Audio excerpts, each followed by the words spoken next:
Hello, hello. Sorry for a bit of a later start.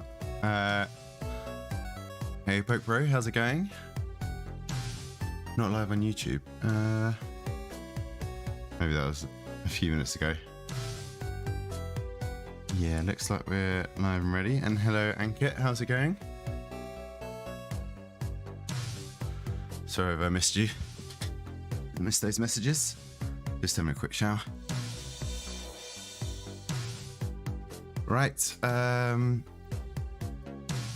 few more minutes just to get ready. I'm probably just gonna grab a coffee or something to start, and we'll probably get started in about, well, maybe about 8 minutes on the hour.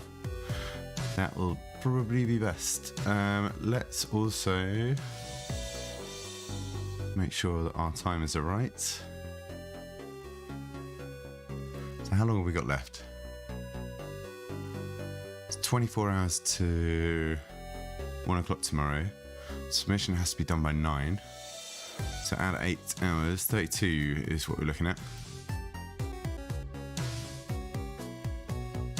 32 hours left. Not too bad, not too bad.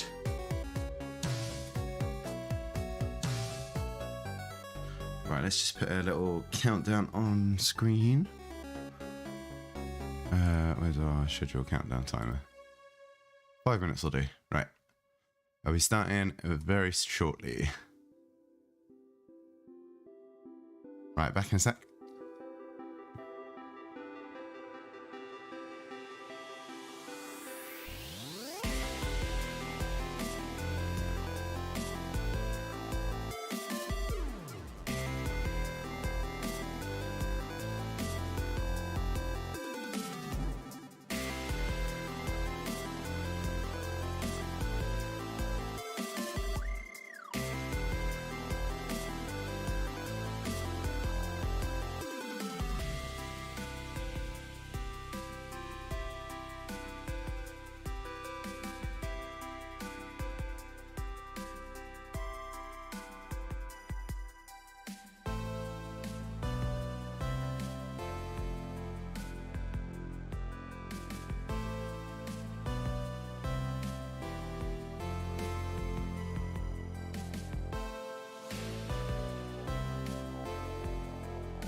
Hello, hello. Right, welcome in, Ankit and Pokebro. How's it going? How are you guys doing?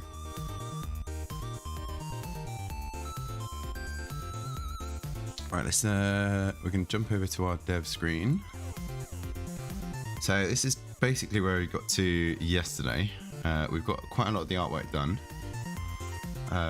There's still the question of this inventory box, whether or not we want to use that. But I think what we're going to do is have various people pop up in the portrait circle here, asking you to do fixes for their clothes and that kind of stuff. I'm not 100% sold on this guy.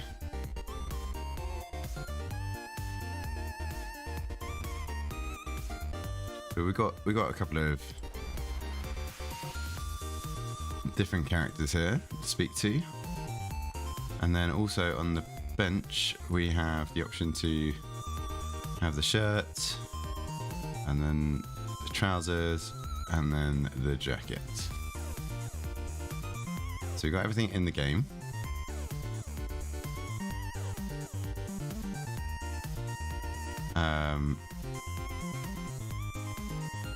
Got the portraits that can pop up.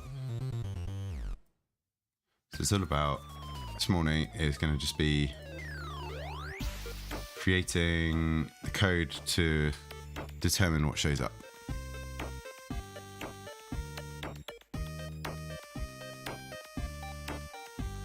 And clearly the player cursor has to be closest to the screen.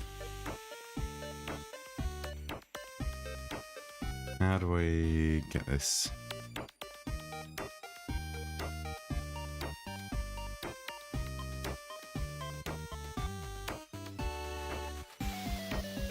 Can we go negative on this? I don't think we can.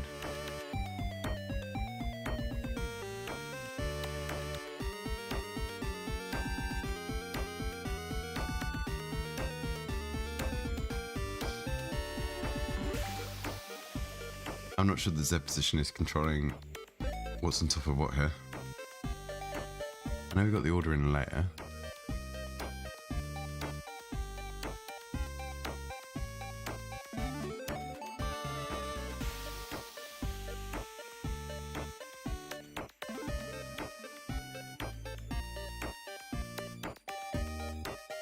Right, so that's what we're going to start looking at.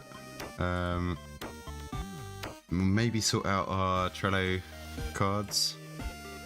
Start figuring out what we're going to do for all this stuff. We can probably add in music that we picked out yesterday.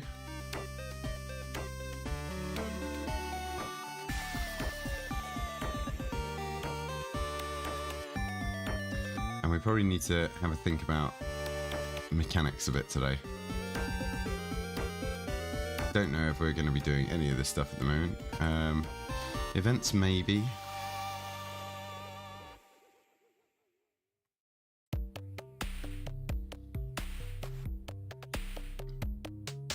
But yeah, let's have a quick look on the forums and see how people are doing.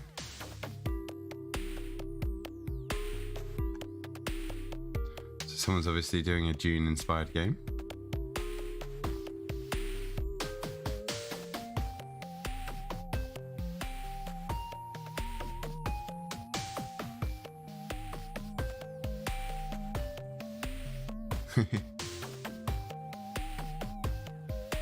Doing a stretching session while catching up.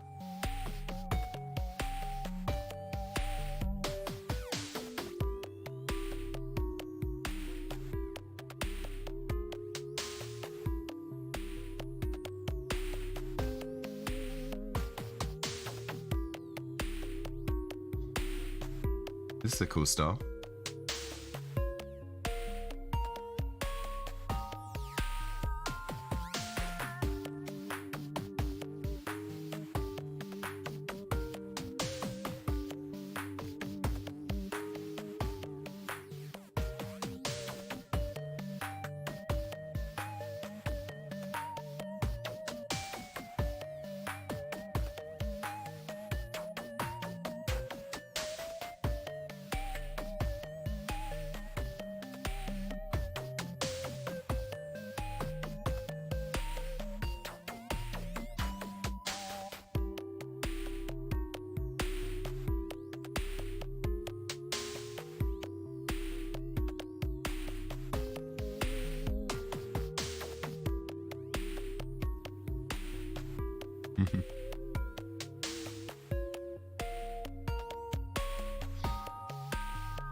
Some interesting screenshots being shared.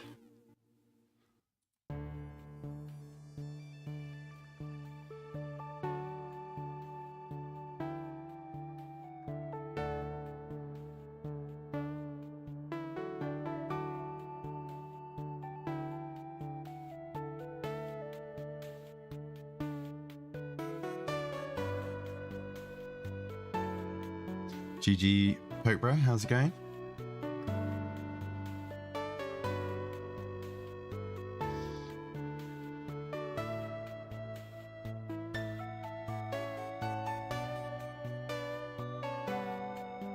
Some of these looking pretty cool as well.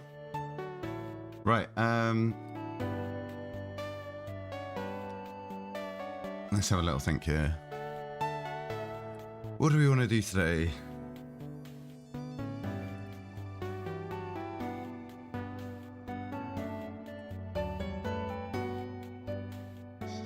Okay, so we need a tutorial, which will be like dialogue pop-ups. Dialogue.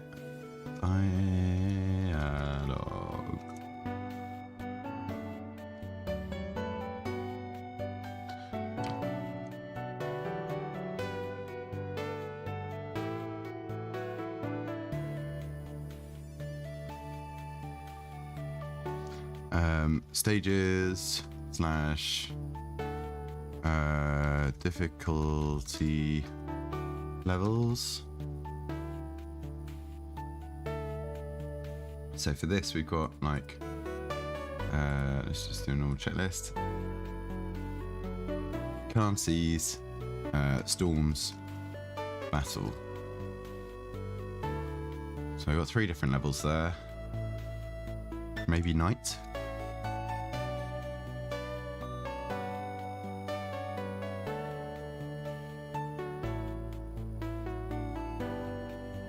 That's definitely a stretch one.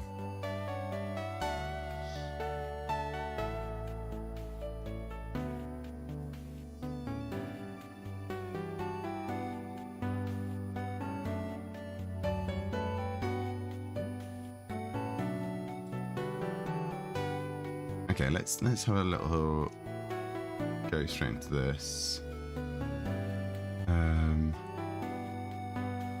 Unity 2D Z-index.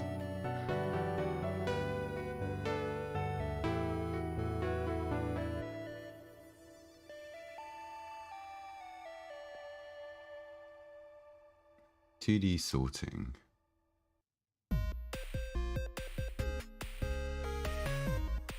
Maybe Code Monkey's got something for us.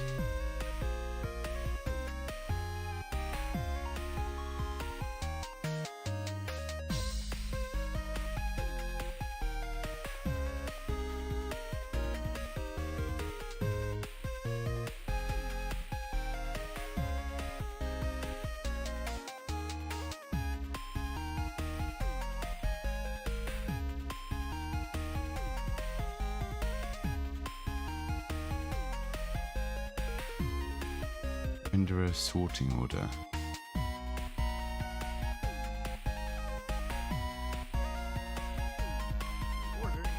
Right, we're just going to listen to Code Monkey for a second.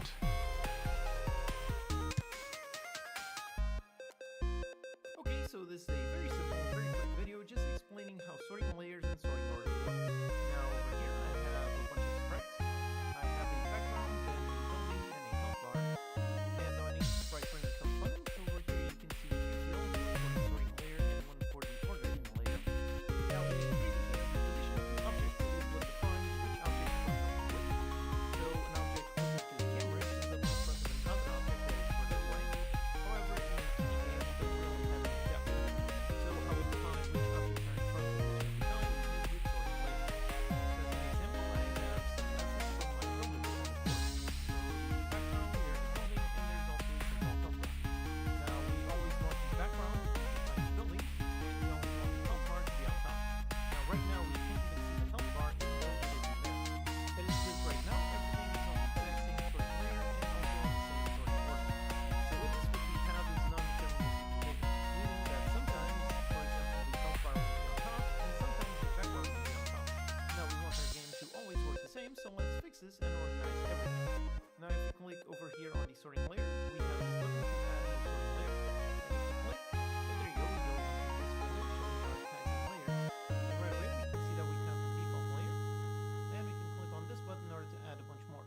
add one for the background and another one for the top. And now in here we can also drag in order to modify the order. And now this one is the rendering order. So first the one on top gets rendered, then the one underneath gets rendered on top of the first one, and so on. So for example, the background is going to be rendered. So here we put it on top of the list, meaning that the background will be rendered first. Okay. That's probably enough to figure out. So here with our sprite renderers, these are all sprite rendered and these are all sprite rendered, right?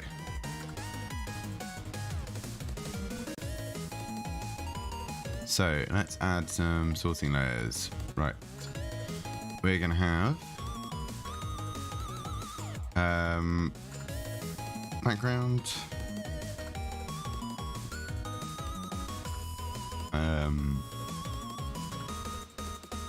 clothes,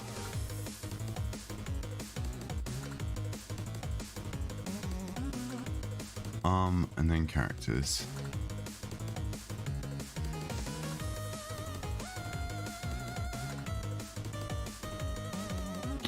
And default can go right at the back.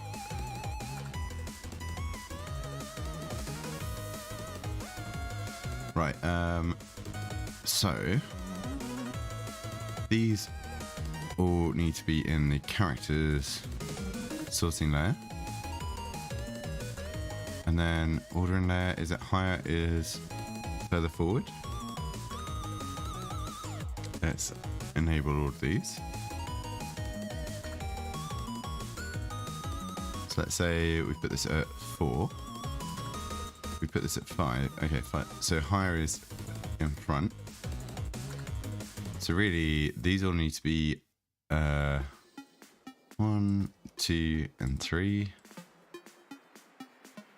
And this one's 0. Then we take our bench, and that's going to be part of the background. And our background layer.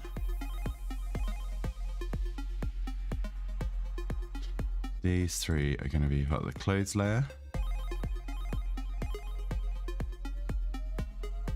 Which are all there.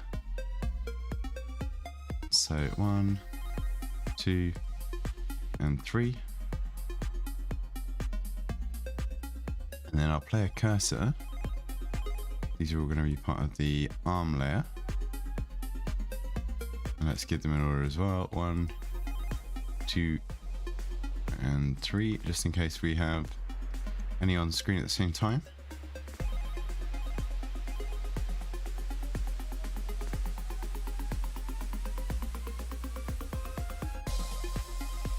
Our tools will also be part of the arm layer.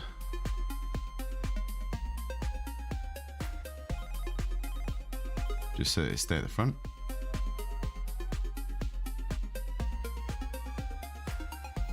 And where is this?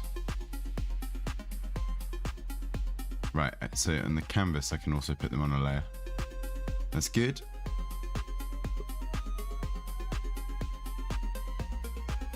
Hey Zimni, how's it going? I'm good, thank you. Just starting to push everything into the Unity file. And then we'll see how it goes.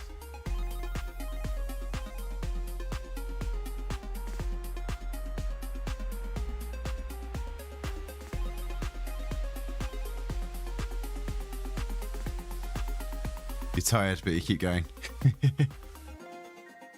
you still compo. So you've got, what was it, like 6 hours? 7 hours left? 8 hours to submission.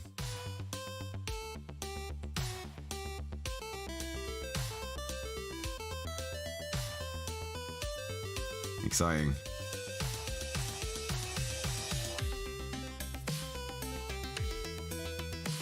I think let's do another layer with all of these.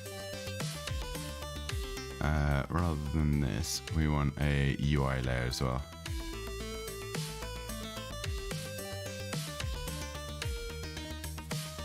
It might be behind characters.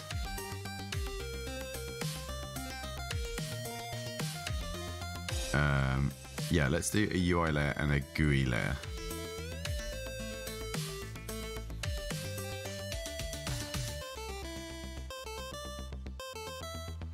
So GUI is going to be like gameplay stuff.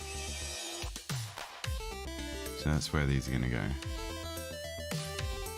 And canvases as well, they all need to go onto the GUI. There we go. Any 4 things left: final boss, music, enemy spawner, and playtesting. Plus some cleaning and maybe 1 more enemy if you can make it. Nice. Sounds good. I'm still mechanics. I'm still kind of unsure as to what the actual gameplay is going to be. I focused so much on the artwork that I think it's going to be interesting to see what we can come up with.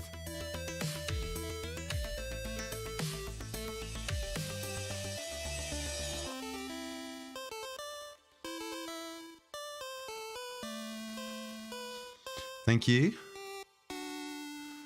Yeah, I'm quite happy with how everything's come out, especially the jacket. I think the jacket's my favourite, which is going to be for this lady.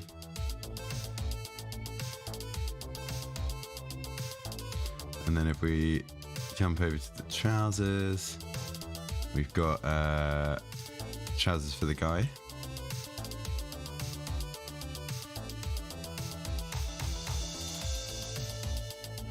And then the shirt for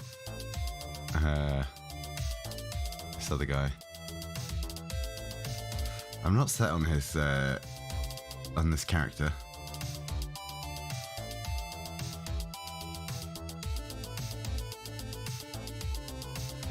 But I think we are okay here. Let's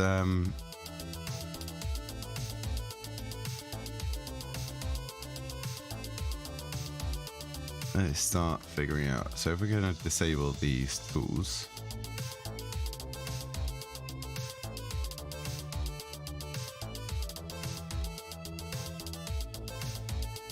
and we're going to have this to start with. These tools will stay on.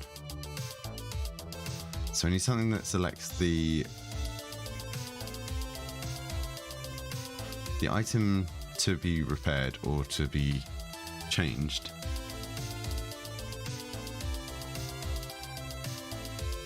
And then within that, there's also different stages of repair. So we drag this in. That's after we cut the arm off. And then we get rid of that. And then we sew it up.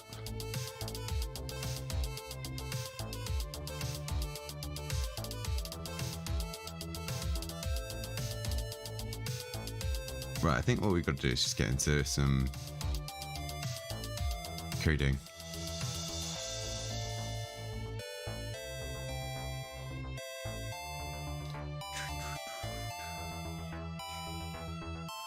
Right, we have a tools script. Let's move that actually into our controls, because I think it should be more controls based.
Right, part of this as well.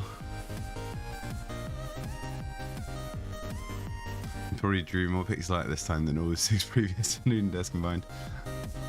I think this might be maybe a learning point for me. It's going to be maybe not start with pixel art, because I find it too easy just to like, I can come back to doing the mechanics later. I just want to do all the pixel art now.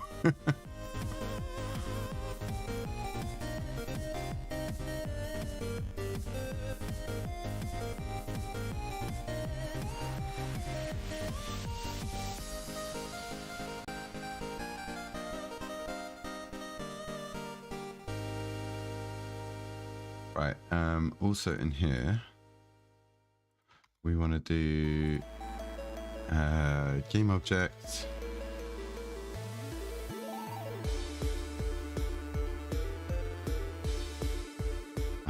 tool sprites,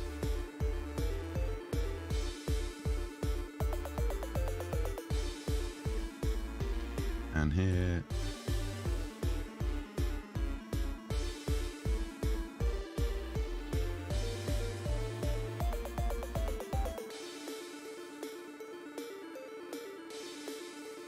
so we just add that in, then hopefully when we're changing tools we can just easily swap what sprite is showing.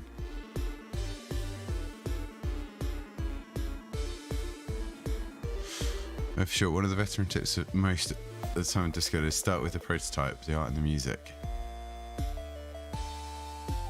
What was in start with art? Oh, I suppose the prototype. Yeah, I should have probably done the prototype first. That's most of it. But also, I find. Oh, then okay, then art and music. That makes more sense. But I do find it's easier to think about the game when I've got some better artwork to figure out what we're doing.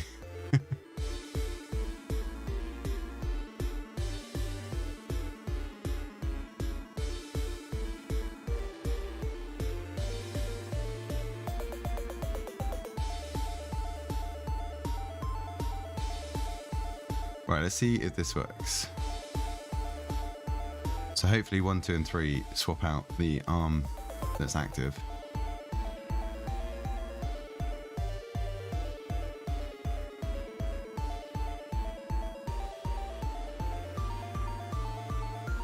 We don't need the circle showing up.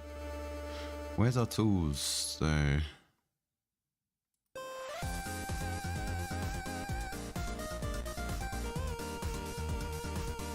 Okay, we've done something there. We have our tools, but they're in the wrong position.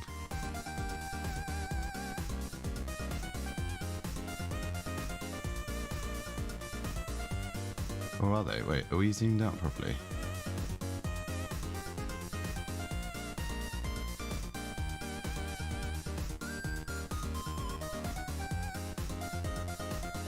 Why is that missing then?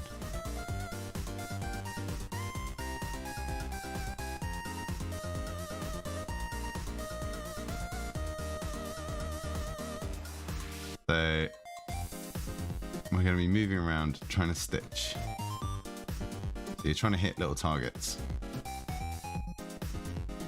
on the workbench as it moves around. We need a proper background for the room floor, and we need to change this motion so that it doesn't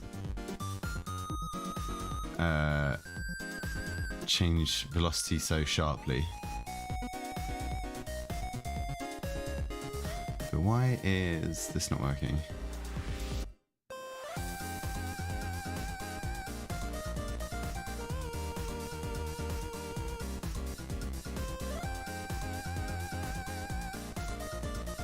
We don't need these debugs.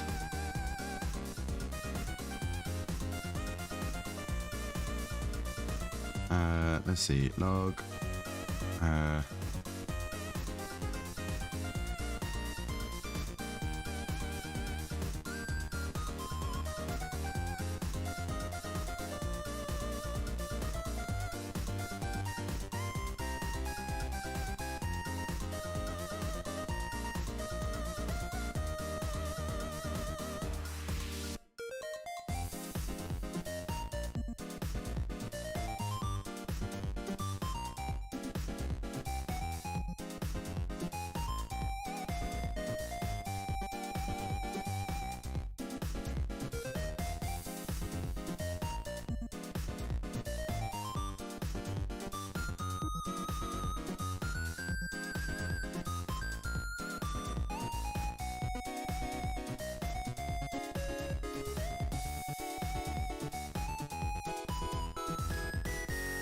Why is the arm not changing?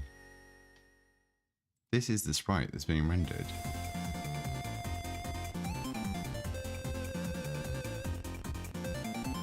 Oh, we don't want to disable all of it anyway. We want to do sprite renderer.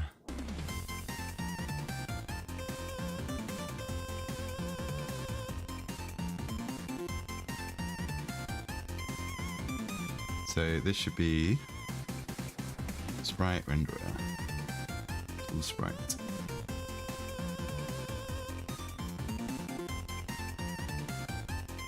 How do you deactivate sprite renderer?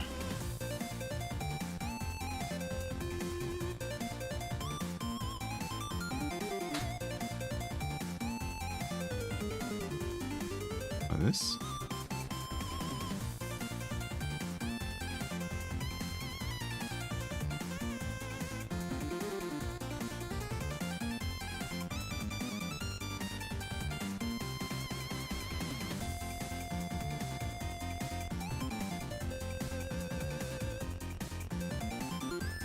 Also, these tools need to go up to about here, right?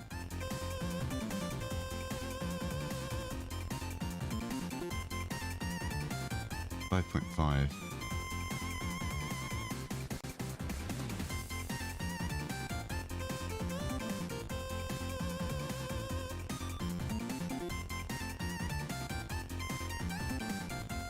Actually, I can just get components right renderer. In awake.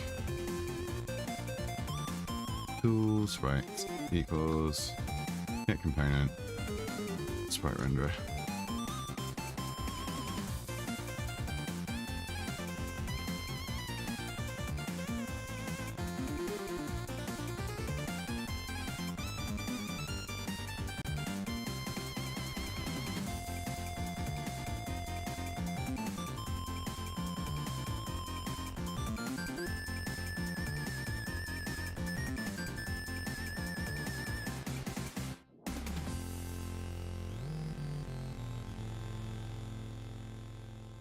We'll just remove that for a moment.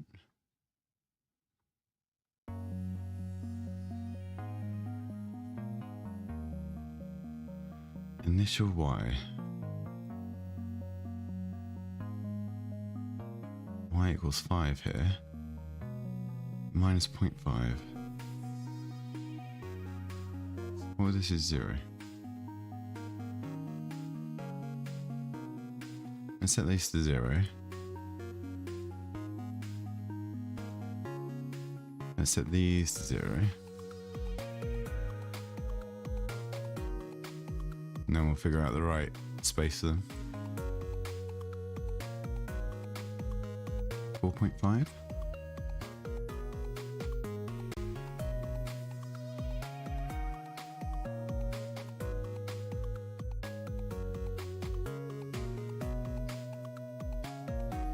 Let's see what happens with this.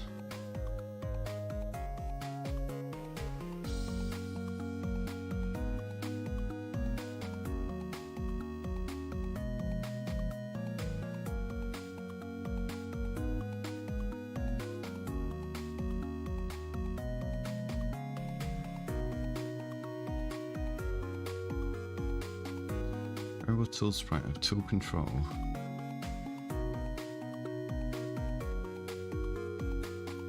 Doesn't exist anymore. Oh, did I not? Oh, okay, that's fine.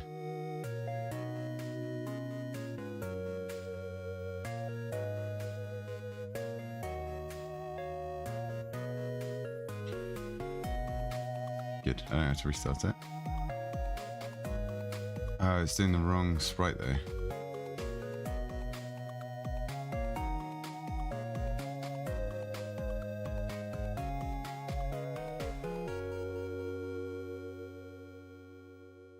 Oh, this is why I'm doing it wrong. Right. This needs tool 1 from this sprite. There we go.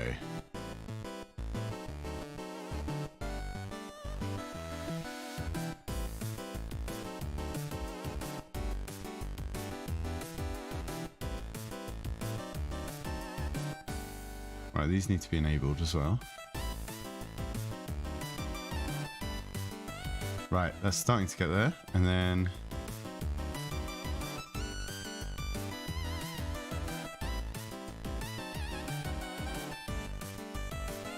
right, let's do this in outside of play mode as well.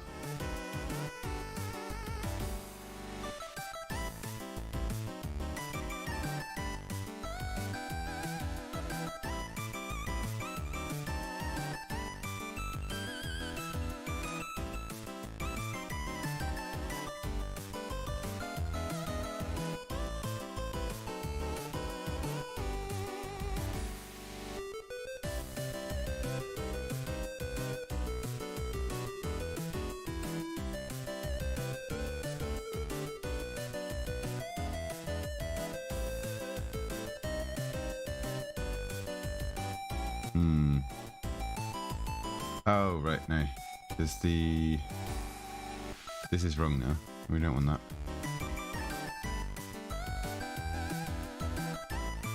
Can I have to restart?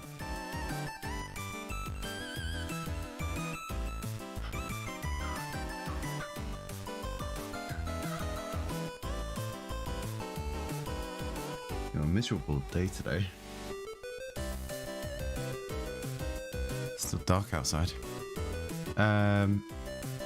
Is this gonna... No, this isn't gonna let me do this. Let's restart.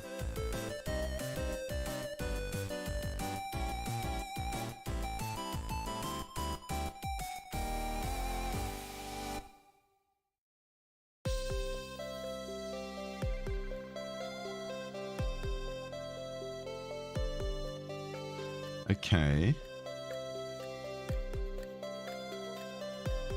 But what it's not doing is it's not shifting.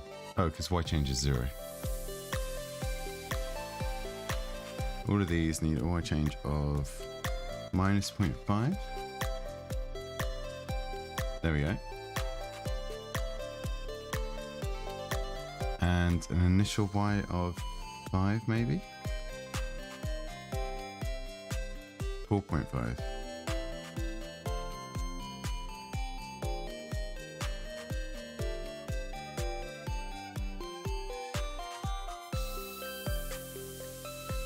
That's looking slightly better.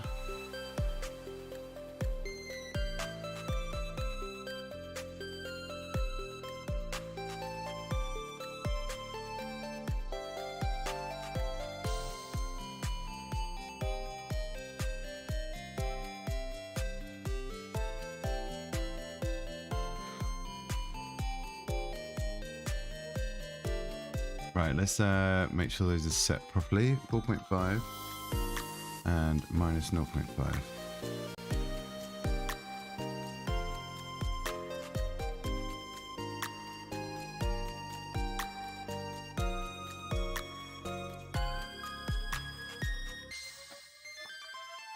Right,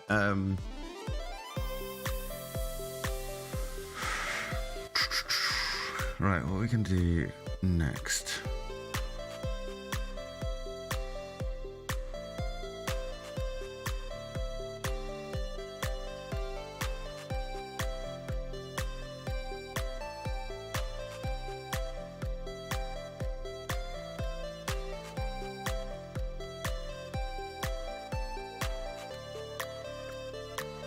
I think we need to see where this shirt gets cut. And then on the shirt model,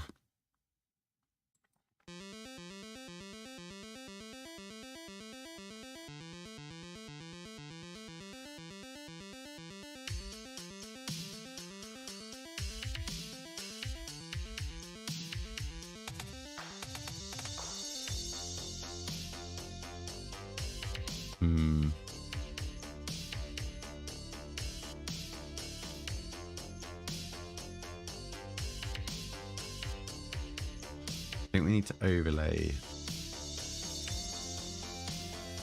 the stitches that we're aiming to hit.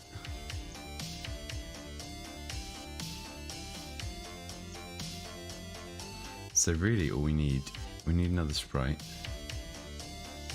This one's going to be tiny. Let's start with a 16 by 16. I think that should be plenty. And I think we need it in white. All it's going to be is just... Actually, just needs to be a straight line, right? I don't even need a sprite.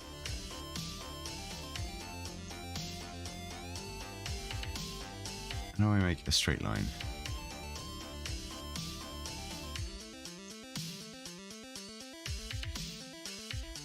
I guess just a thin square.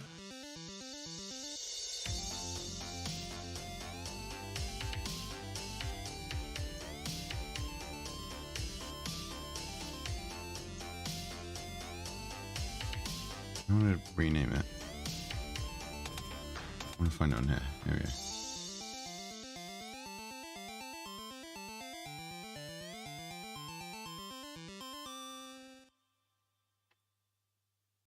Sorting layer is clothes. Ordering layer is the highest. If we have it part of the game object.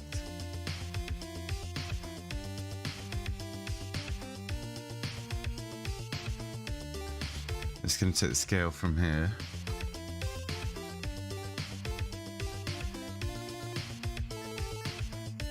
That's fine, I can work with that scale.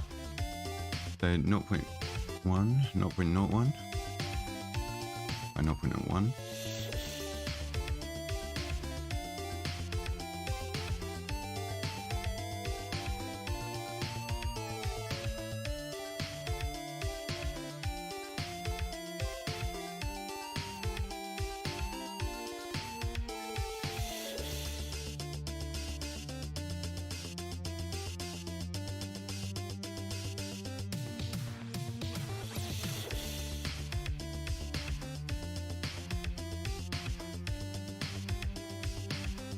About 8.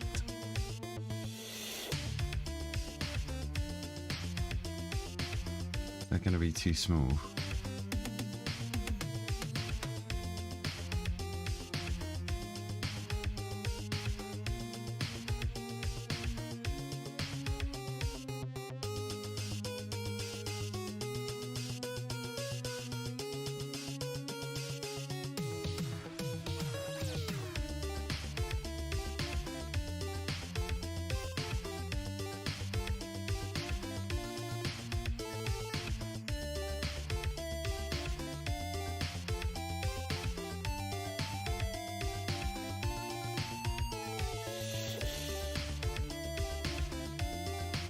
Want this.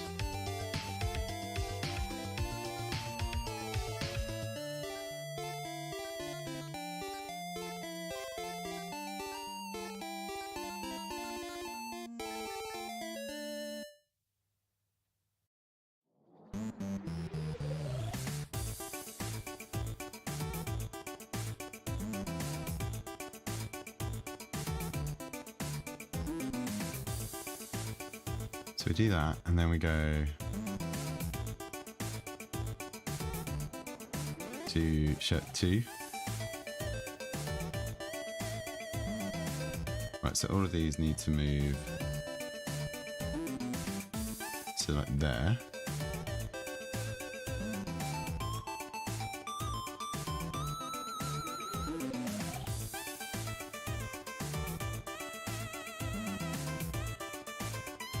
Maybe have an angle of 50.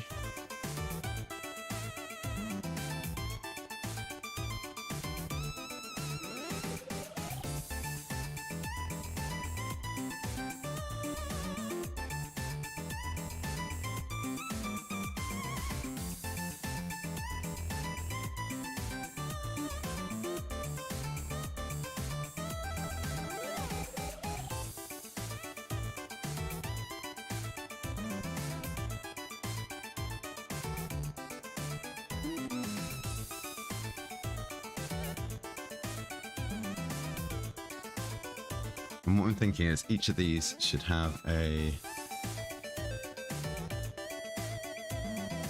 quite tight hitbox.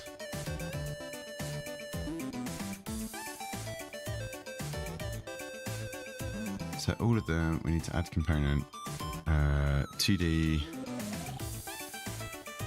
box collider.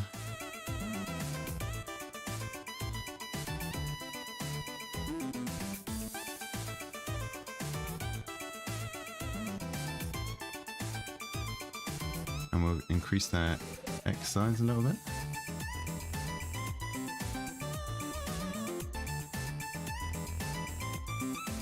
And they're all triggers.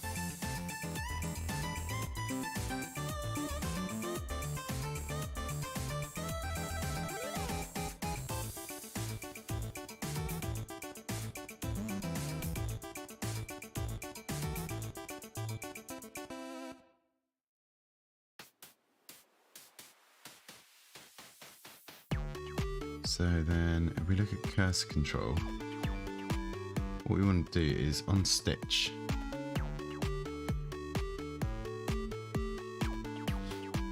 we need to check for collisions.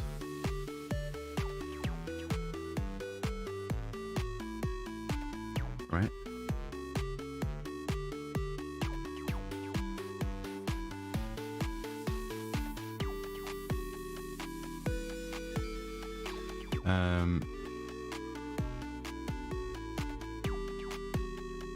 So those are done. Unity, check if what are they called? Colliders overlap or are touching.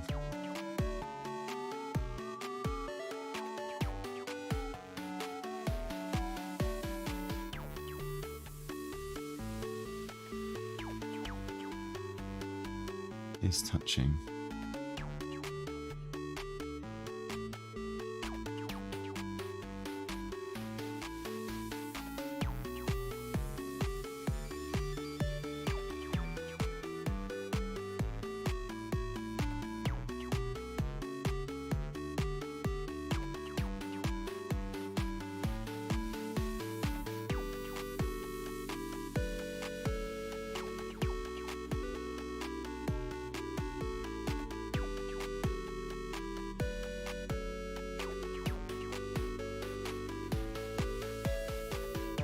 So on our cursor control, do we have a collider as well?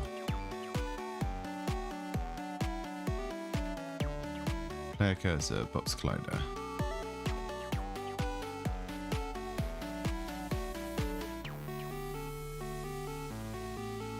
Is around this. That's a bit too big.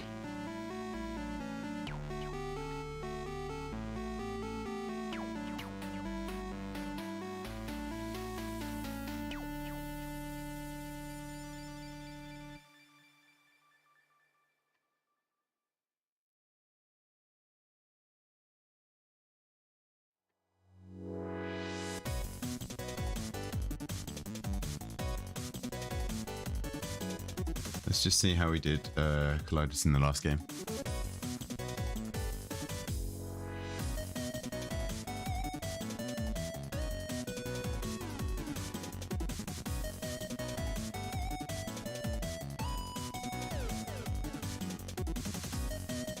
We did on trigger enter, but we also did this object collider, get component box collider.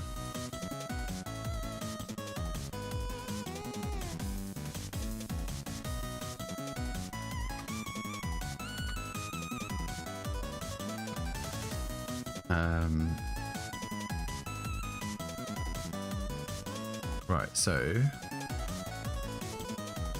private box collider.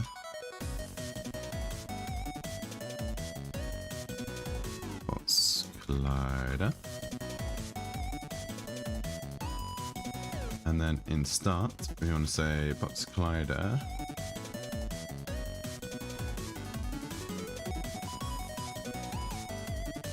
Equals get components.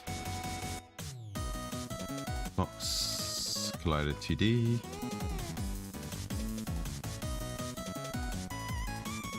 And then box collider dot is touching. Is touching what?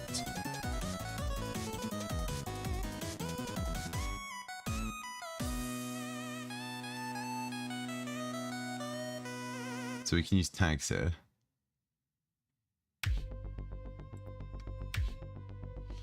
So these we're going to tag as targets.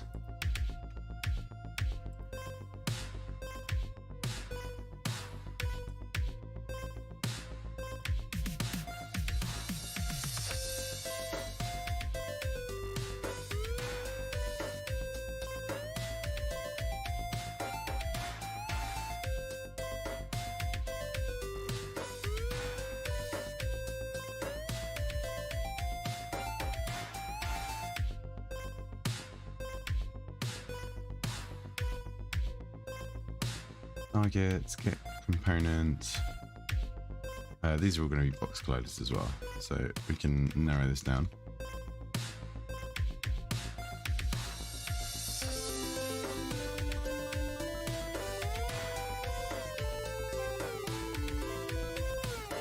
And for the moment, let's just debug log this.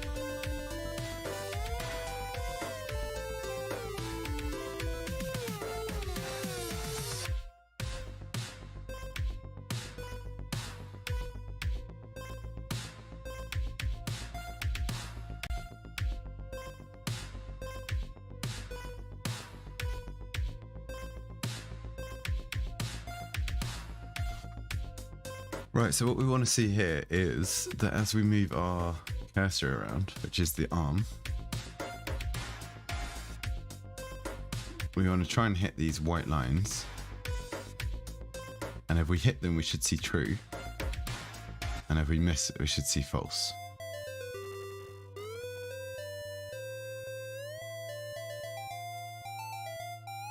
Right, so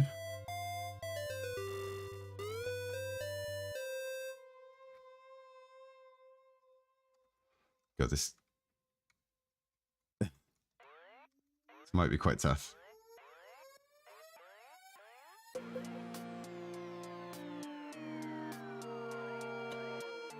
Okay, we got one there. Right, this could be a game. So whenever we see true come up in the logs here,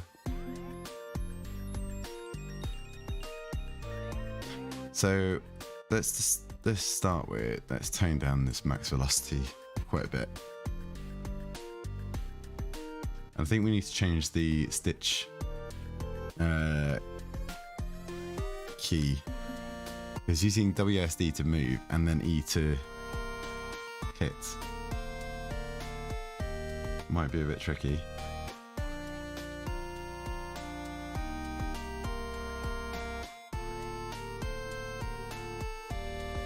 So really, we're going to be using the scissors at this point. We're going to go cut, cut, cut, cut. We're trying to hit all of these.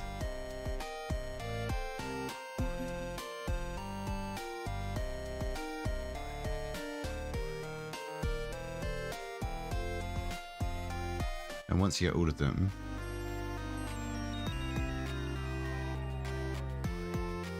can we change the color?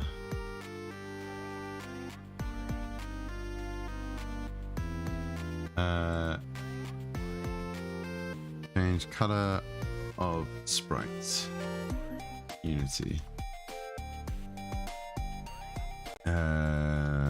Encode.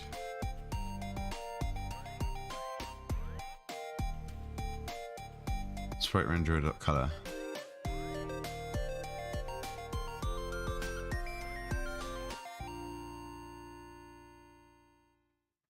Sprite renderer.color, okay.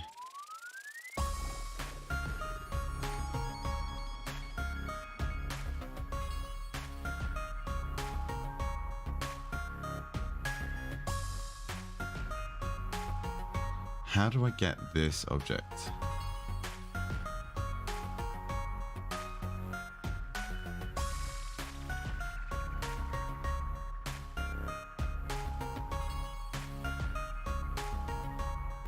Get game object from is touching.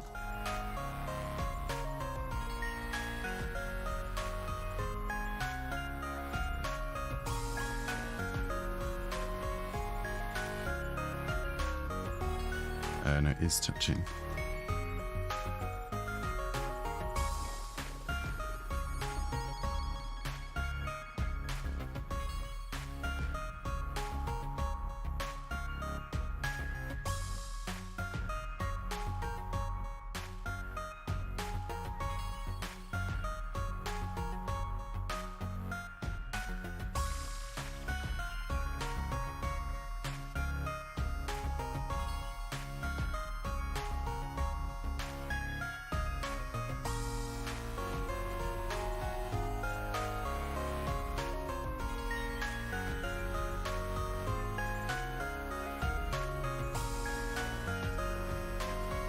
Return other game object from is touching.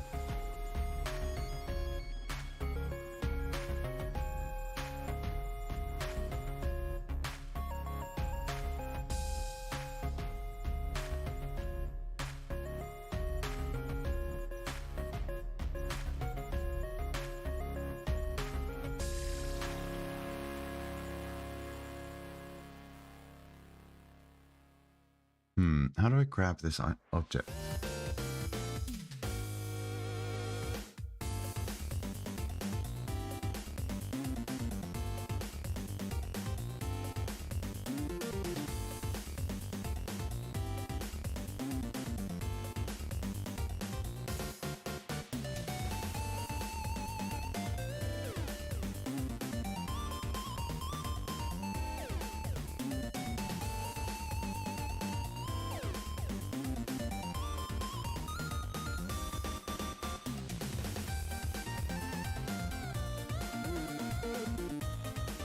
So maybe we're looking at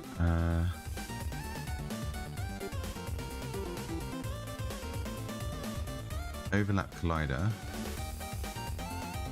maybe breakcast,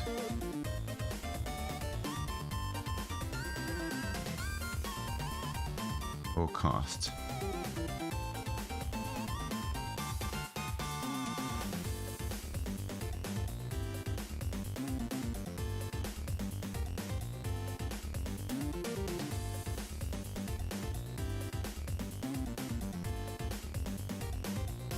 Okay, a list of all colliders that overlap this collider.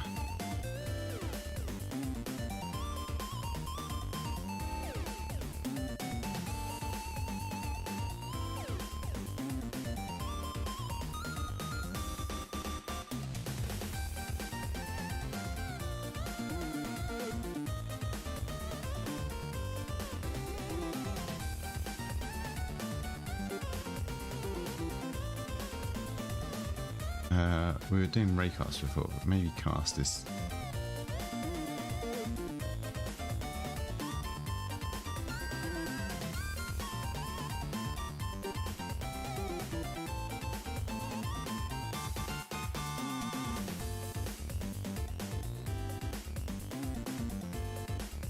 Unity 2D cast versus raycast.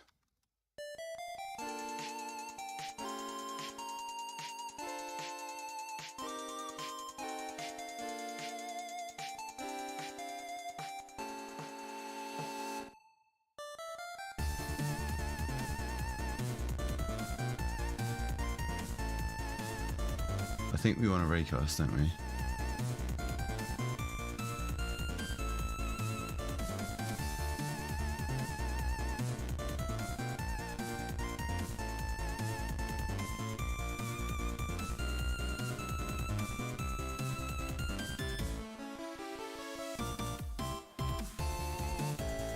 Which is again something we did last time.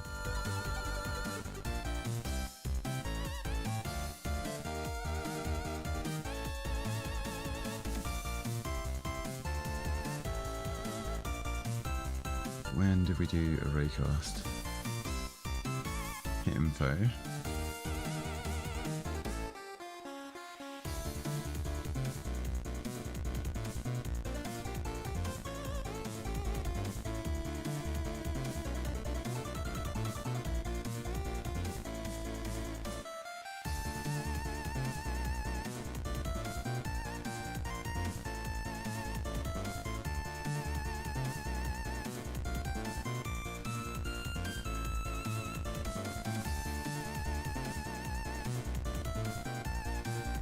Where's our raycast gone?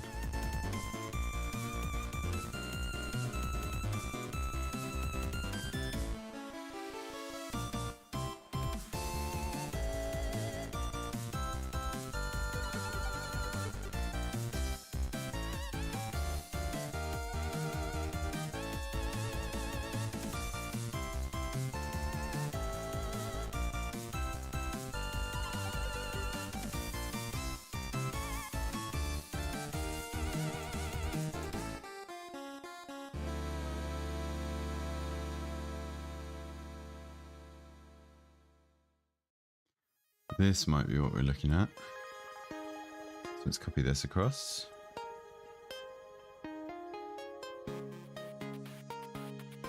And what's the other option?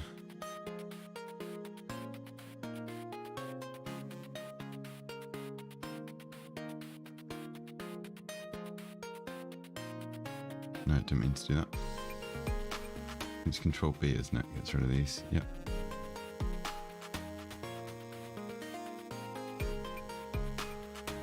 I'm sure it's when we go for a throw, grab and throw here.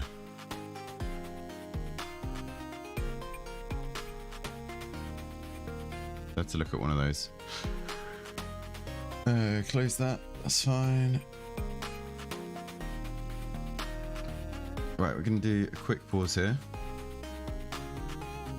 Just a little screen break. I'm going to leave it moving around just because it makes it more interesting to see something on screen. Screen break. I'm going to go grab a coffee, get some water, loo break, all that kind of stuff.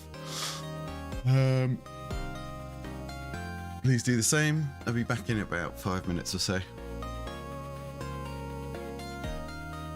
Why is it not moving?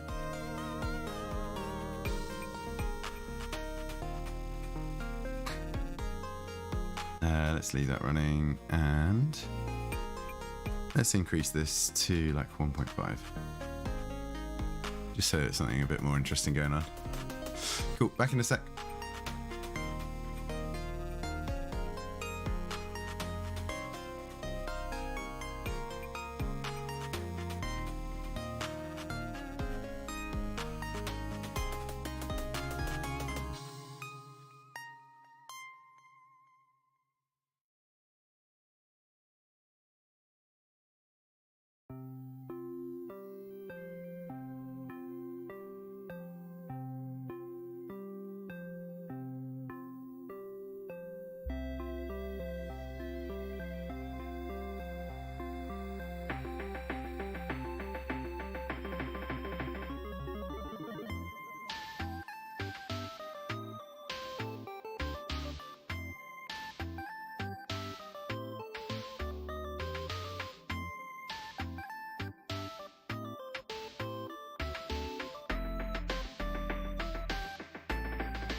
Right.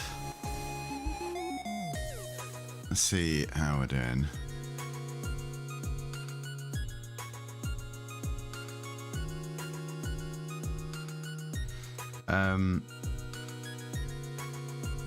I'm tempted, rather than 1, 2, and 3 up here, to have these as like other icons to go and click on. So rather than making it nice and easy to swap tools around, have it that you got to go up here and select which tool you want to use. Just so it's another thing to like move your screen out the way, move your control out the way, and all that kind of stuff.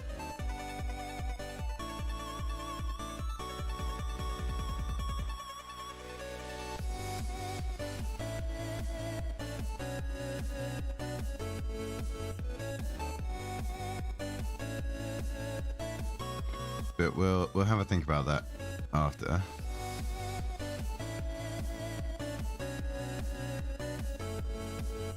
I think we want space for like our enter.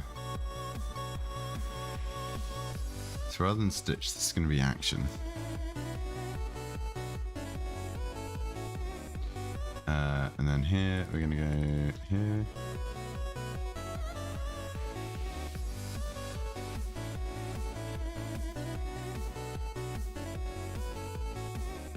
Right, and then this is going to be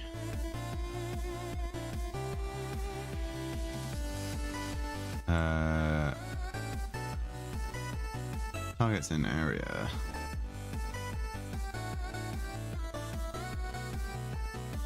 Cast control, rigid body position. 1F.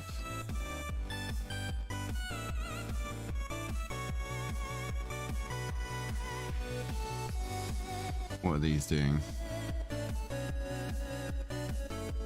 Min depth. Max depth.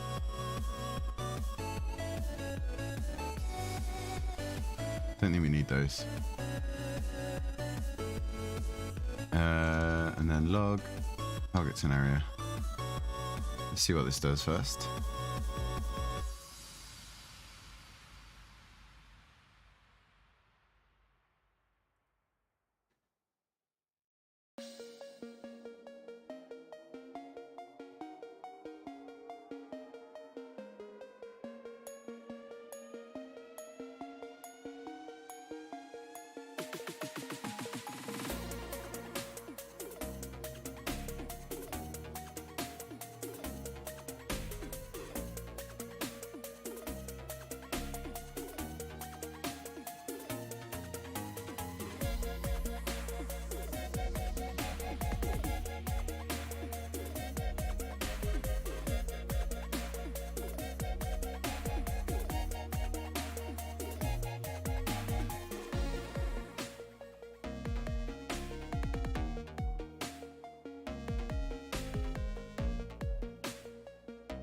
Right, so let's turn off these logs in bench movement. We don't need these. This one.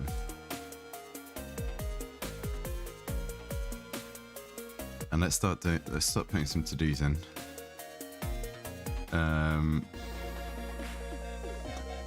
Ramp velocity. So no sharp movements.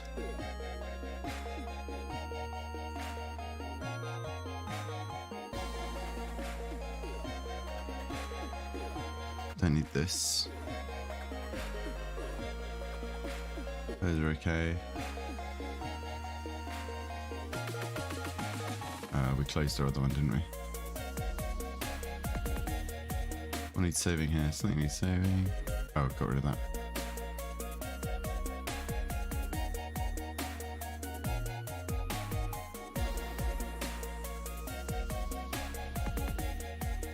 Now up here where we do the gliders.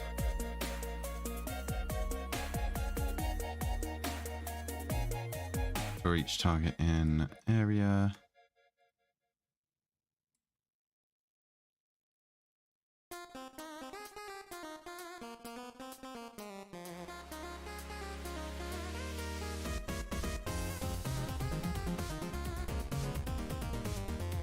targets. In target area, let's just log target.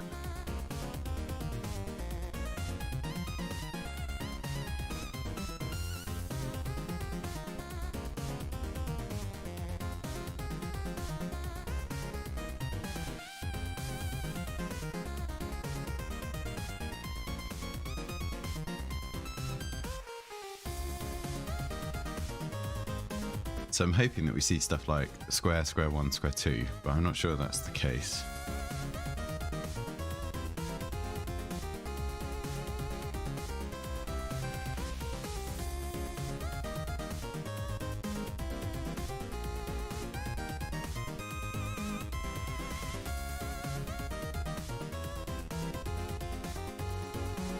Oh, here we go.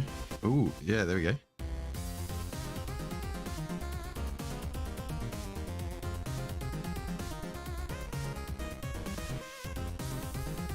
Oh, the size is way too big. Look, we're getting all of it, right? Yeah, play cursor, but if we get anywhere near it, we get 1, 2, and 3. Okay, so we need to decrease our size here. Maybe 0.5.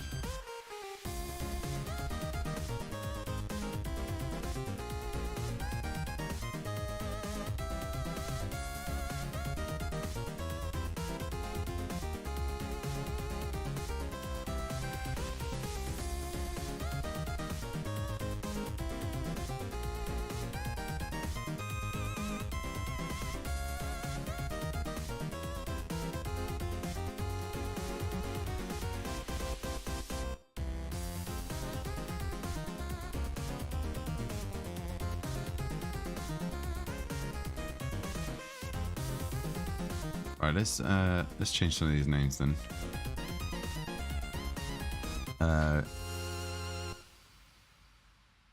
Cut point.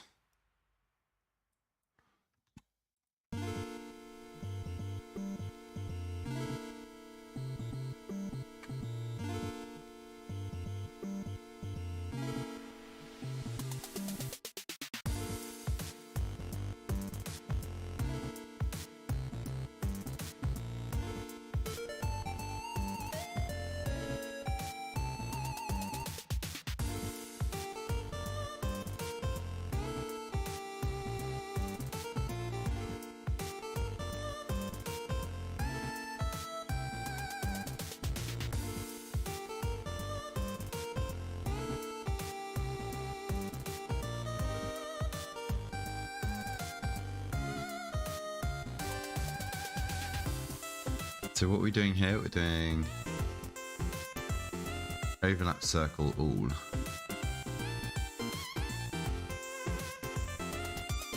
On a physics 2D.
Unity return, glider, touching,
How do we return the game object of the collider that we're touching?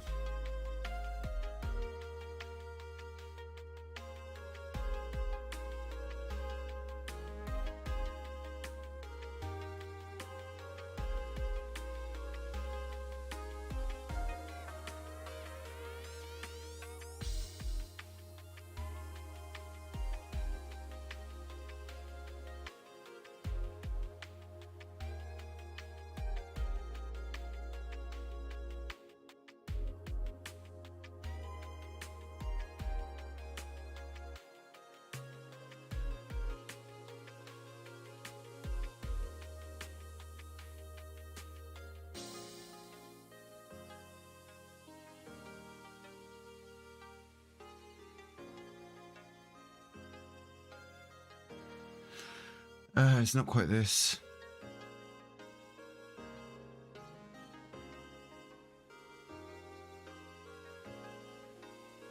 Right, Unity. Physics 2D. Overlap.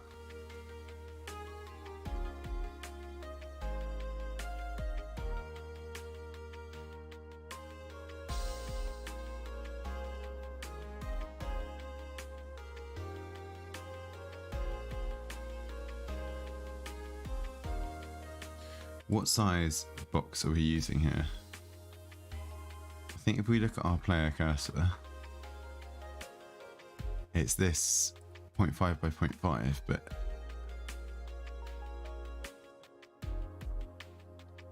let's try that. Overlap box.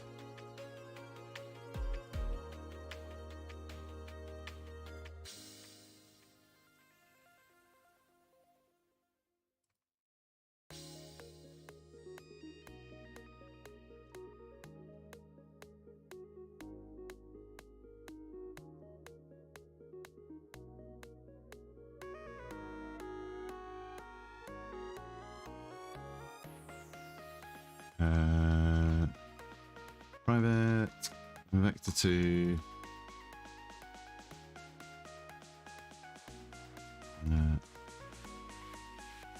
What are we going to call this? We're going to call this. Actually, there should be a serialized field so that we can tweak it in the inspector.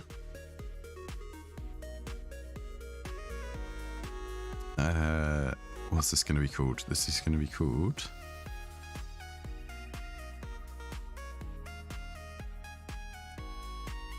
hitbox size.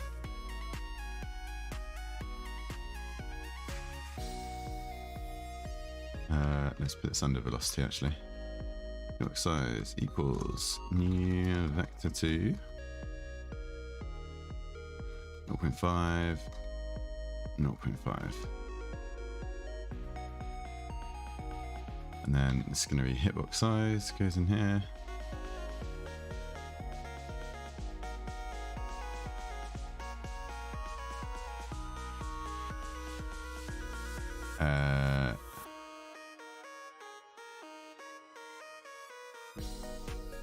Target equals that.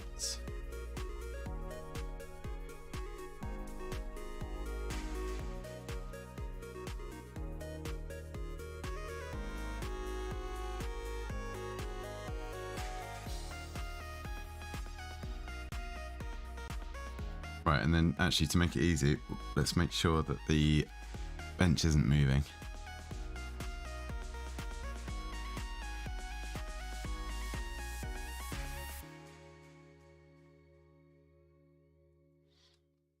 Set this to 0.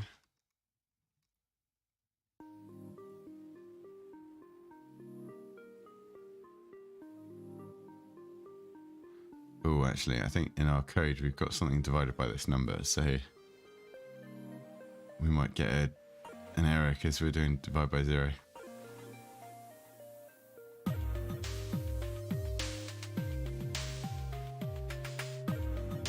Oh no, okay.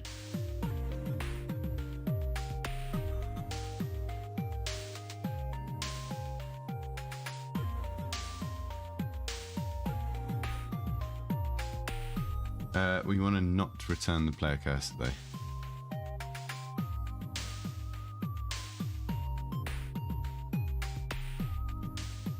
Not self.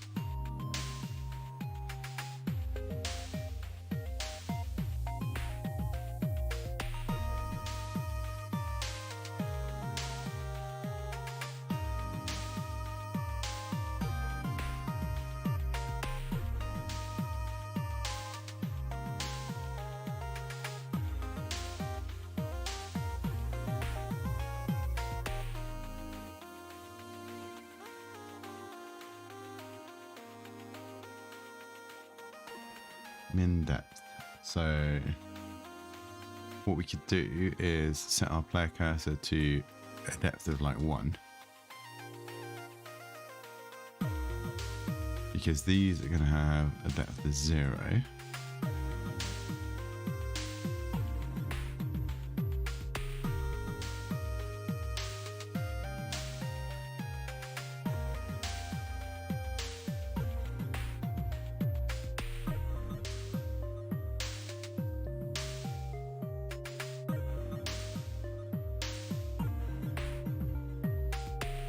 Can I do that? No.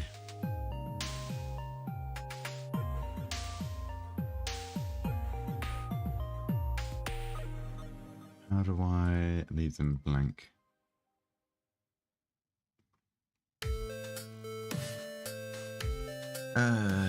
Declaration.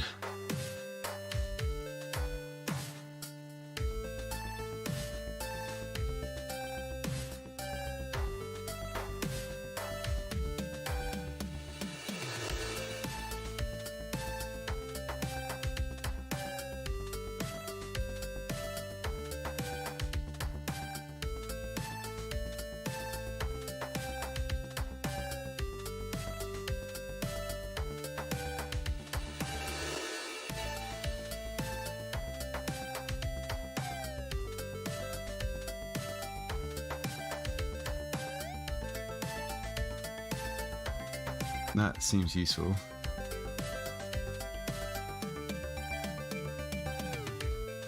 So size, float angle, layer mask. Let's put this to one side.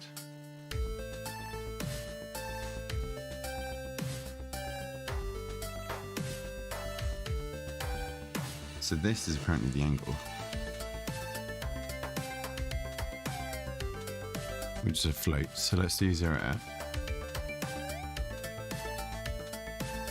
Layer mask.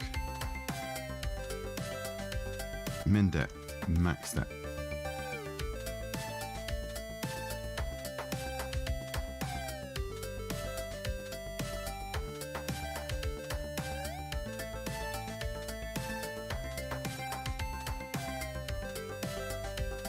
Let's see if that makes a difference.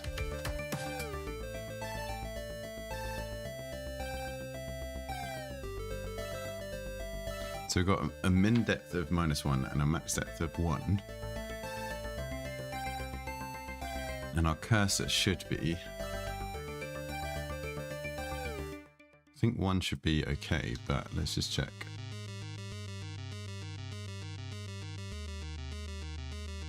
Layer cursor. So if we set this to like 5 instead. Null. Why do we get null?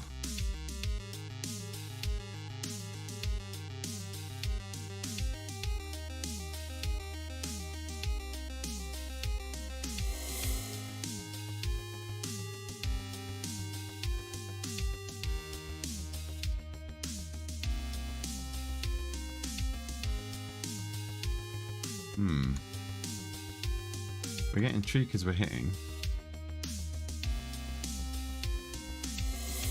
Oh, are we not hitting? God, it's going to be tricky to do this.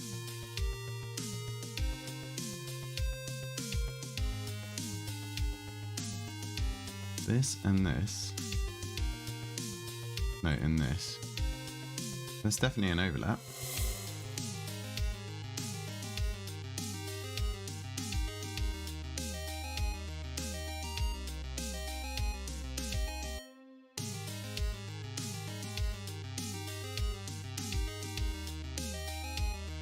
Why are we getting false?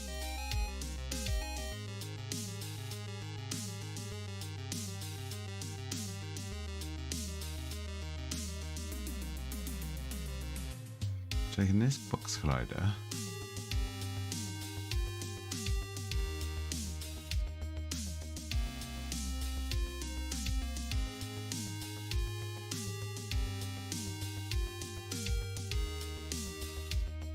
Where this is untagged. Still null.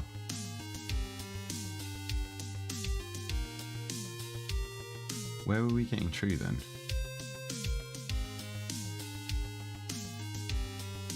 That's true.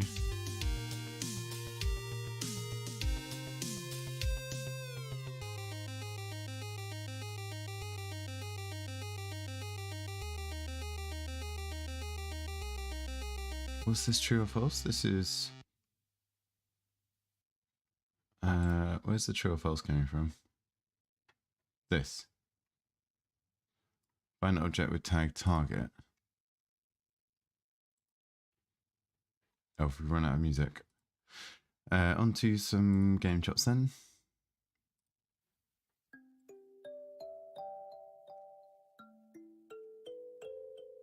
Oh, we've not got Toastify running.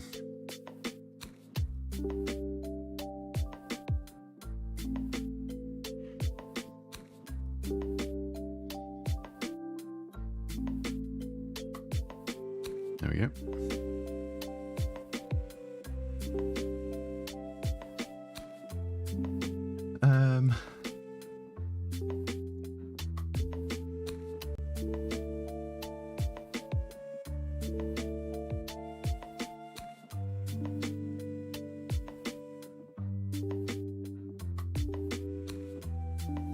How to tag a target?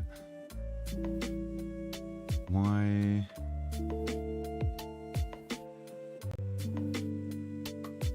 Definite overlap there.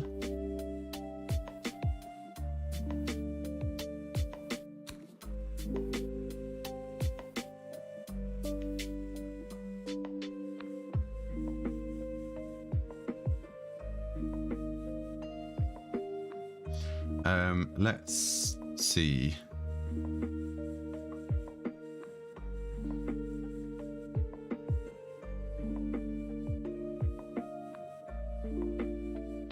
Overlap box.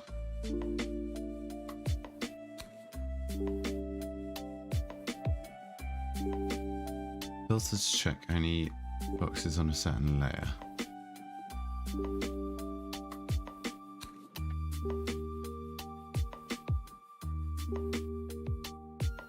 Let's see what this is.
Default recast layer is -5.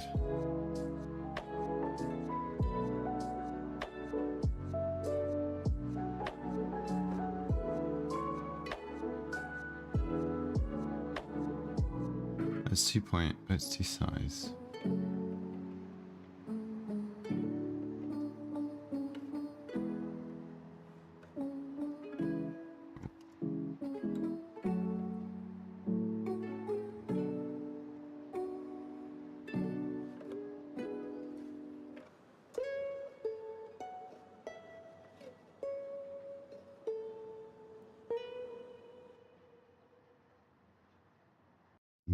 How do I just type target?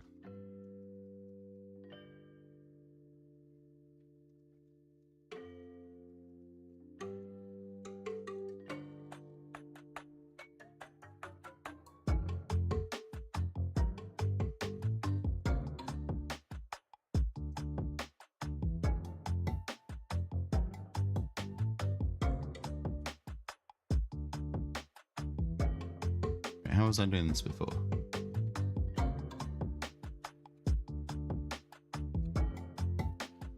Oh, target and target areas, okay. Let's redo all of this.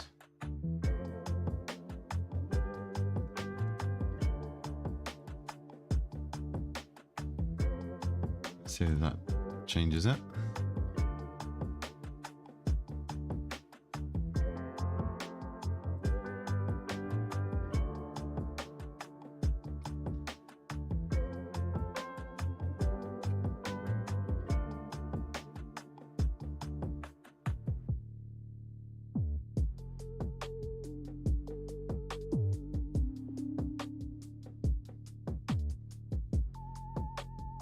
None.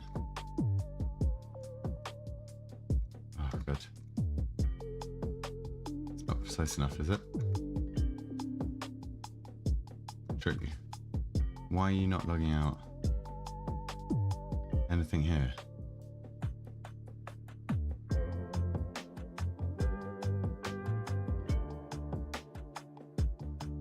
Log targets dots length.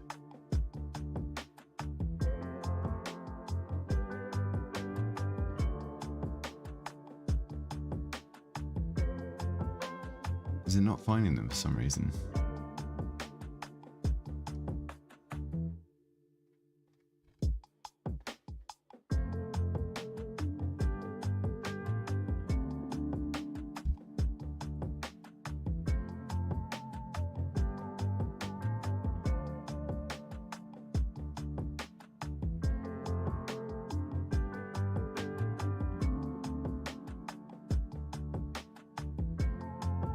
Right, why is it not finding them?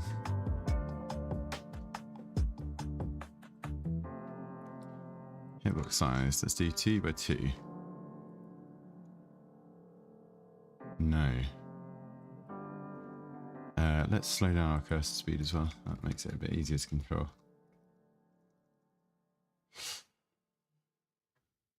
So, why are we not finding here? Firstly, let's see where we are on rigid body.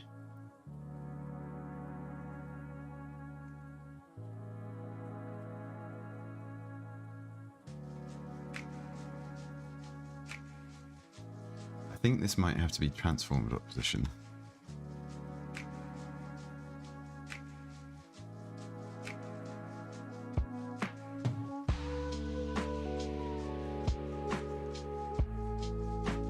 We want this as our crosshair, basically.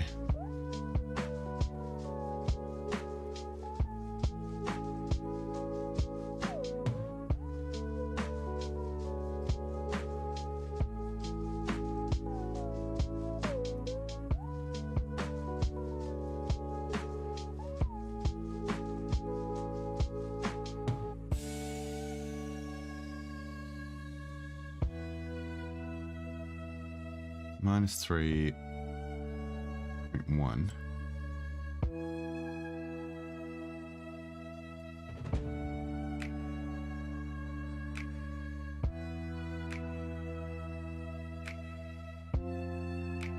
So let's see, our X is minus 0.08.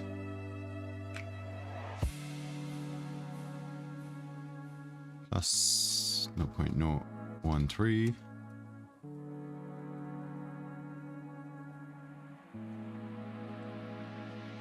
Minus 0.48.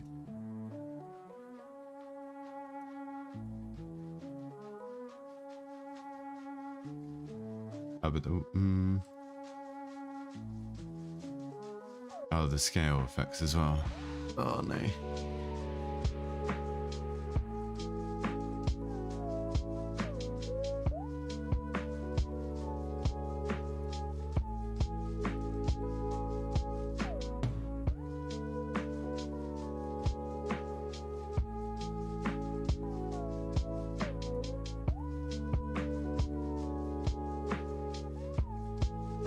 Can we scale the sprite without changing the game object?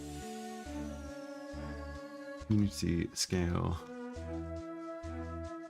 sprite without game object.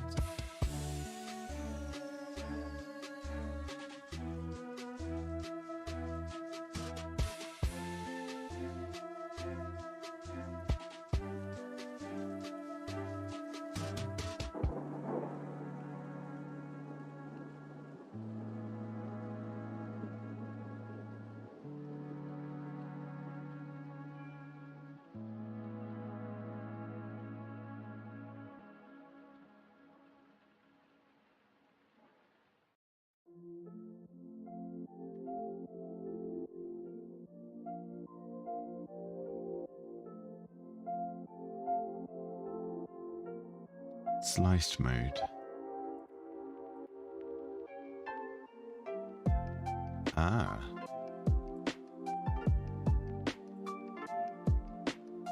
So let's say here we do sliced mode. We do 1 and 1. And we scale this to 6 and 6.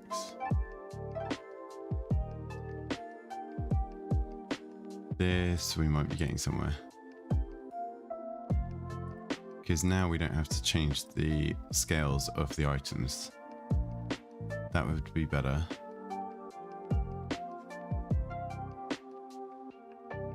We're gonna get bigger than this. 20, 15 maybe? Or 12.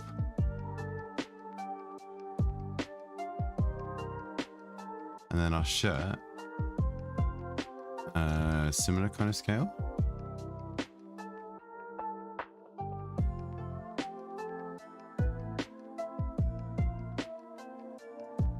Let's do 12 by 12.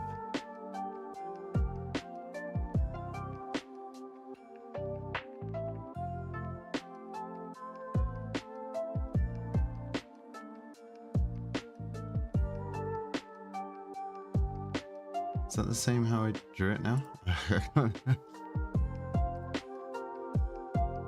Where's our shirt?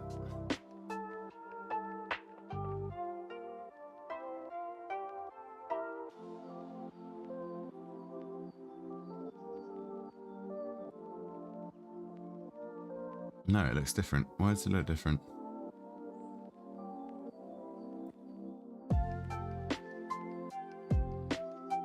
That's not affecting it.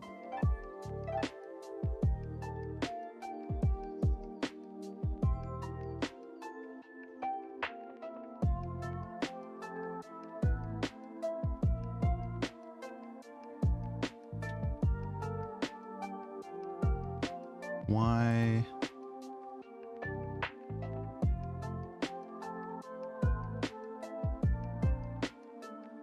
Why has this been affected?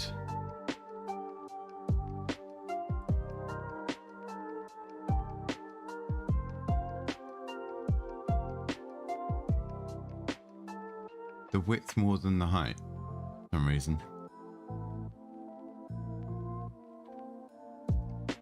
I think what we're going to do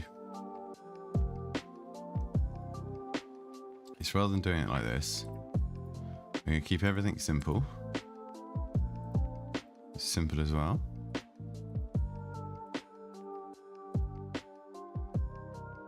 And we're just going to export these sprites differently. So we do file, export, shirt, but 600%. Agree to that. And then here, pixel art, harvest, shirts,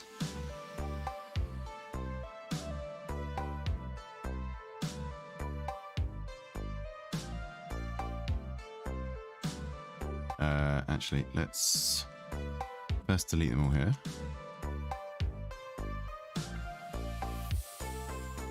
And then we'll pull them in at a larger size. We're going to do point no filter, no compression, apply.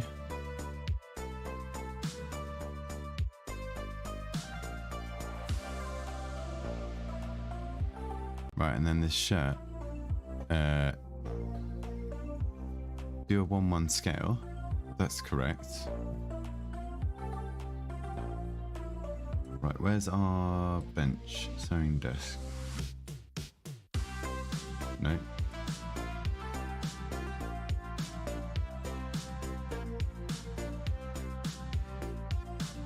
Shirt, arm.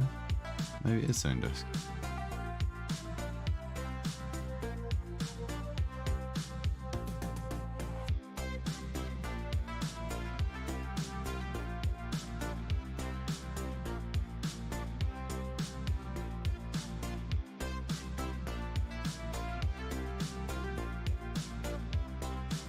Arm, jacket, guy, mat, needle, sewing desk, shirt, trousers, women. Where is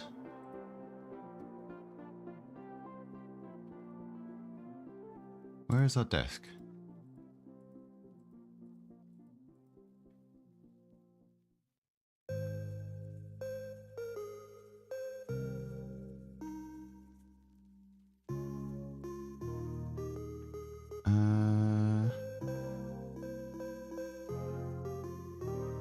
It's not in the arm one. Have we saved it somewhere else?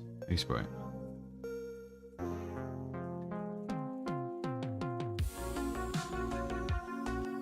Don't say we didn't save it.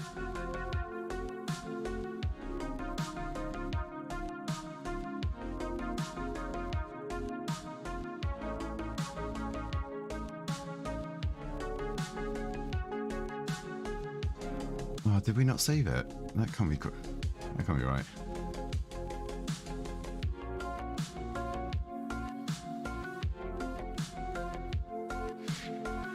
There's a benefit of doing everything online. Day 3, no, day 2, part 2. Here we go.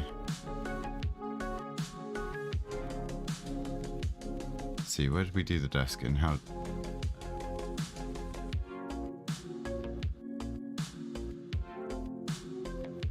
Where's our desk? Arm and scissors. This was doing the desk. Here, what's this file called? Oh no, I've got it cut off.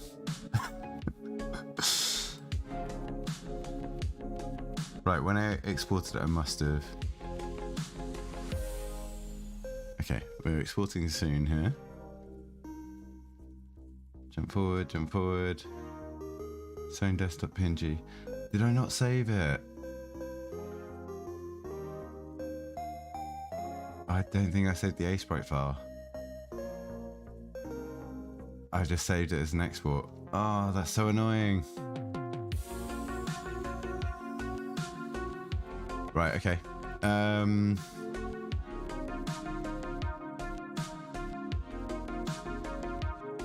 In that case, I can just open this, right? And do file export. 600%. Let's just call this bench large. Or just bench, that's fine.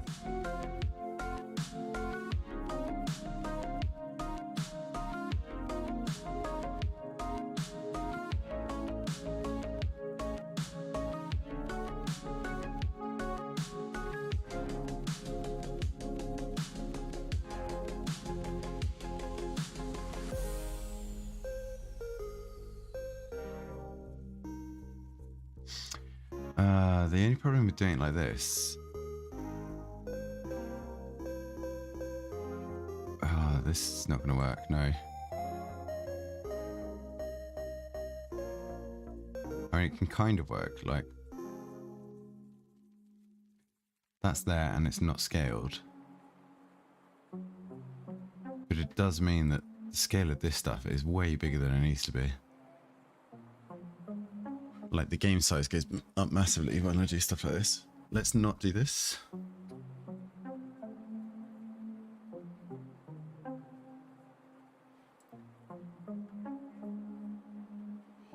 Right, we're going to go back to the sewing bench.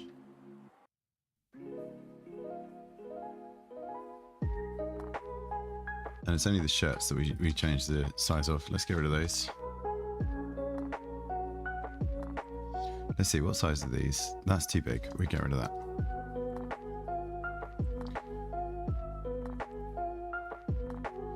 These should be the size that they've been created. 16 by 16, that's fine.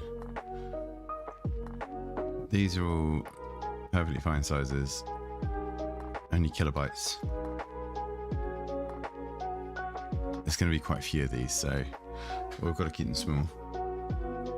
Right, shirt. Let's go back to the shirt.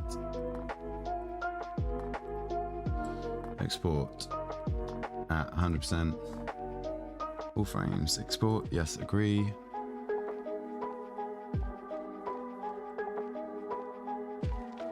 And then we take all of these and we import them in here.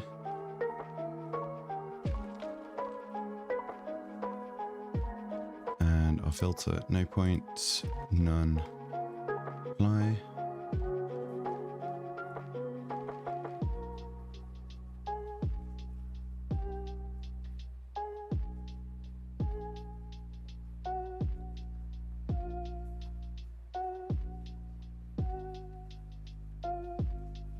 Right, I think what we do is we do an empty sprite object.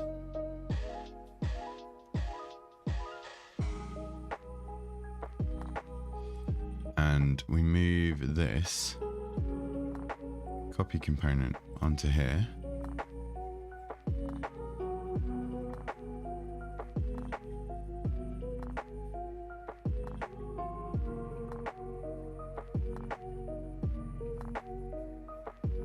And then here we remove it.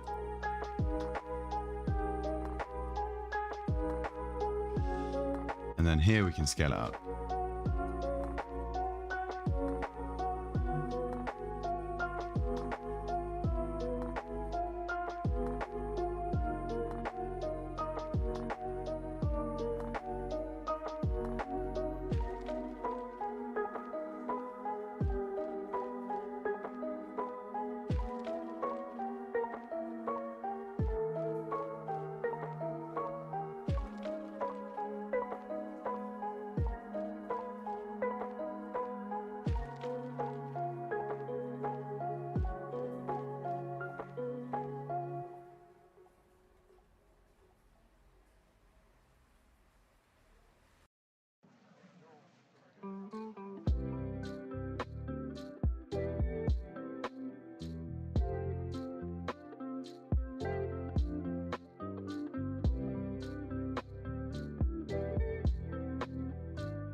Right, then the scales can stay the same.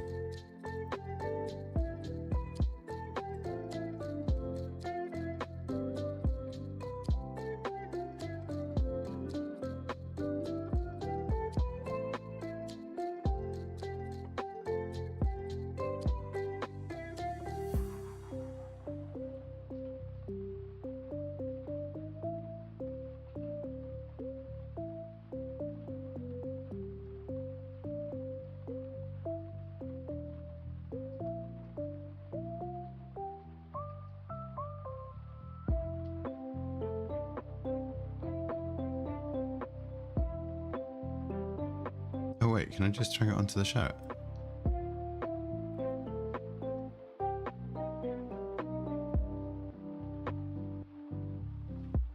Yes, I can, okay.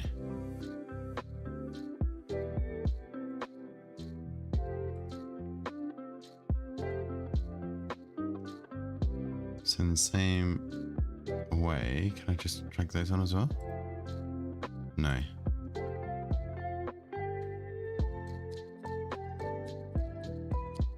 No, I don't want an animation.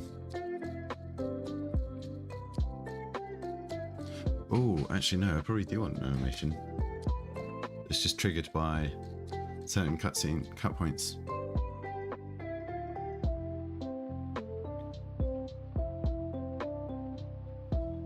Yeah, that's probably going to be better.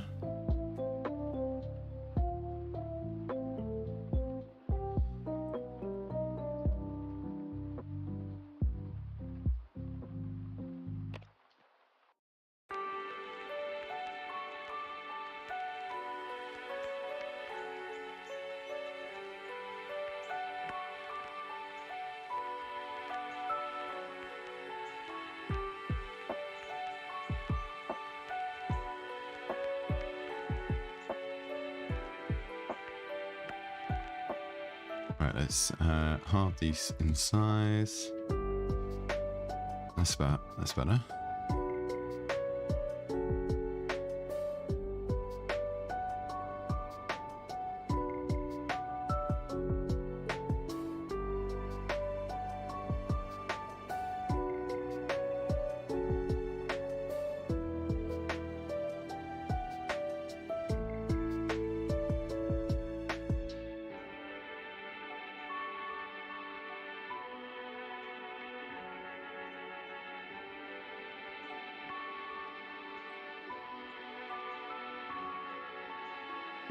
I would love to write some code that does this all for me, but I think in this time frame we're just going to have to do these manually.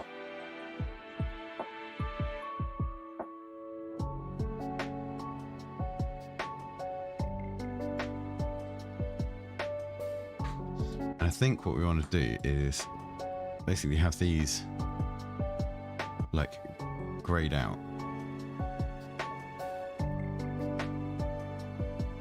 And this one maybe even like a yellow.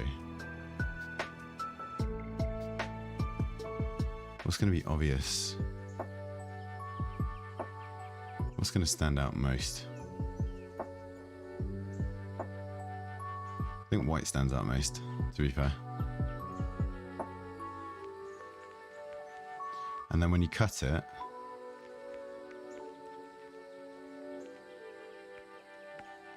we can change it to like a bright, like a vibrant green.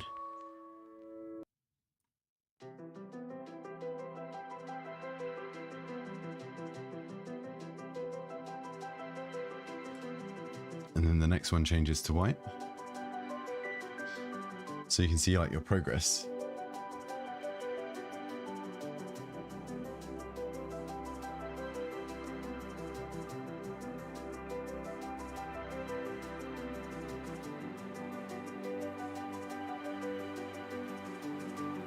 Can we use that green? Find my brand color.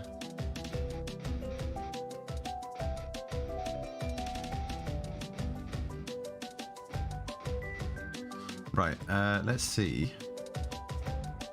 We still haven't figured out this overlap yet.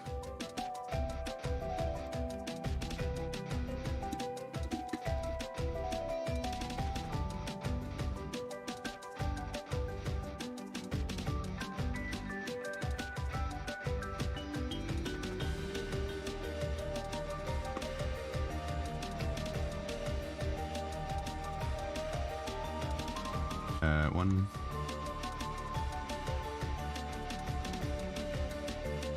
We want the player cursor and we want cut point 1. Player cursor.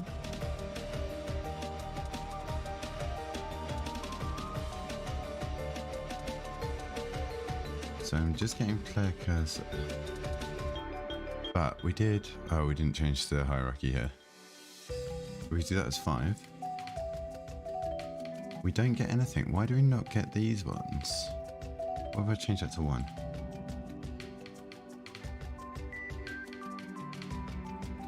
What about -1?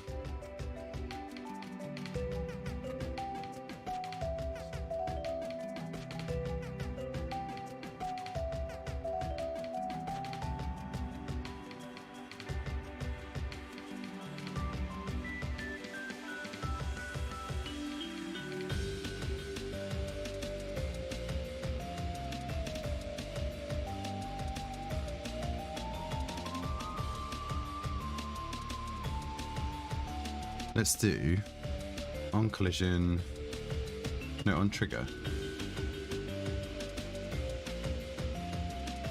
Enter 2D. Log other.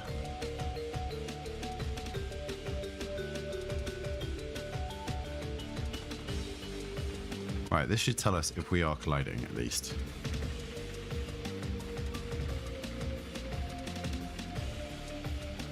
So the cut points are set as triggers. So we should see when our player cursor collider hits that trigger point, we should see, yeah, cut point 1, 2. I mean, mainly because our player cursor is big here.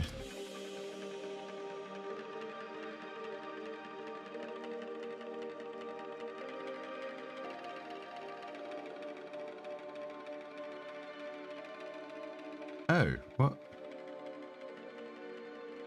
Now it's picking them up.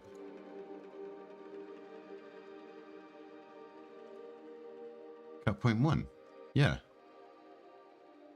Maybe it was the Z index not working properly. Right, so let's put these cut points to 0. Let's put our player cursor at a cut point of like 10. And we'll go 5 to 5. Well, let's do 0 to 5 and we'll put the cut points at 1. Actually, no. Let's leave them at default. So we do -5. Because then, even if I forget about it, it should hit the right layer.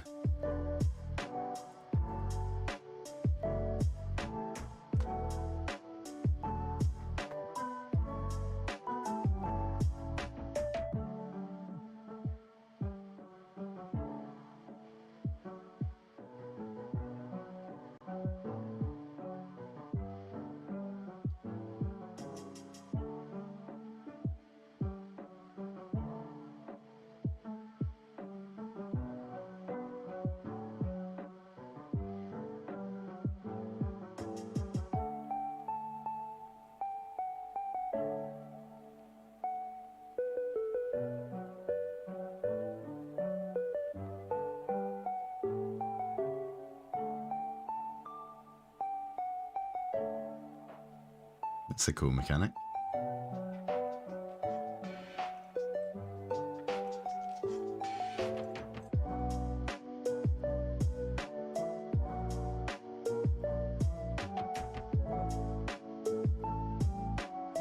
It's a cool animation as well. What else are we looking at?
That's cool. I like this little radish.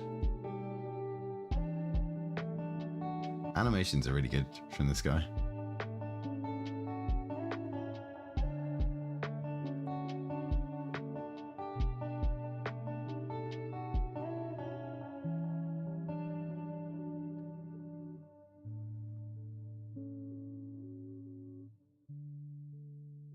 Oh, well, this is coming along far as well.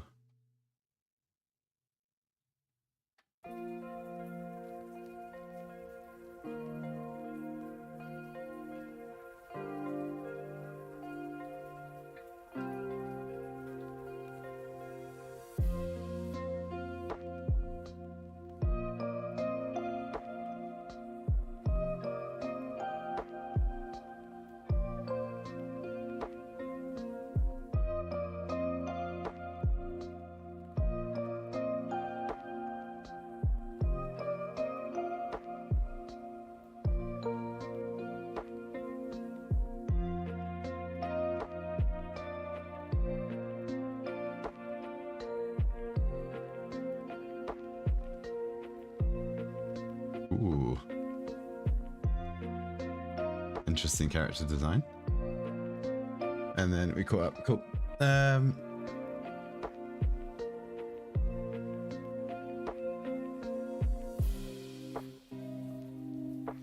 Nice. Right, we need to stop breaking so much. No, we don't. We can take our time still. We've still got 29 hours.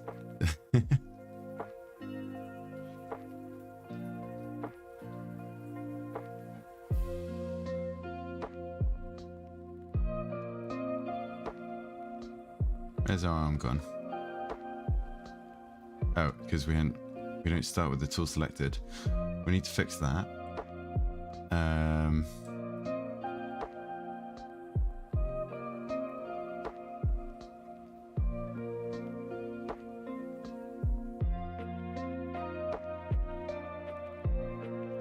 So scissors.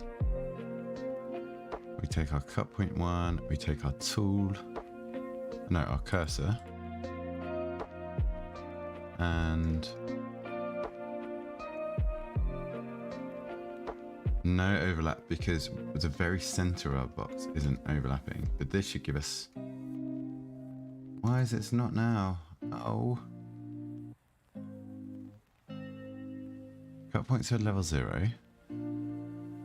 Cursor is at 10.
I don't get this. I'm sure when we had -10 and +10,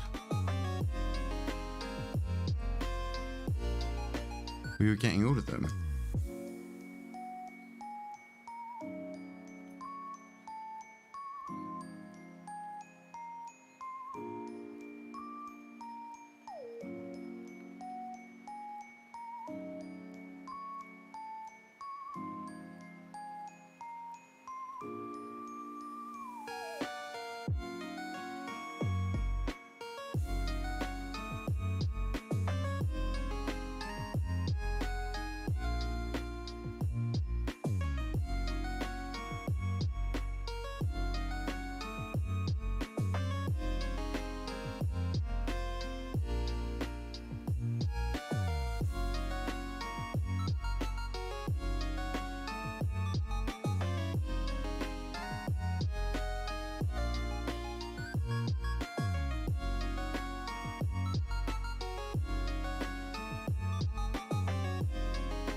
Right now it's working. Cut point 1 and player cursor.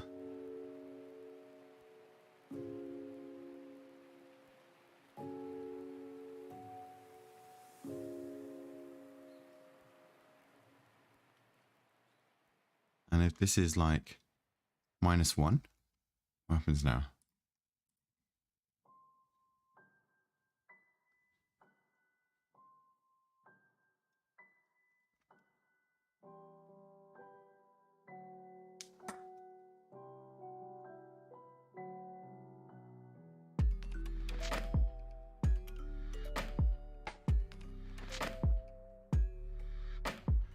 Okay, why does this get cut point 1?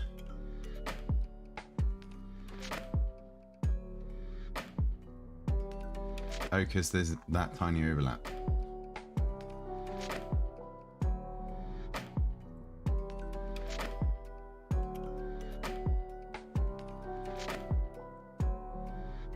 And if we set the player cursor outside the overlap, we just get cut point 1.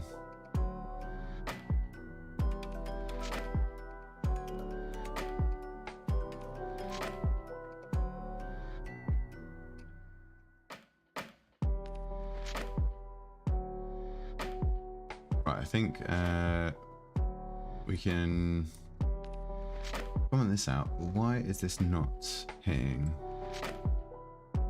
We now make this 5.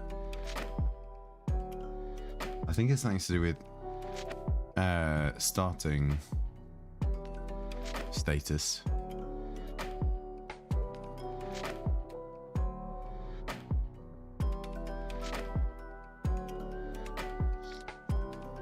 Gonna have to break for some lunch pretty soon.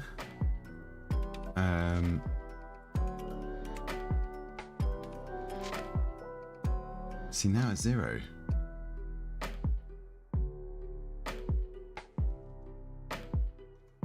What? Why?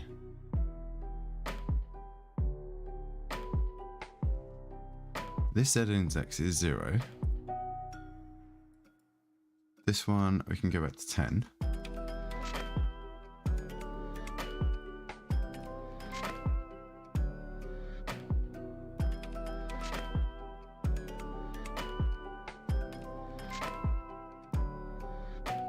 So we'll select these 4 and the player cursor. Right, when we move it, that should overlap. -5 doesn't work, but 10, and if we save 10, does work for some reason. Or it was working. Let's just try this again. Oh, wait a minute.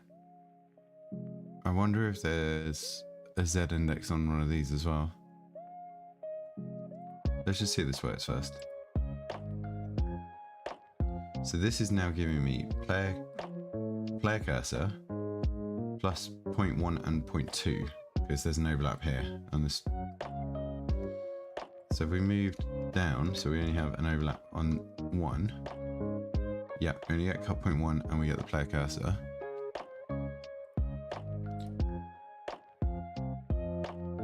Ah, right.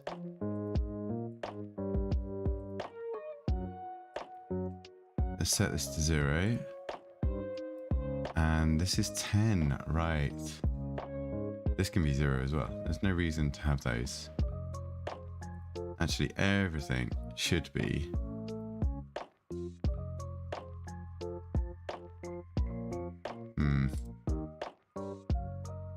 How about everything in workbench? Can I do that? Yeah. Z index of 0. Maybe not. Can I find things that aren't Z index 0? Okay, the camera has to be at a certain point, that's fine.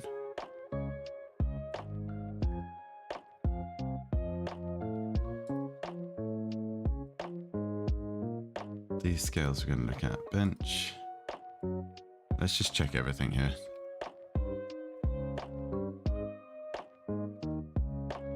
So these shouldn't have different Z indexes because we're doing that through the sorting layer instead.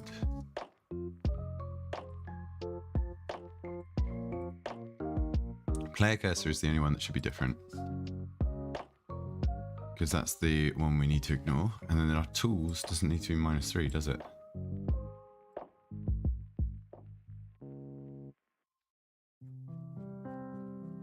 Right, these tools should all be on 0.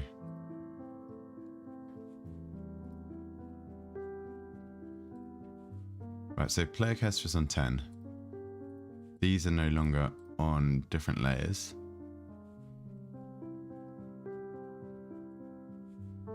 So now would it work if we do like 2? Because they should be on 0.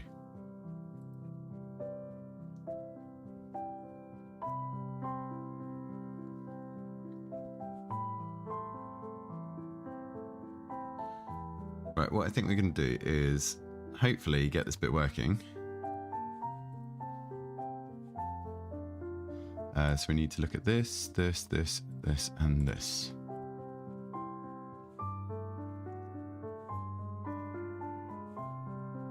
Cut point 1. 1 and 2? Yeah, there we go. It's because it was nested in different layers, right? So now the player cursor can be like 5. And that'll be enough out the way.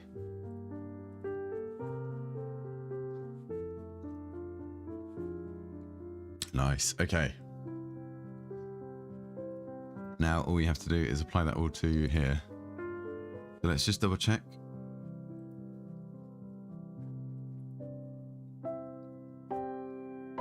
There's some Z indexes here.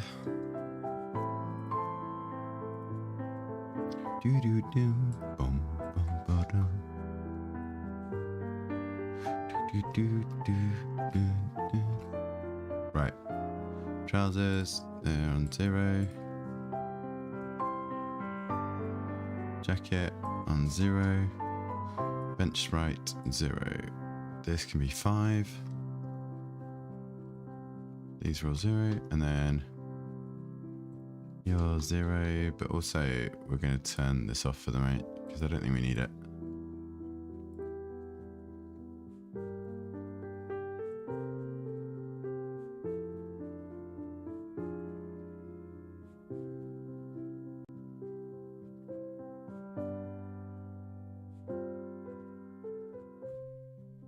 Cool, right, save this. Let's do one more test, see if that works. And then the only other test I want to do is to change the color.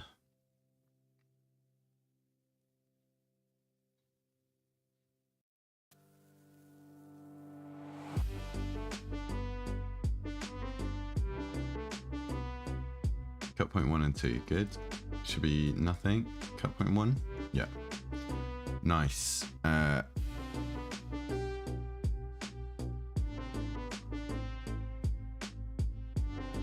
So I think rather than a box, we probably want to make it a circle collider.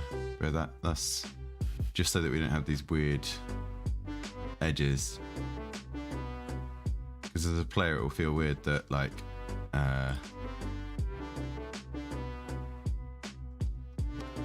something like this, if I can find it. Right, let's change our movement speed. Cursor speed, let's change it down to 4. Yeah, I think it would feel weird that this hits. Whereas something like that doesn't. No, that... maybe that feels alright.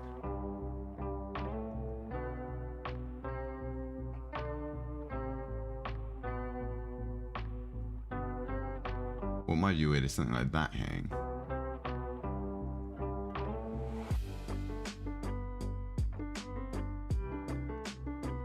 Well,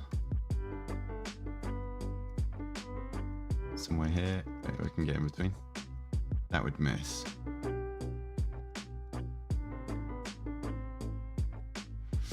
Anyway, let's do overlap box, not all. Target.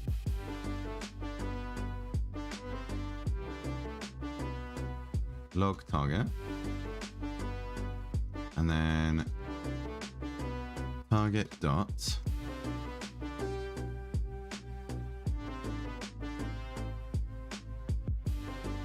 game object dot sprite dot get component.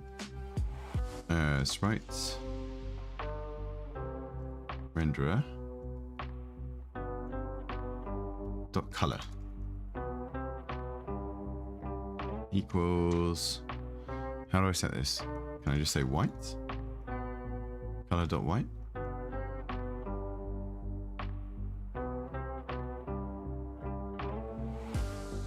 Sure, I had it here. Sprite render color. Color.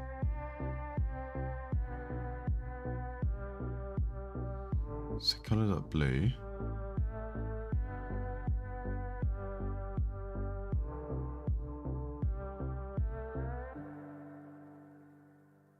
Okay, on start new colors.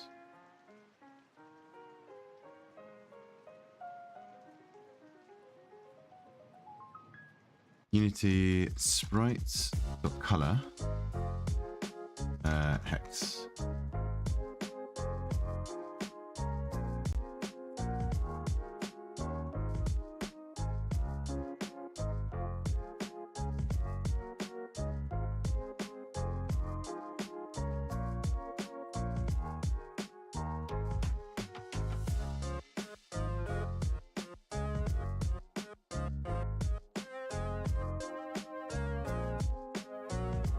New color RGB. Okay, that's fine.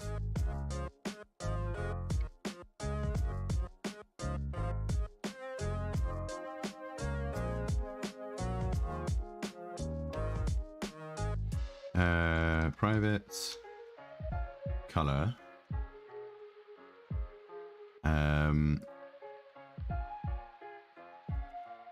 So disabled equals new color. And we want this to be a grey, which will be FFF is white, 000 is black, so we want something on the low end. So let's say like 10, 10, 10.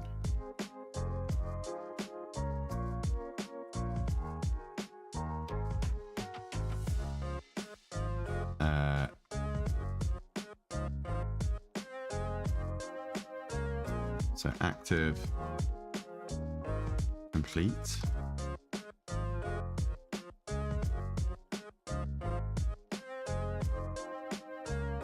So active is going to be,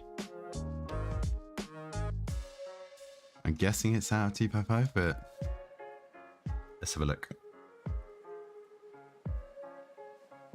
Yep. And then what's our green color? We probably have it here. Nope. We definitely have it in Unity. Cut point 1. This color.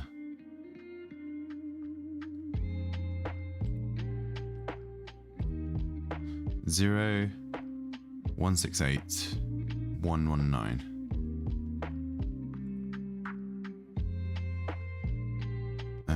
0F 168 and 119.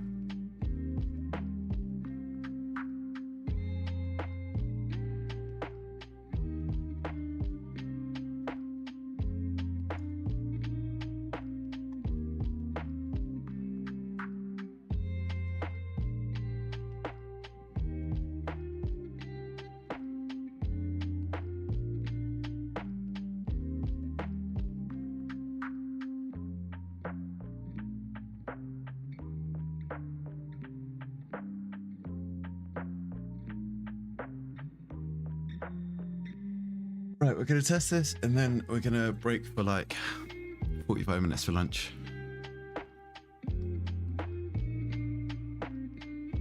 But again, I think I'm going to leave. Do I leave the stream running? Yeah, I guess so. Why not?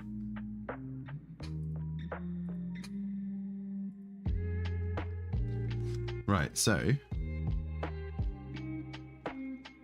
okay, it's got the wrong color, but it's working. Why is that the wrong color? 191136. What?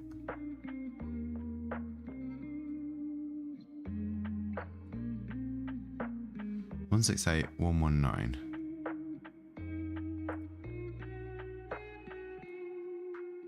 Did I type it wrong? 168 119.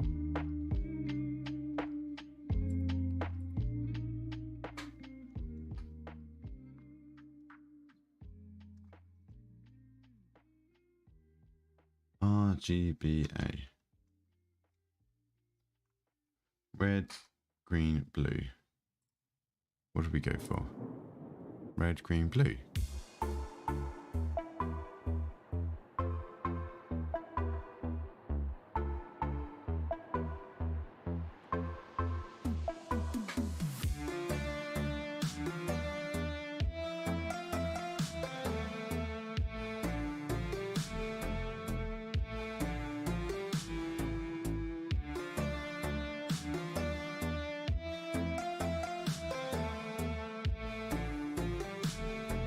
Constructor next to RGBA. Oh.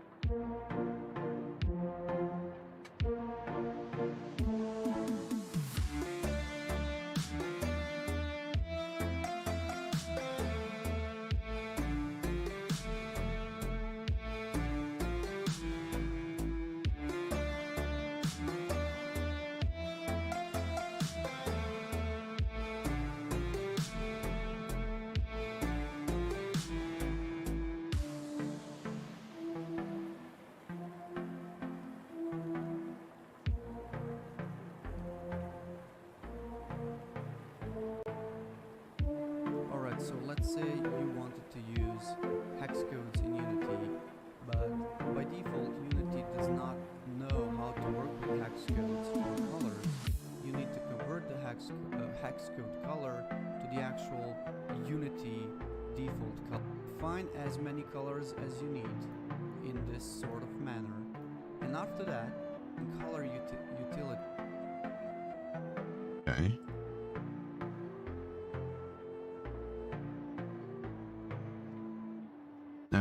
Complete.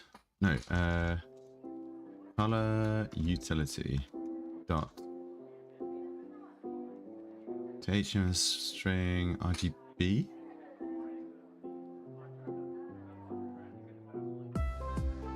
Try pass HTML string.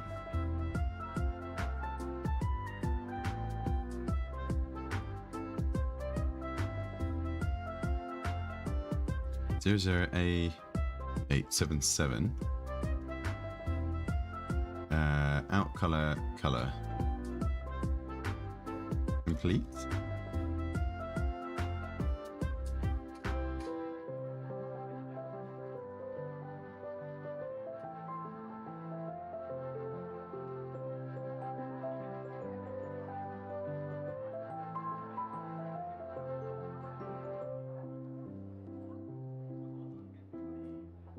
See if that works.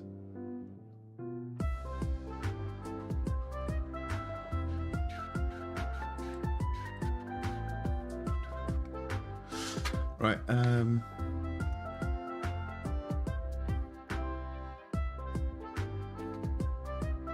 see how this goes.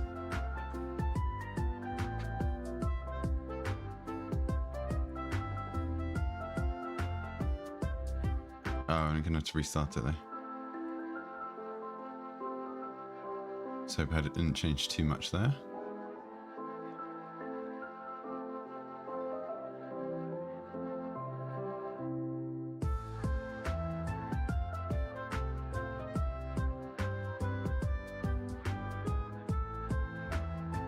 Yay, it's the right color.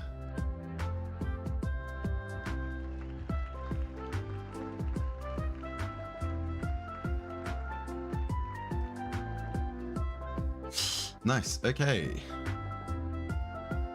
I think that's some good progress.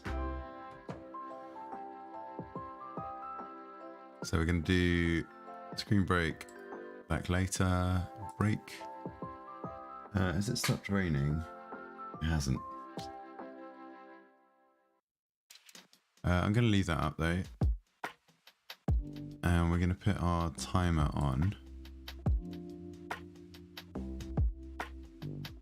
We're going to have our bench moving around.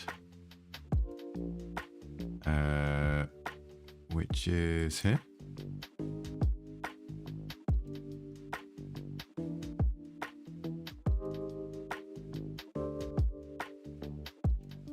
Ooh. I think it didn't like that it was 0. Wait, let's close this.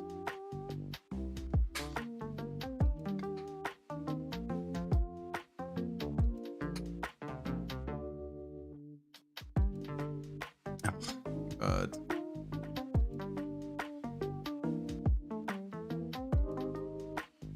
I keep on forgetting that it keys up the click, so. Right. Let's set this as 1.5.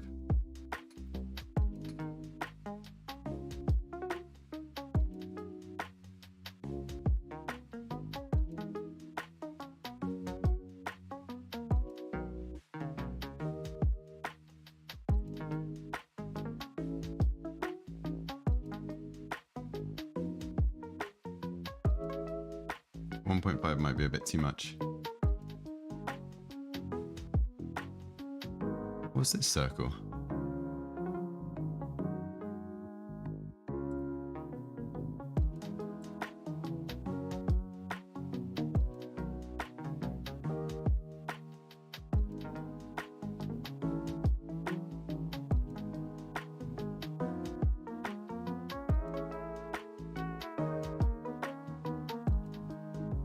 Okay, tools, scripts. Advanced timer, I think it was 2700, wasn't it? I'll hopefully be back before 45 minutes, but depends if how far I go for a walk.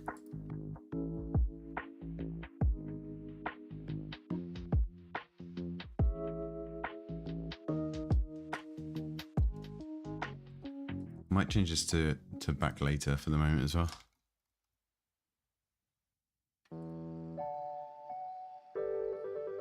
Cool. See everyone in a bit.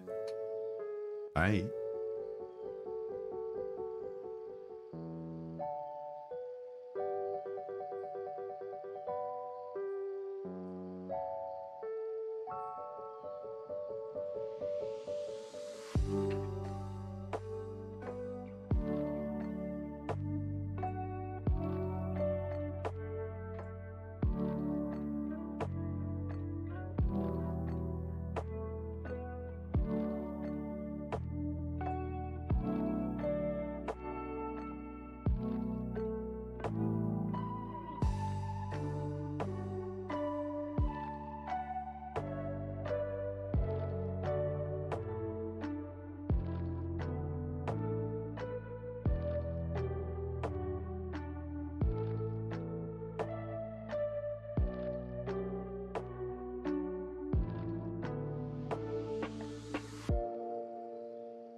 Right, we are back. Let me just set up again.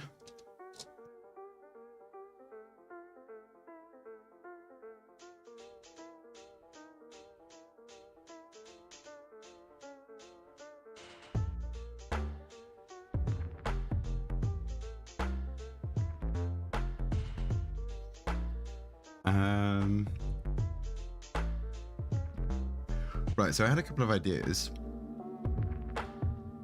about potential plots. So,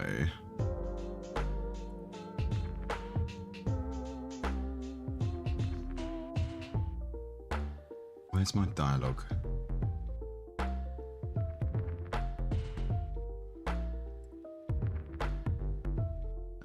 Requests. Dialogue.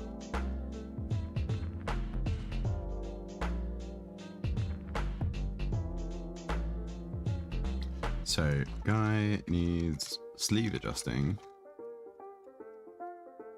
or new hook hand.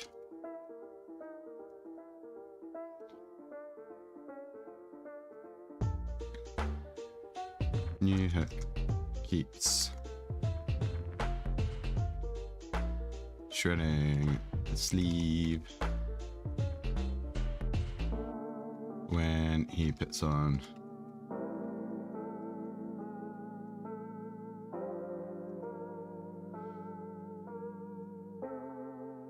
so he's found a strap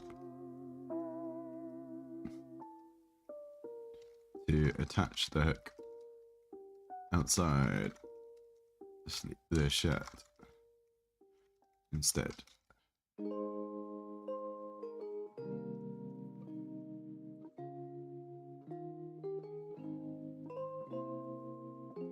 Women needs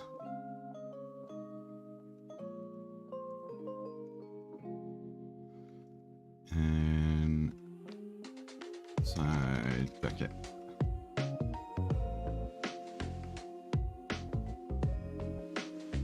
Or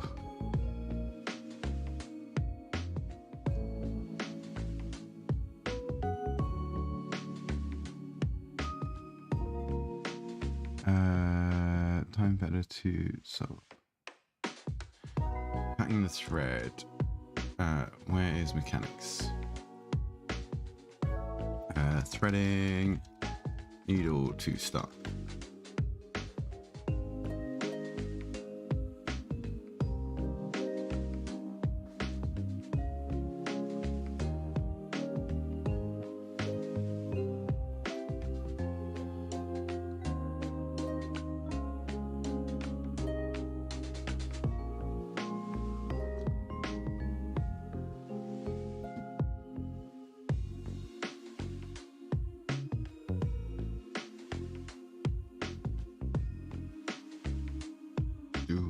Boom.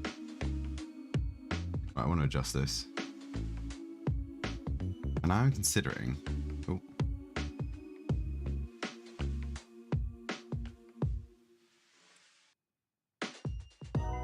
Where's Stitch?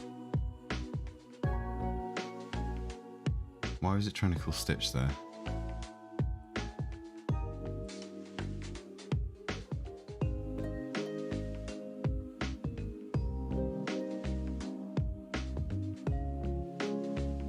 Oh, it's this. Okay. The target not equal to null.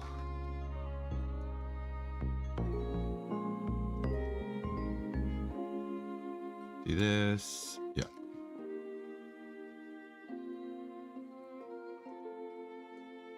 Don't need those. Don't need that. Don't need this. And don't need this.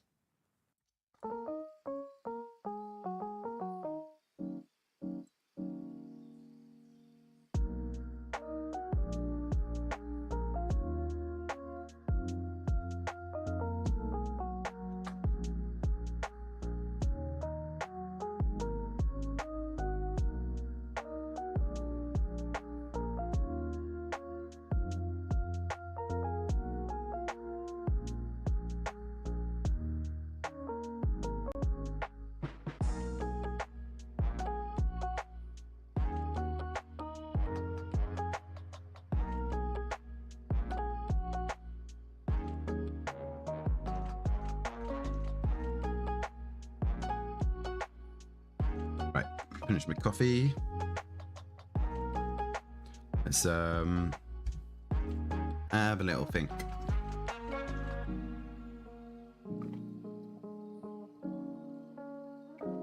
Right.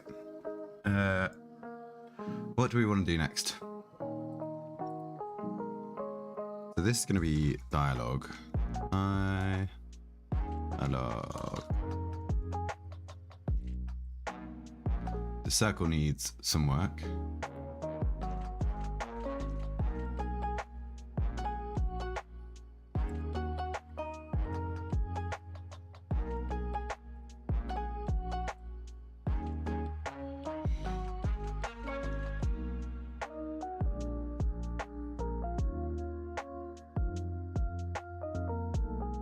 Why can we not see?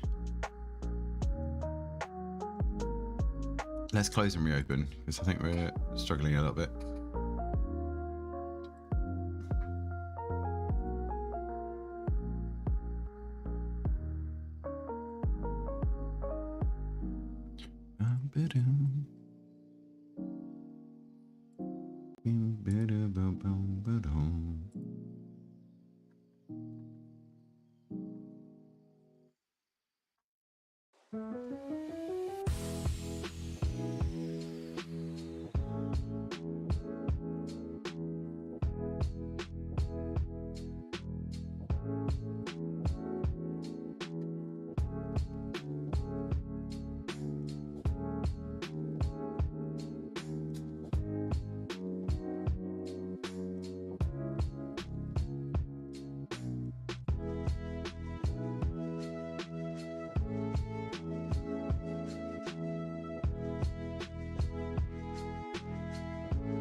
You have another weird bug, but the game does not crash. You have no idea. The game doesn't crash and you have no idea how it works. So the bug is here to stay. Nice. I think that's fair enough.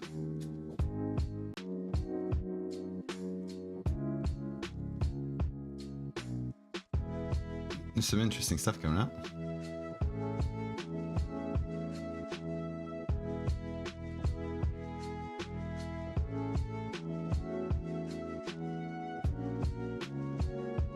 It's all quite varied. There's a lot of variation in gameplay, I think.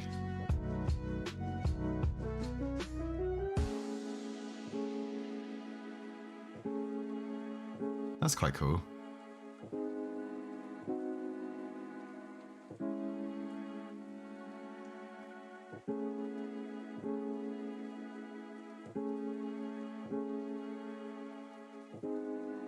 And then these ones we saw earlier. Okay, are we back open again? Can we see things moving?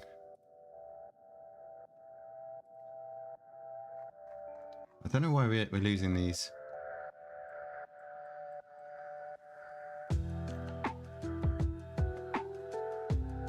Controllers a little bit.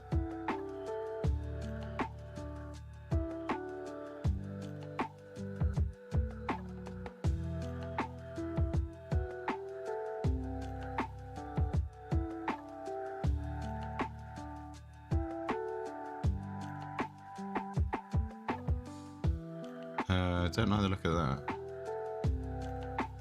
I'm pushing more GUI clips than I'm popping. What?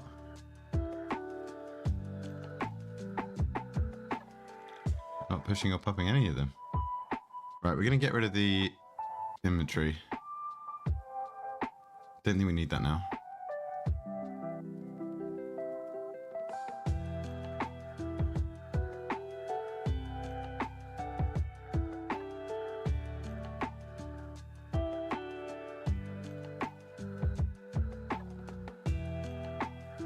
No, I'm going to leave it there for the moment. Right, tools. We've got our various tools at the top.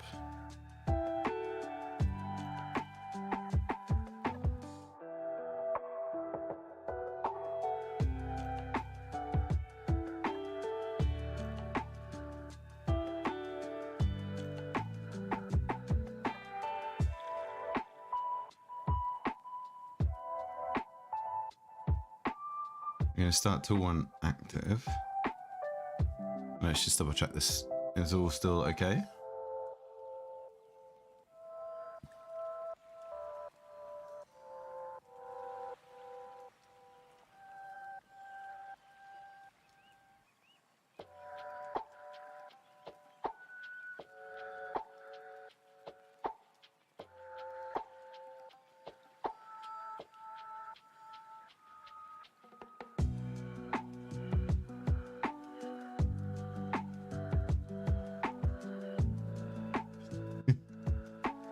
Oh, come on.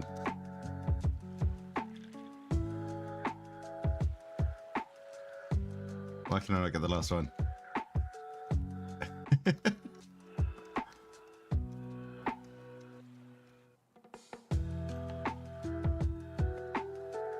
There we go.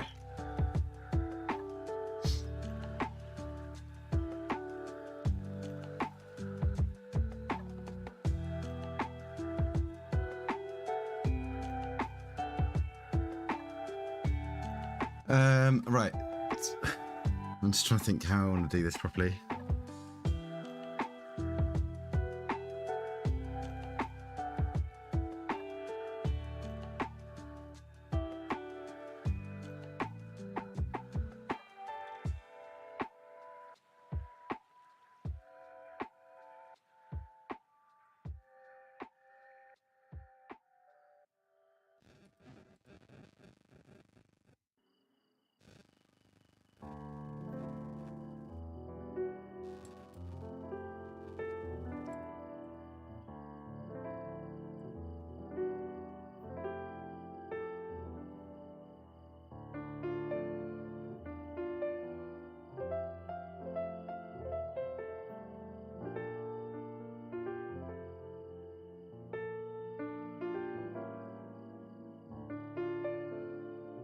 Can use the level loader just for a fade animation. That'd be quite useful. Just have that ready. I'm trying to think how I'm gonna set this up.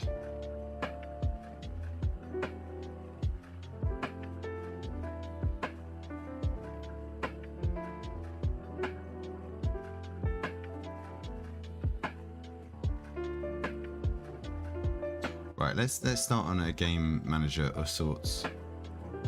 I think most of this stuff we are just going to get rid of. We don't need any of this stuff anymore. Actually, no, let's do it in Unity, otherwise it complains. I think the whole character folder goes.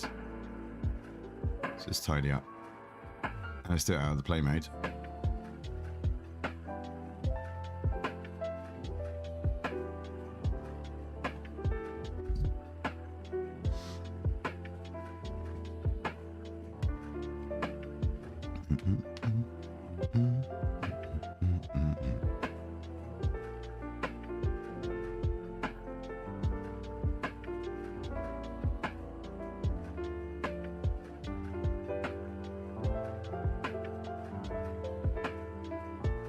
Right, game manager.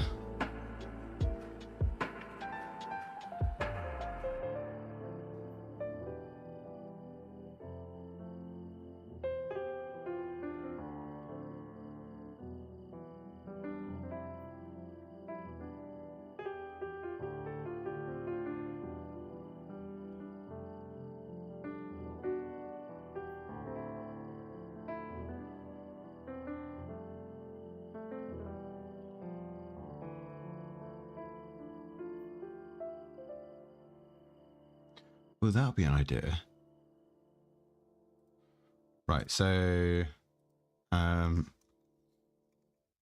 misclicks spawn a sprite to show you where.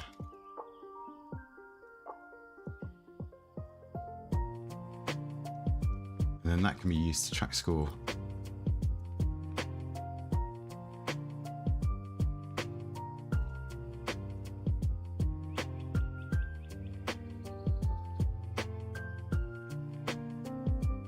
Let's close some tabs that we don't need now.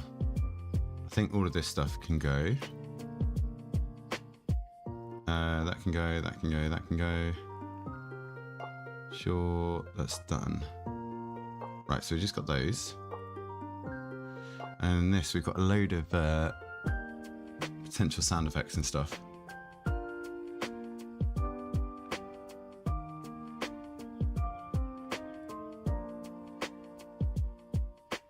And this is our entry that we're going to start. We'll fill that in later this evening.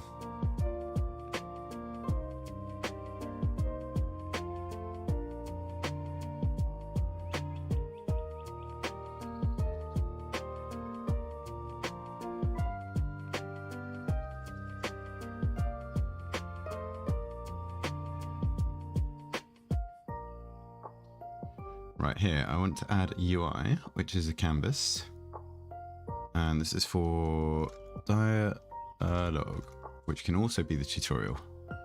This is going to be scale screen size 1920 by 1080. That's fine, that's fine, that's fine.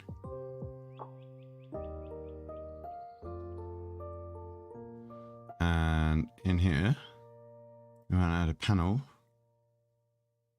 which is going to be our background. Yes. Have it.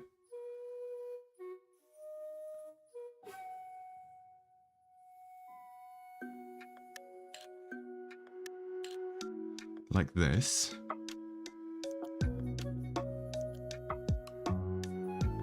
Can we have this behind?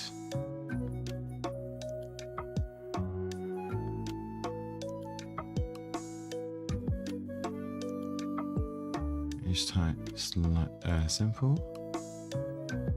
No.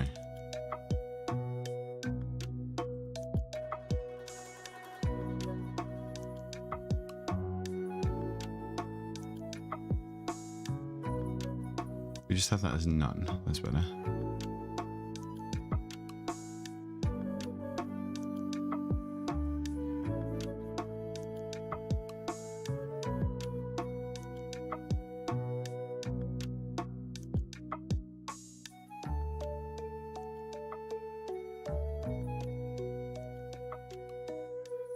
Can I have sprites in front of the canvas?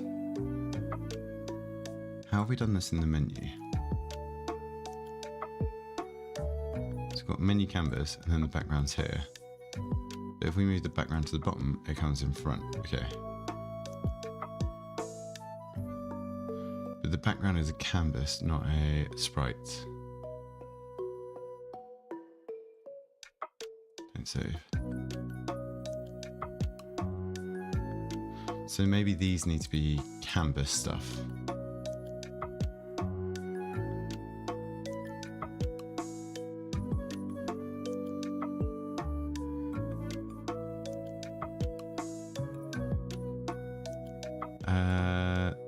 This doesn't need to be at this level. This can go here.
You're going to be bottom right.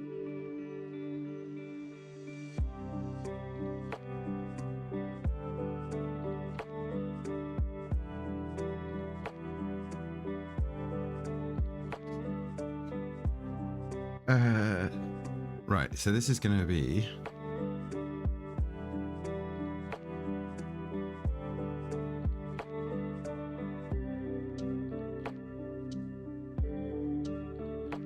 I think this should be the captain.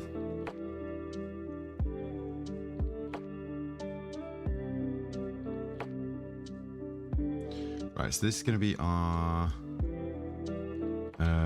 background for this. Does it matter which order? Yes. And then we're going to duplicate this a couple of times. This is going to be crewmate, which is going to be our guy.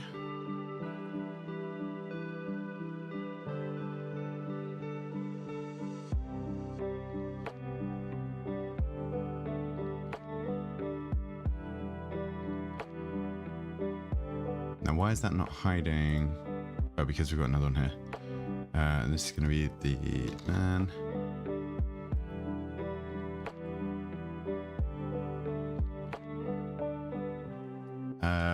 Who's this going to be?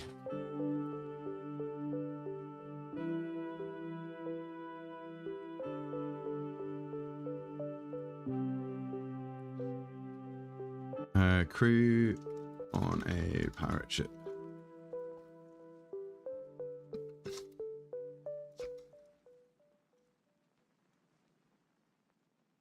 Pirate ranks and roles. Here we go.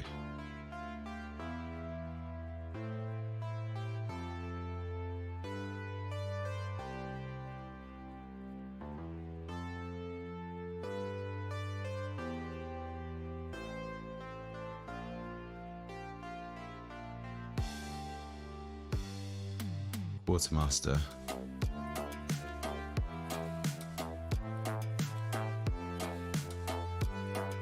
Oh, this is going to be the quartermaster then.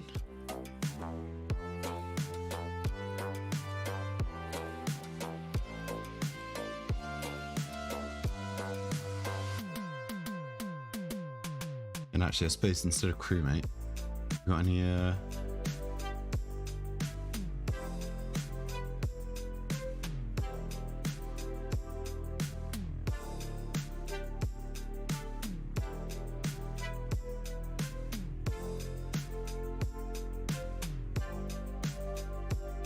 Captain, quartermaster, navigator. Maybe.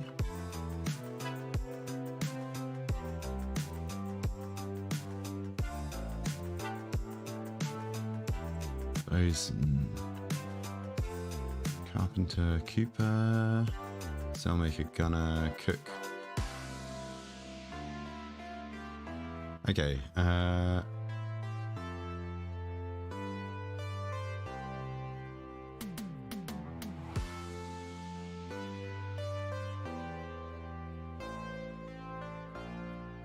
Boatswain. It's probably not how you pronounce it, but boatswain. Those are going to be the new names.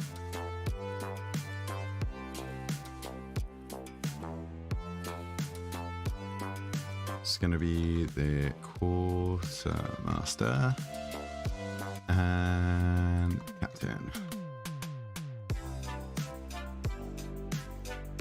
Cool.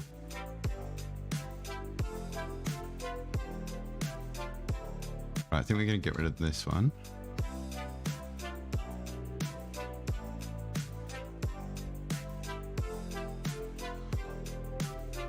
And then we need a dialog box. UI text.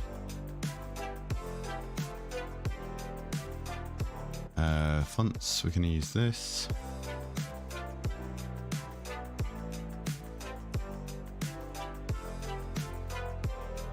I think actually add empty parent. No empty parent.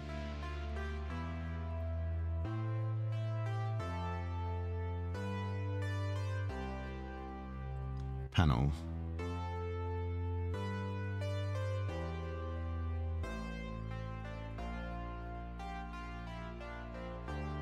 It's gonna be like 400. No, 200 by 800.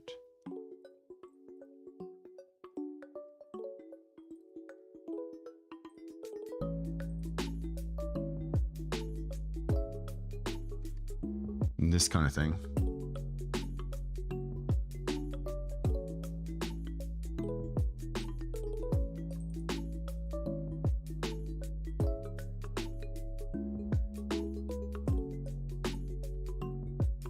And then text in this.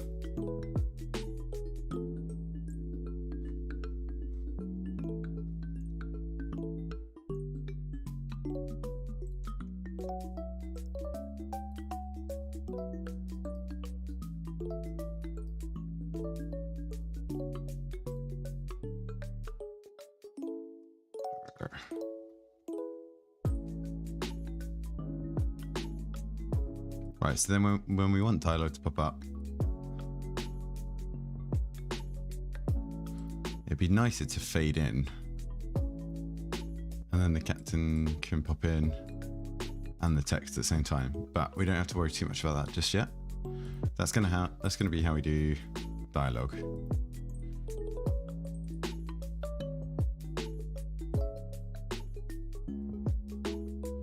Right, so let's do this with our game manager, right?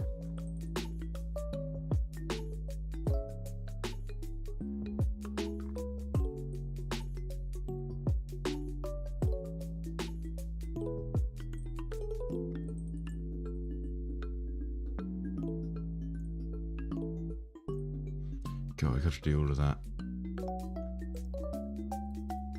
I think that's what we're going to do now. No, we need more. We need to focus on the mechanics more.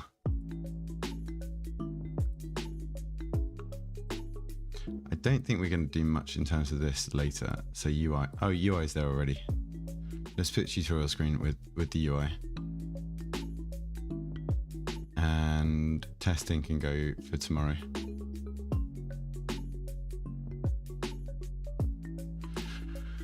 Cool. Okay.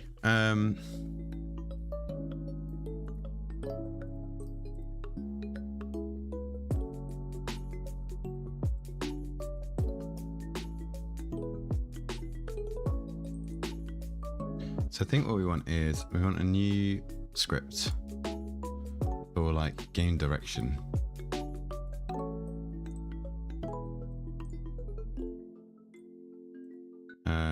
Create new script.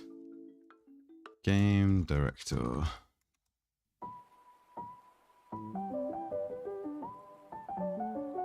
So let's have a look at these. So when the game starts up, we create this.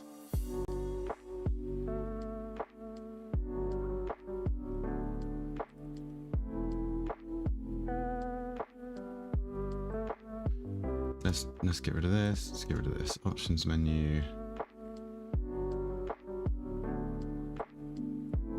On return. On enable. Let's get rid of these for the moment. Let's just comment them out. I don't think we need these.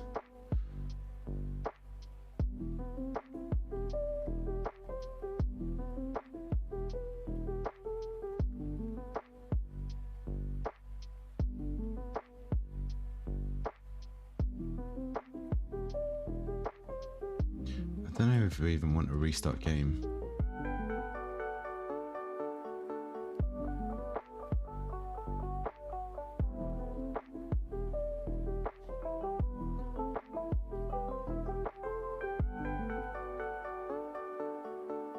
Right, so game director.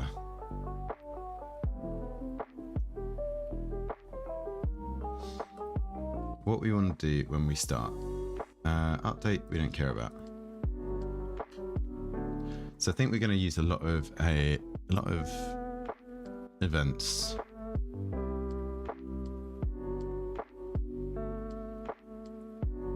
So I think this is the time to have a thinking. Let's do Figma. No, let's do OneNote. Right, so main menu. You then go to start game. Maybe like a HARRR sound effect.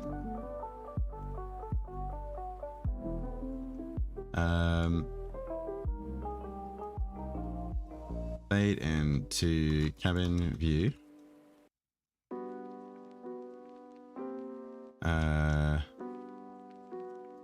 Bench empty. Hide tools.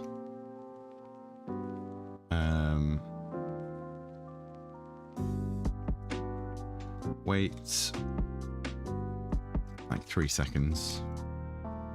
3 question mark seconds.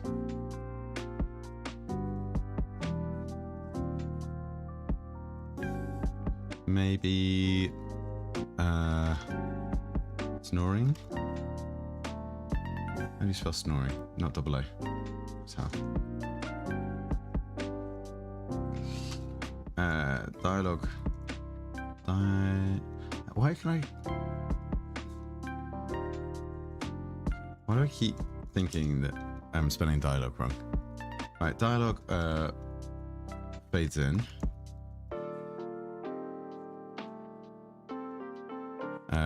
Quartermaster waking you up.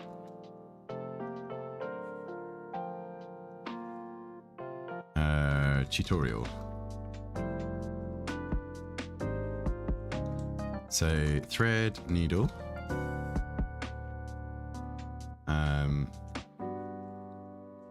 So tutorial on patch of cloth. Thread, needle.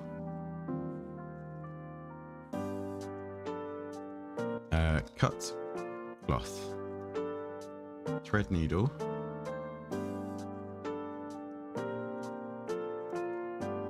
Repair cloth.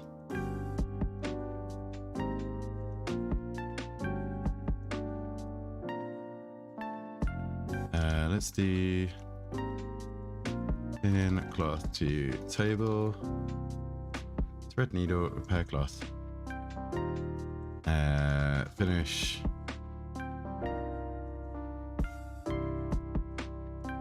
That's gonna be it, and then like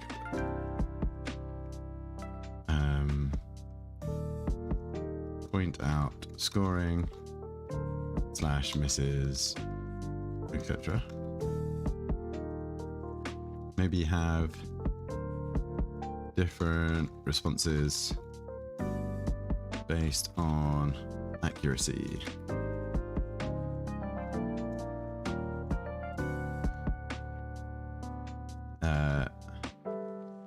Fade out.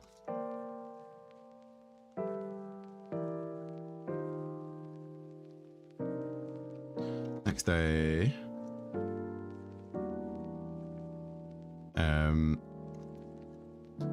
That's fine. Request to alter. Actually, maybe just request to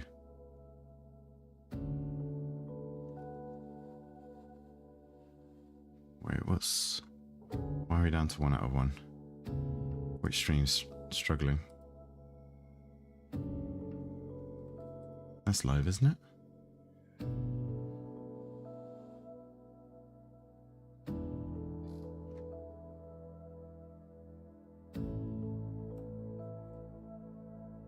Yeah, that's live. Okay. That's also live. I think it's just restream struggling. That's fine. Oh, it's back. Good.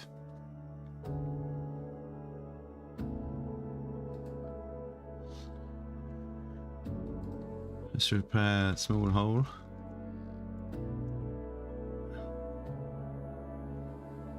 And shirt. Oh, short.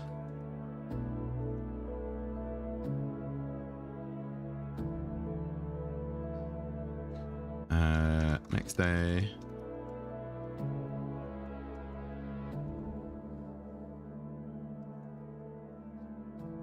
Captain. Request for secret pockets in jackets.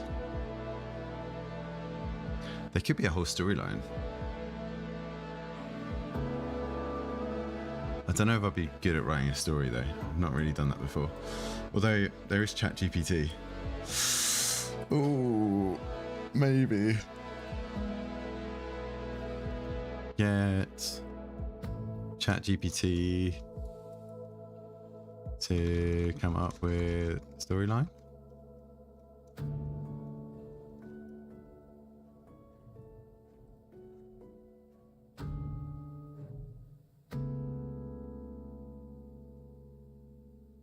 Maybe for a hidden knife / pistol.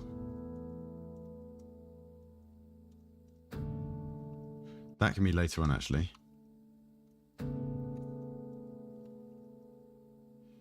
So this is going to be day 1. Fade out. Day 2.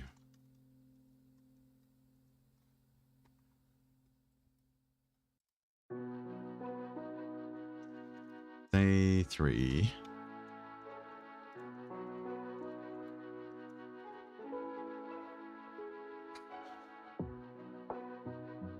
Let's say the quartermaster's back.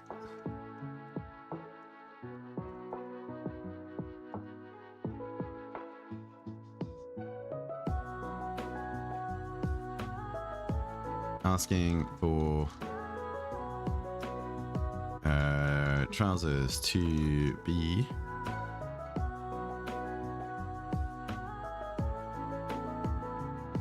altered for peg leg.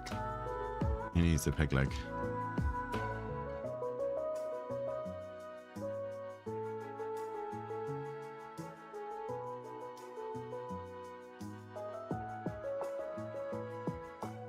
Day 4. So this is going to be like day 5 then.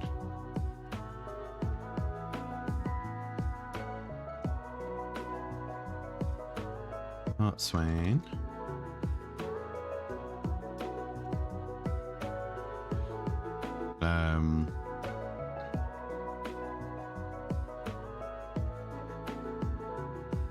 Braid sleeve.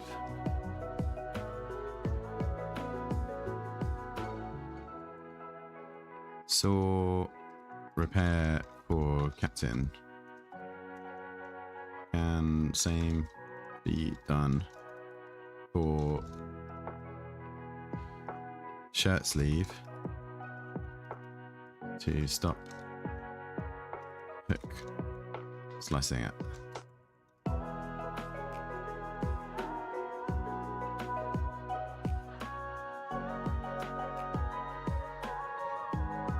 Alteration.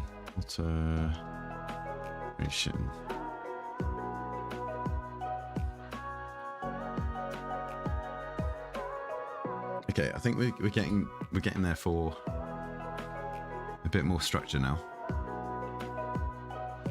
With just under 28 hours to go.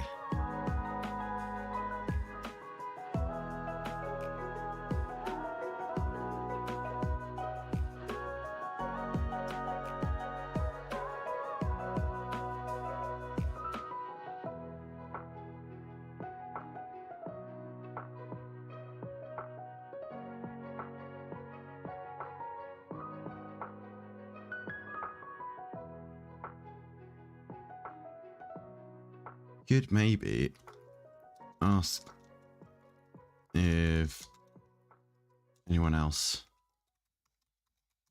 has requested similar.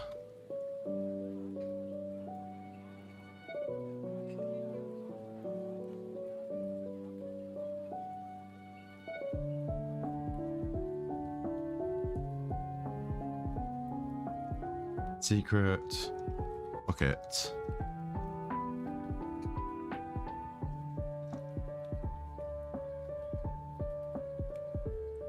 branching point to tell captain or not.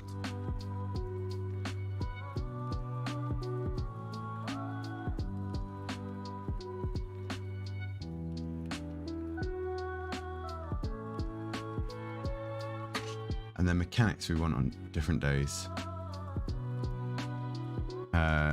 Slight, storm.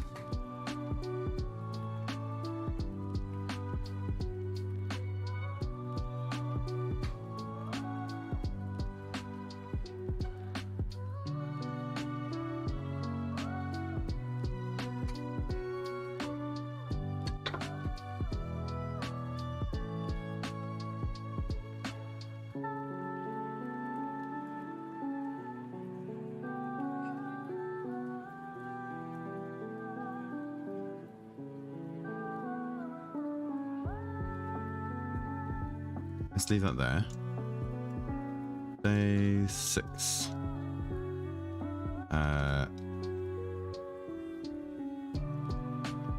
Battle noises.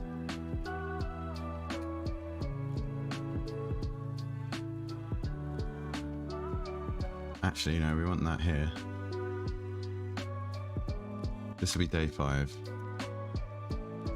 No, what we can do this. This is day 6. Day 5. Battle. No.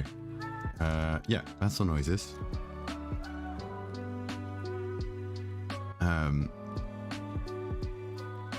Damage to both shirt and trousers, maybe. Patches to repair. Oh, that's good. From the removed material. That works out well.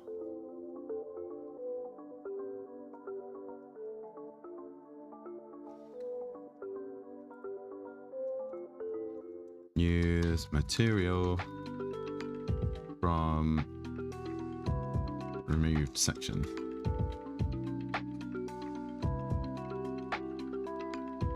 I'm nowhere near that yet.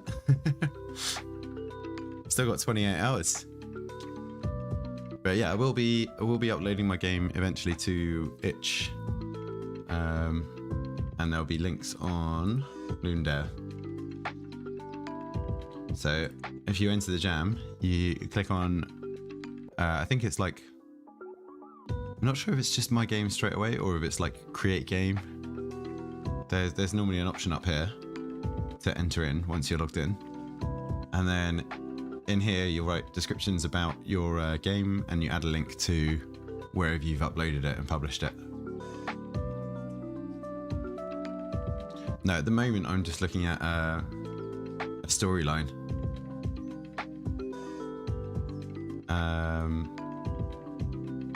Strong storm. Lightning? Question mark? Might be difficult to do this. Poor lighting at least.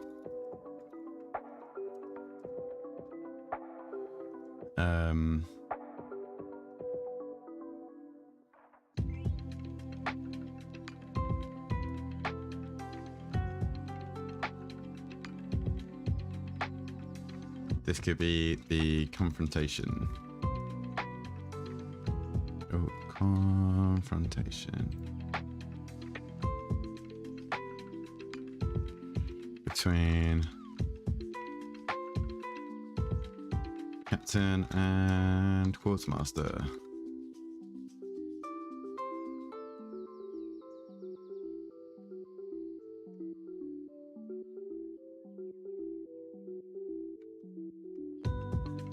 Maybe different outcomes if you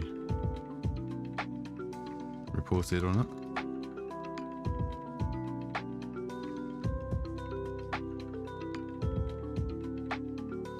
Right, and that'll be it.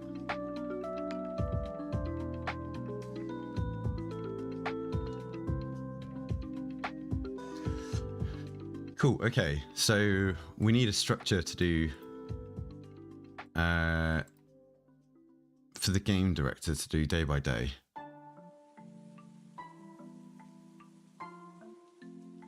So really what we need is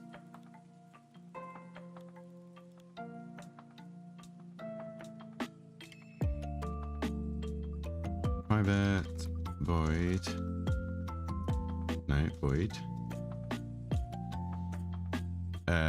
setup day setup, day config,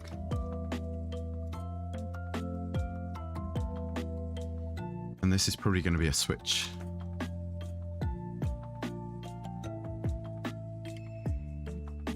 Case, etc. Cool. Quick break again. Obviously this is not gonna be happy at the moment.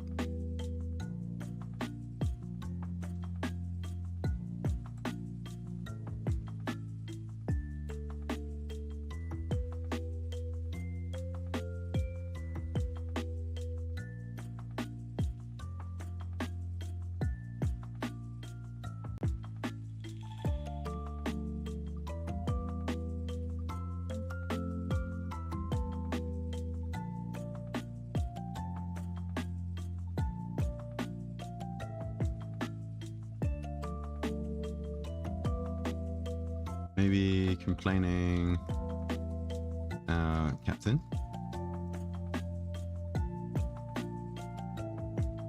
Dialogue isn't too tricky to do in Unity, that should be okay.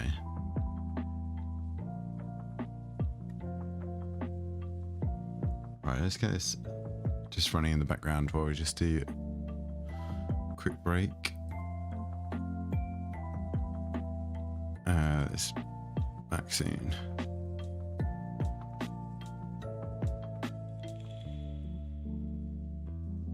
Alright, just like 5 minutes. Alright, back in a sec.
Right, sorry about that. I had to make it cool.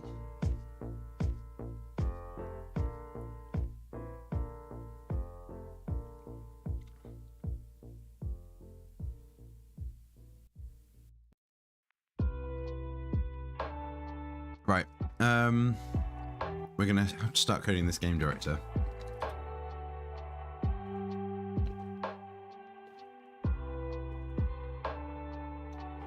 I think we've got a good idea of what we're doing here.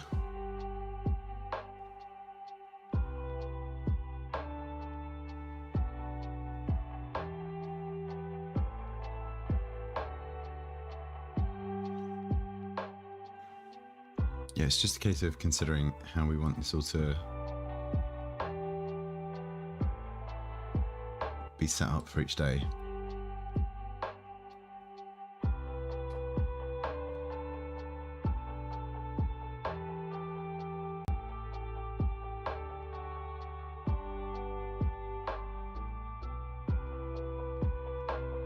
So I think we want a function here, private void, run day,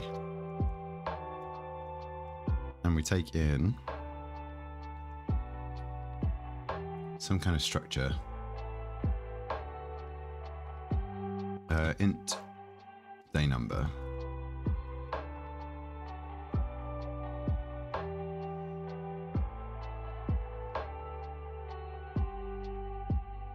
so actually this day config will just be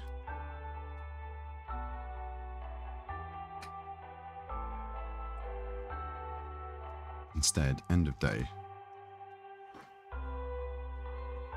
Or actually, let's do start of day because we need to do that from the beginning.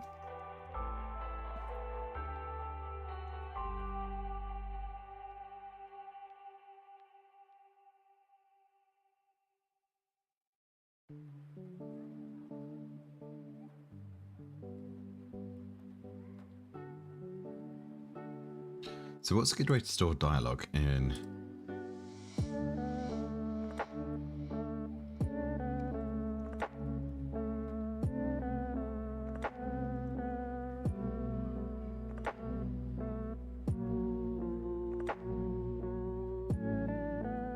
I've never done dialogue at all, so this is going to be something new.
There's not going to be loads of it, so I don't know if we worried too much here.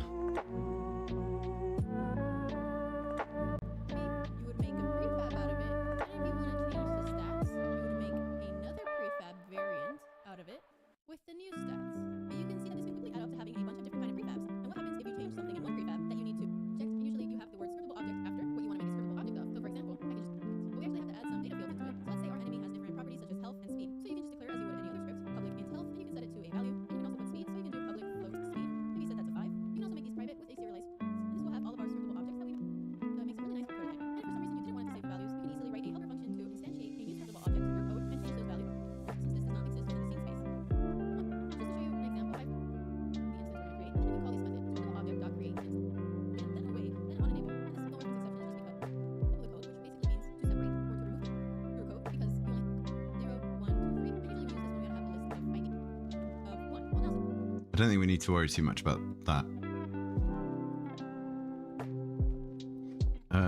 JSON in Unity.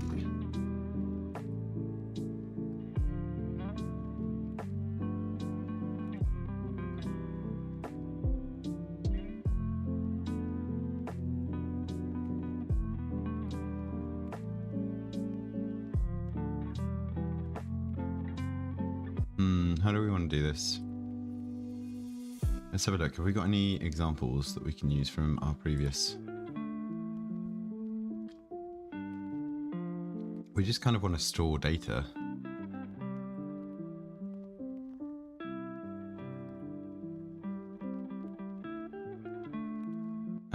No, let's not have a look at that.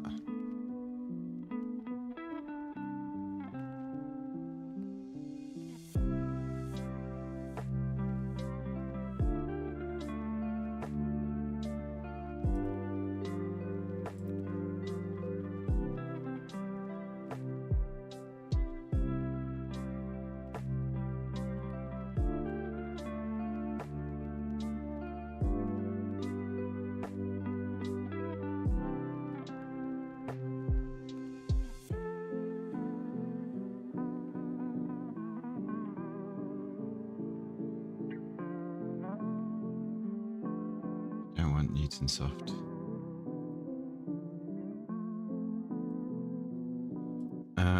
Unity, read data from JSON.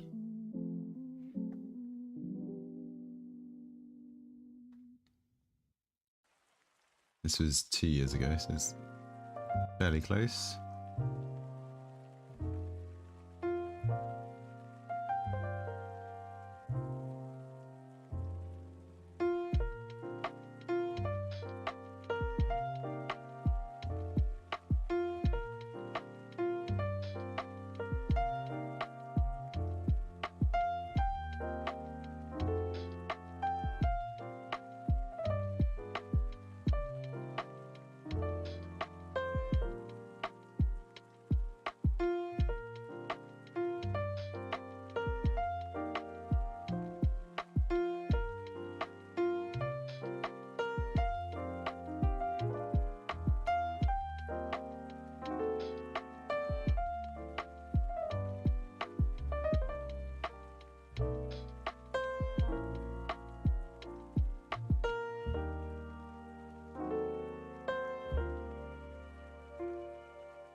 I just wanted the structure, really.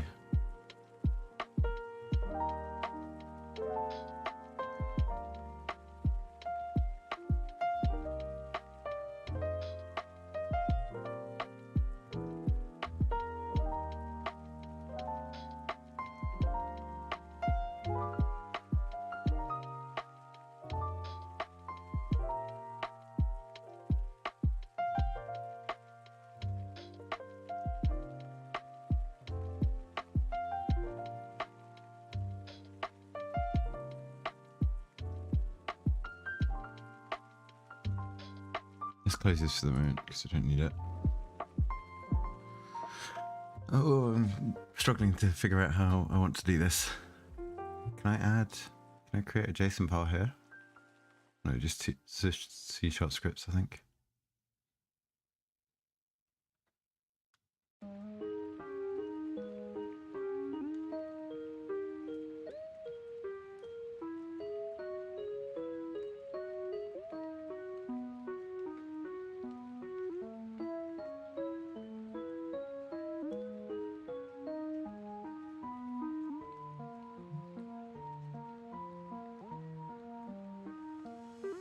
Let's do this as day data or something like that.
structuring wrong. I don't need numbers, right?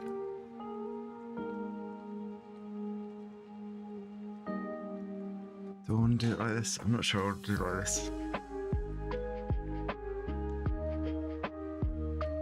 The easy way is just to do a big switch statement. It's not the nicest, but I might do that because it's going to be easiest to set up. There's not a lot to it. Yeah, let's just do a switch. Unity switch example.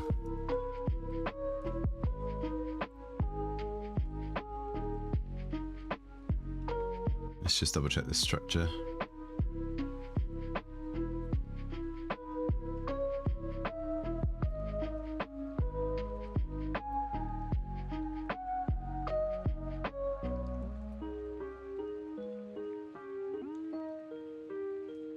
Don't save.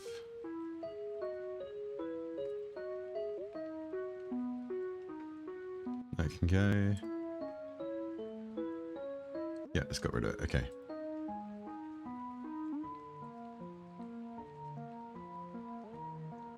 Private void. Oh, yeah, void. Day setup.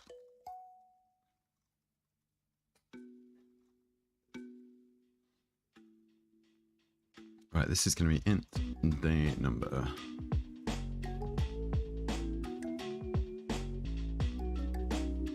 And then we're going to switch on the day number.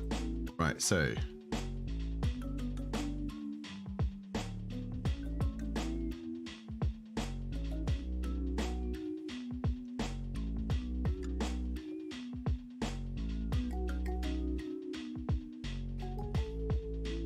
start, we need an int here.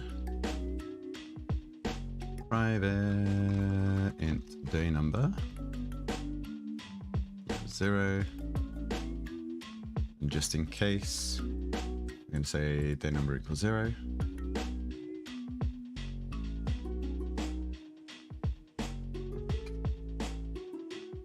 Day setup.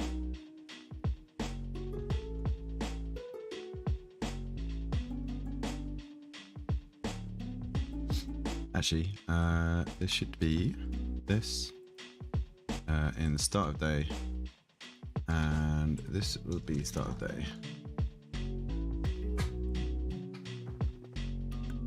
Right, so switch on the day number.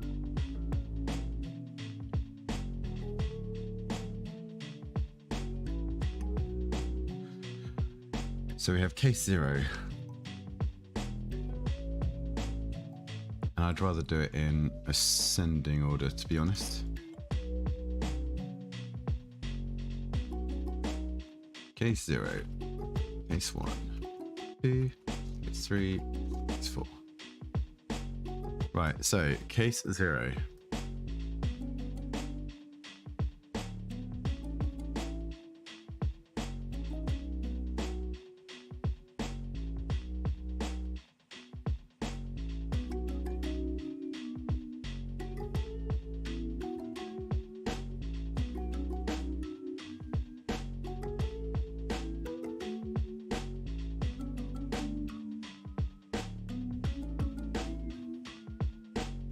So I think we're going to have loads of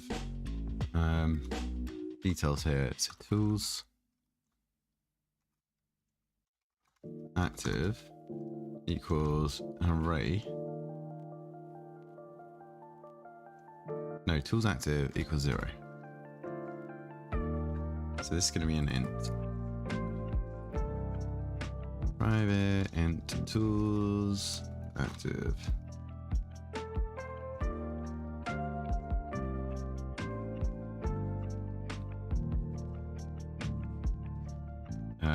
Clothes.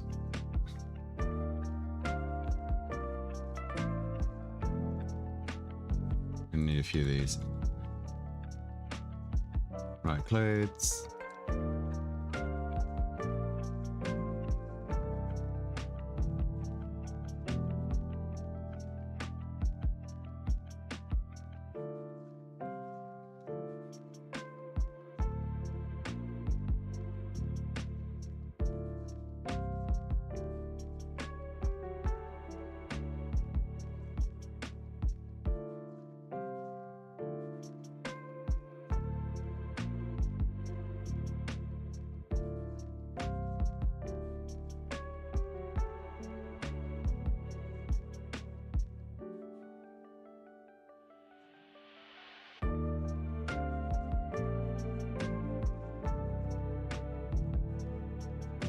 So all this really needs to do is decide what is going to get shown on the screen.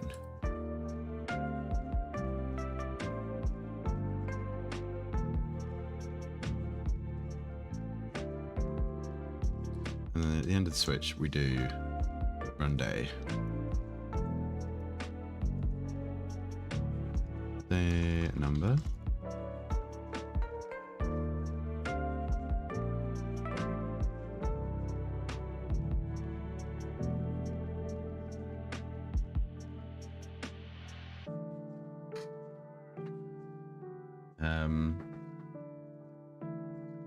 Actually, set UI. Set.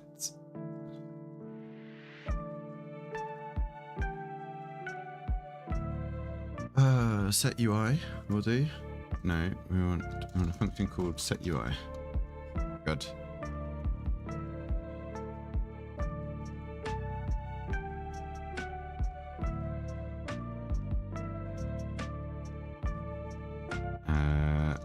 Private void set UI.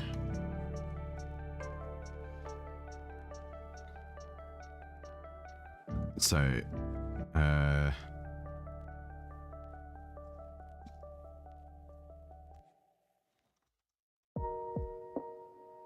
clothes and tools.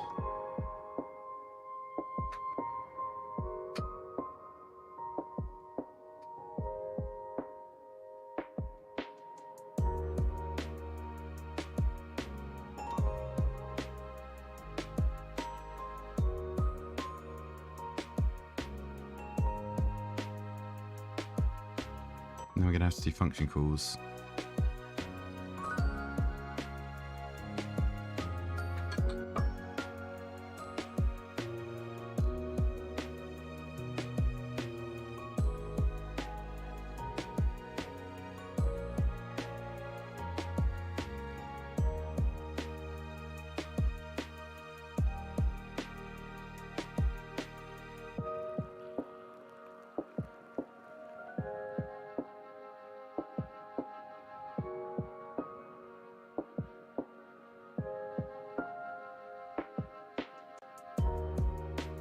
There's going to be a lot of jumping backwards and forwards here, so I'm going to have to wait for this, reload scripts a few times.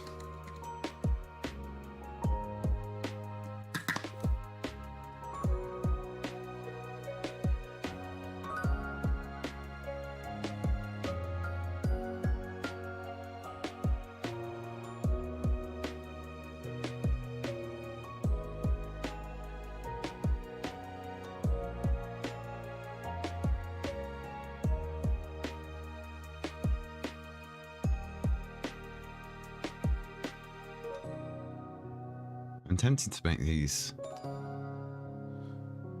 put more of these along the screen, maybe along the left edge here. And rather than dropping them down when selected, you've got to like move your hand over to select them.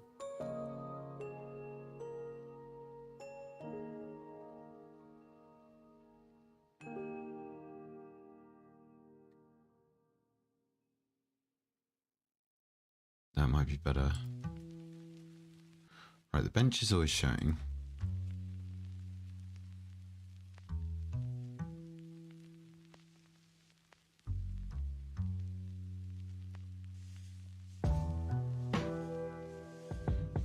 So let's do a few more managers. Let's just call this bench manager.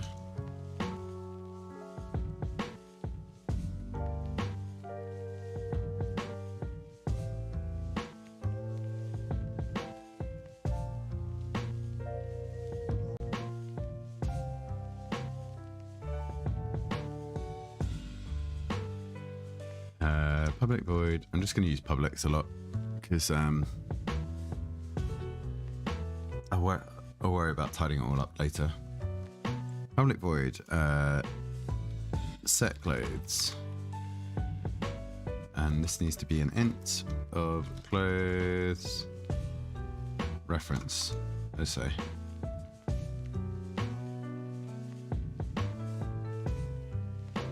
And then this needs to be a switch based on that clothes reference.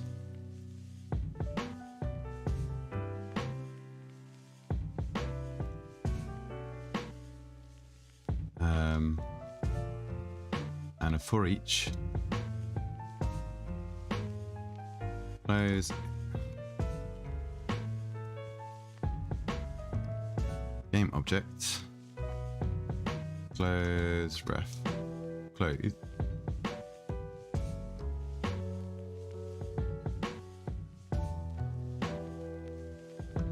Close list.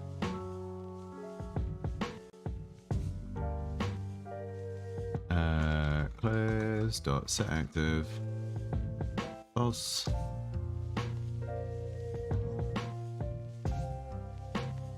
And this will be case. You do it like this? I've literally just done it in the other page. Yep.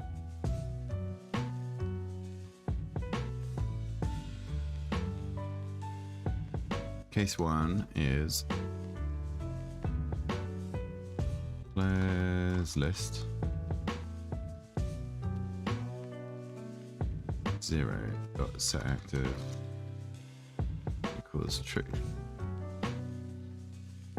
So here we need a serialized field of game objects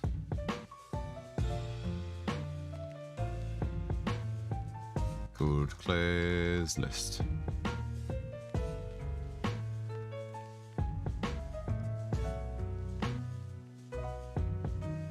Game object.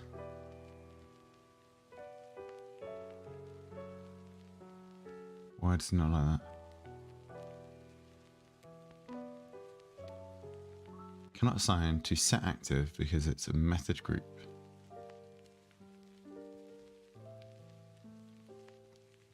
Wait, how are we doing set active? Oh, it's right.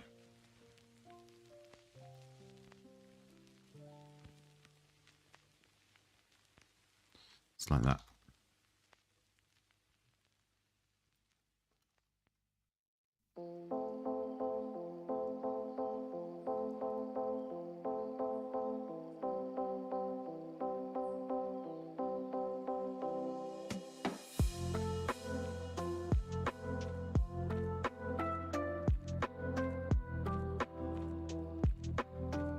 Capitalization matters. Break. Case 2.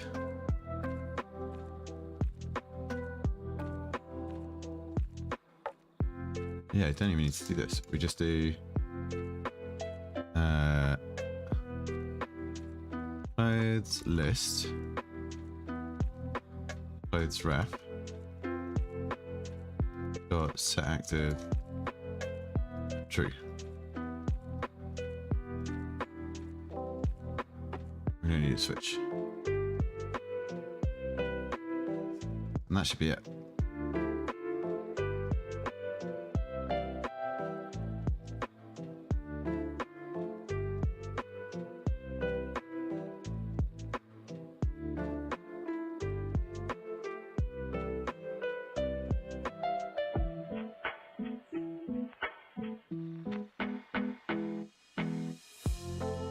You know what?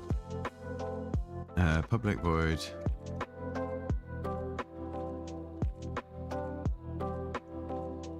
clear. That's this one.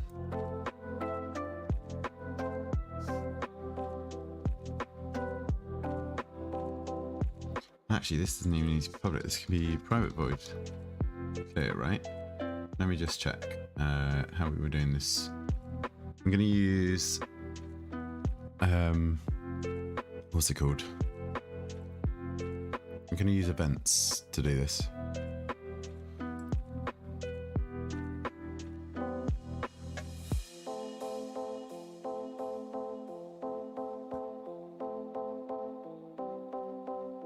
So we need using system.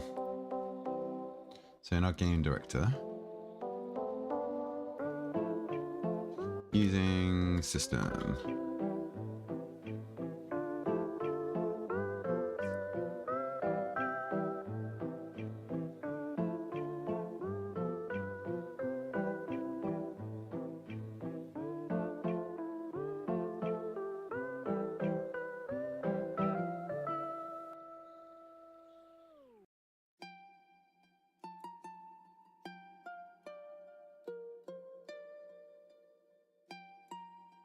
Actually, don't need to do any of this. I just do it here, right?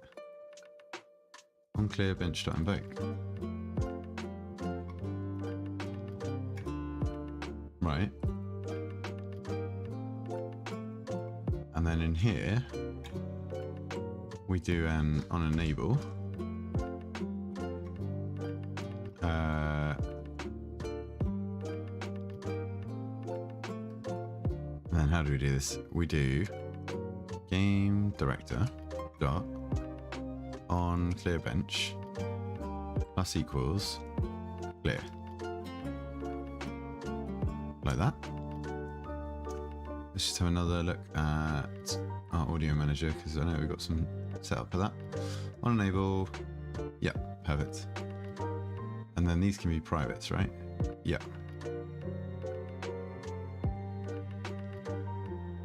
And then we just need to do disable minus equals clear, right? So now we can clear the bench, and then we do set clothes from here. Set clothes, close active, and this will be bench manager.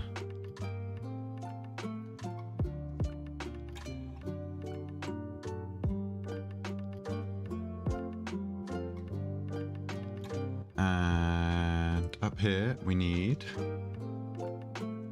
serialized field, bench manager. Bench manager.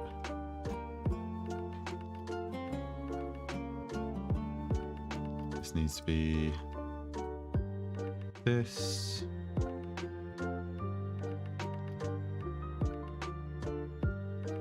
Right, let's just test this. So we're going to do that. Run day, set UI, run day. Start of day, run day. We're going to do day number plus equals 1. And then we're going to go to day setup. Day number.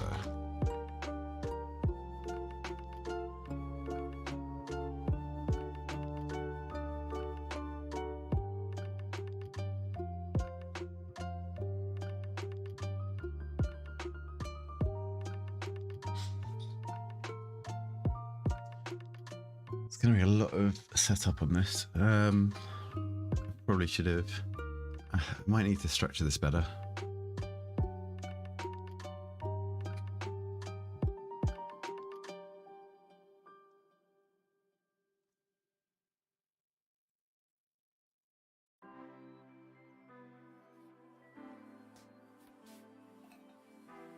A lot of this code is going to be a bit all over the place, but we'll see how it goes.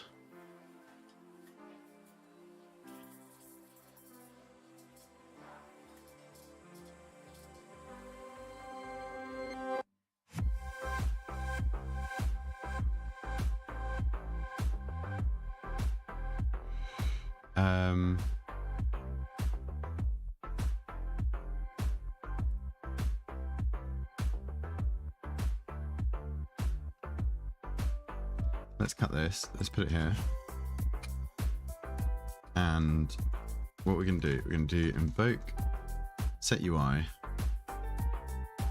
after like 5 seconds. Then case 2, close active, is going to be start at 0. Set close 0 is going to just set the first lot of close, right?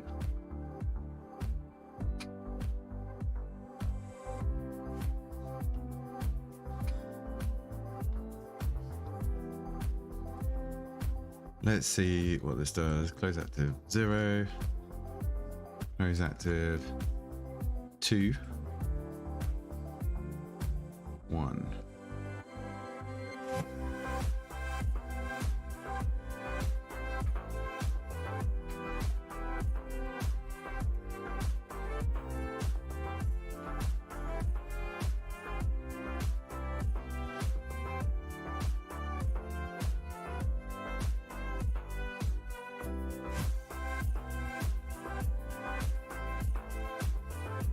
I don't know if this even can do anything, but we'll see.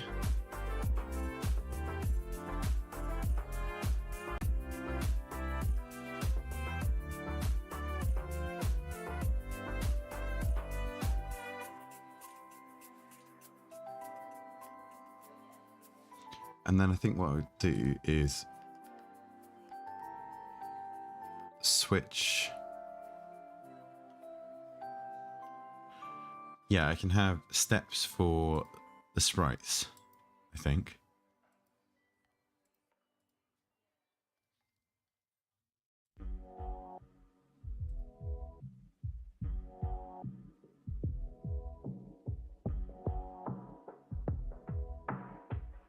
So let's put bench manager here.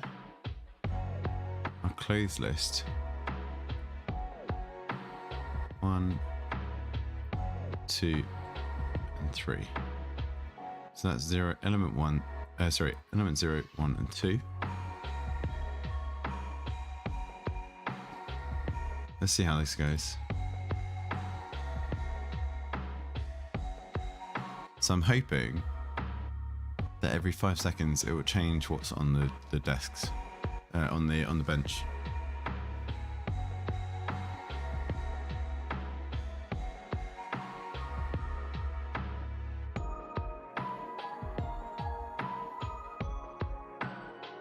Oh, we haven't even assigned the game director anywhere. Game manager can have the game director as well. And this needs to know where the bench manager is, which is there. Is that it? Yeah, let's save that. Maybe.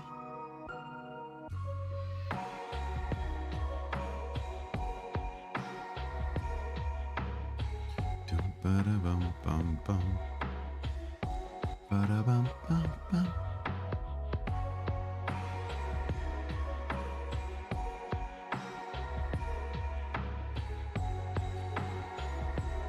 Okay, the scale's wrong. And it hasn't disabled the old one.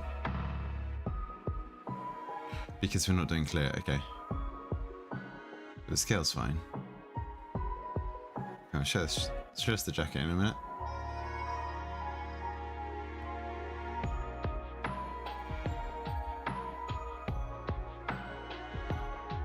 Jacket. No.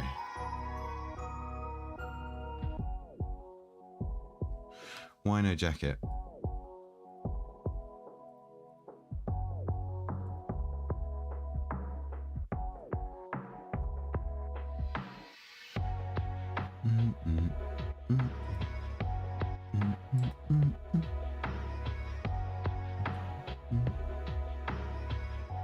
But I think we're going to do the same thing. This is going to be shirt and sprite.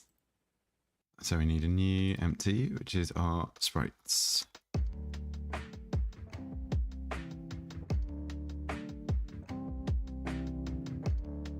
Copy component, paste it here.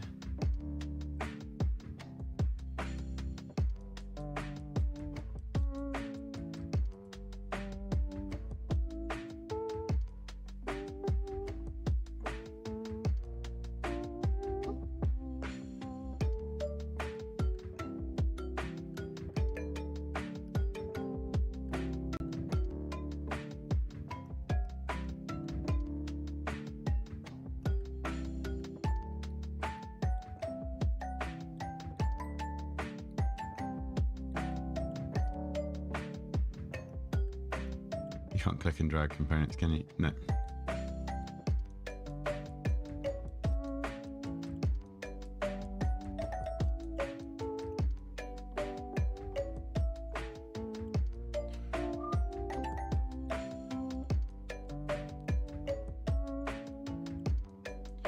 Right, and then this is going to be 6 and 6. No.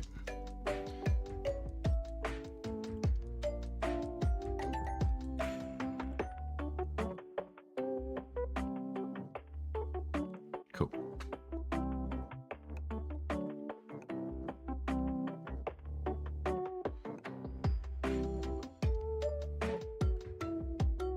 Let's get rid of this. Don't need that.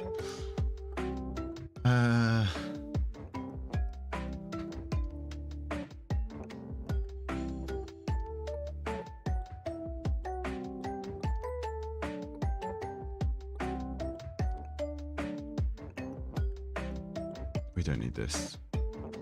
Actually, I'll leave it in, but commented out so that I've got something to copy from if I need it.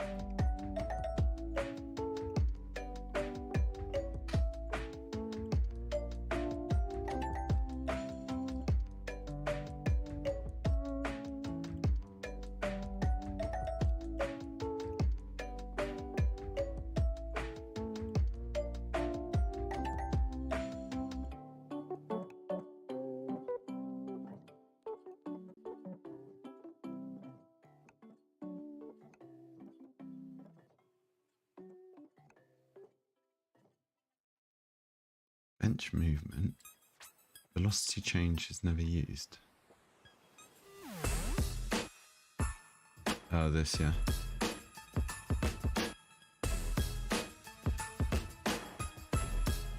Right, come on.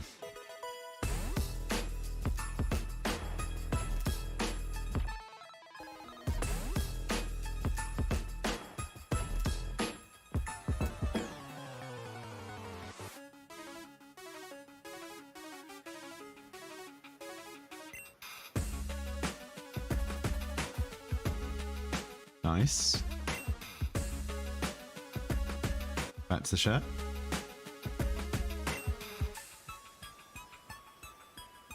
Why not back to the shirt?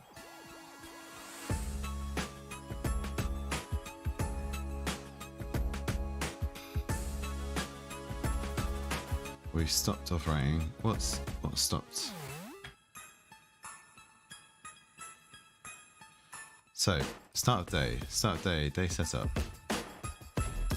Day number is 0. Close active is 0. Invoke setup. Set clothes. Run day. Run day, day number +1. Day setup of 1. Let's do log. Day setup plus day number.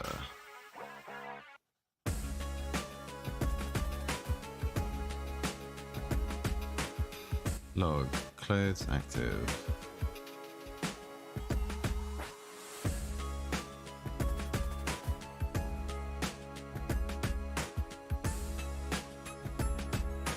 Setup, set UI. Branch manager, set clothes. Set clothes based on the number.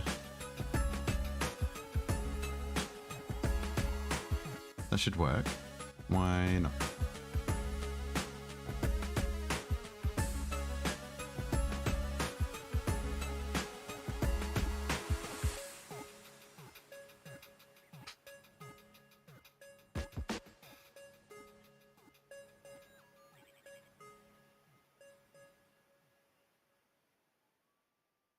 Oh wait, I should start with the shirt disabled.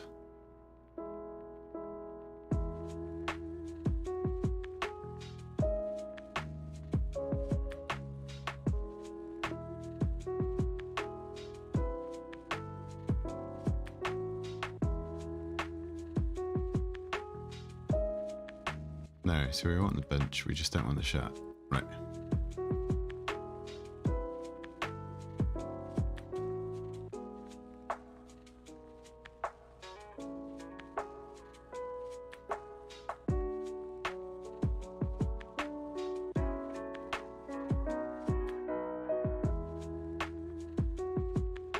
Day 1, close active 1.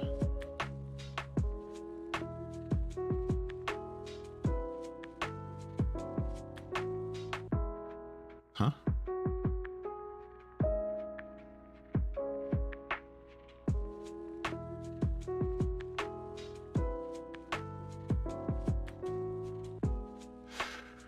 Day number 0, start of day. Day setup.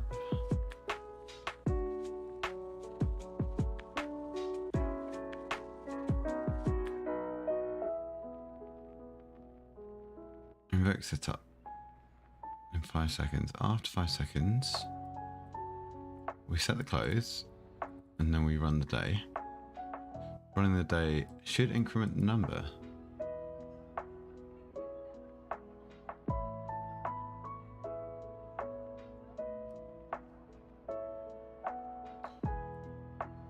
Run day.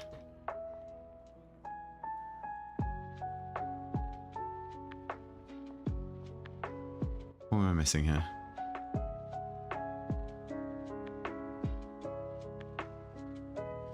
It's probably something super simple that might have to just power through.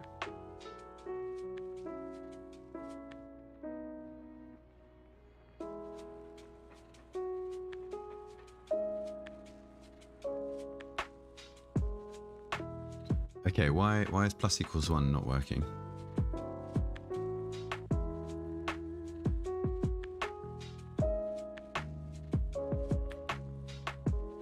Day number equals 0.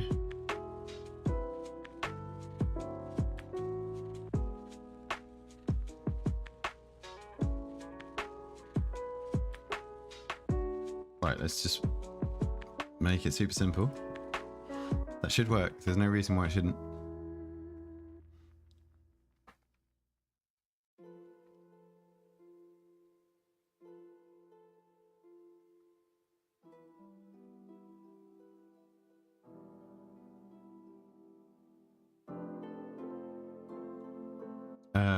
How am I writing day number? Increment int unity.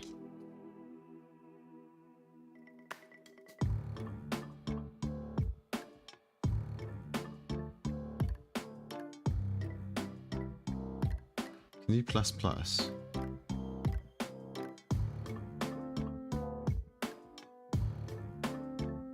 Can you not do plus equals 1? Surely.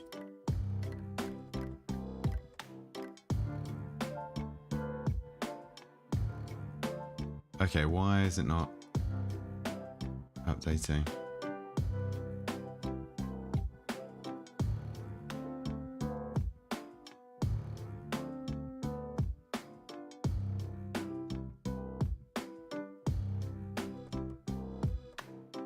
Right, start day, start equals 1.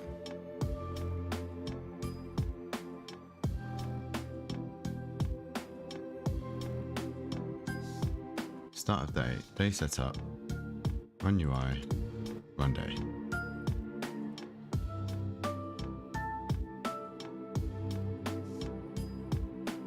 Is it 0?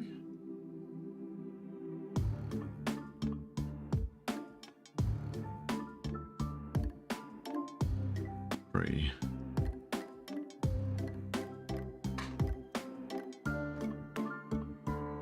What would set it to 0? Run day, day number. We're not accidentally using close active or something like that, are we? We're setting it here.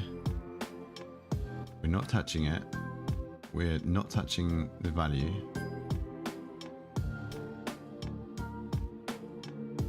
It's available to the class, so it should be updating.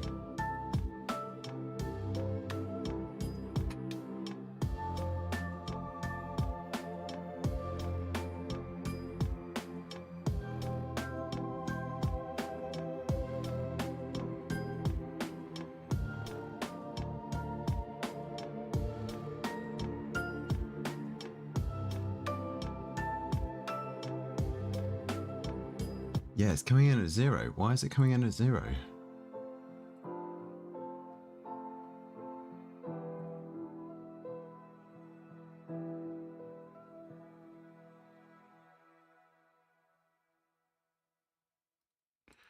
Right, we don't need to pass it in at all.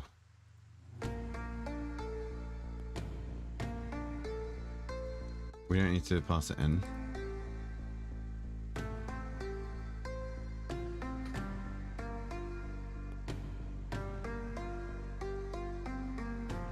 It's just a value that's available. So, for some reason, don't know why that was happening, but who cares? We don't need to worry about it. This should work now.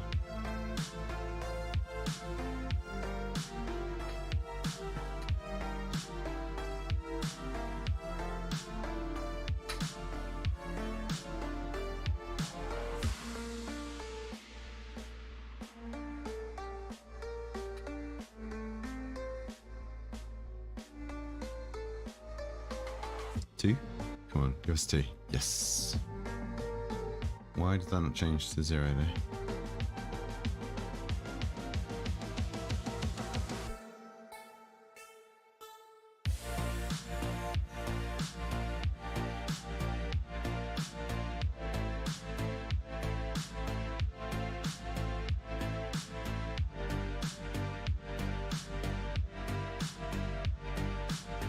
Right, I think we can worry about those details in a sec.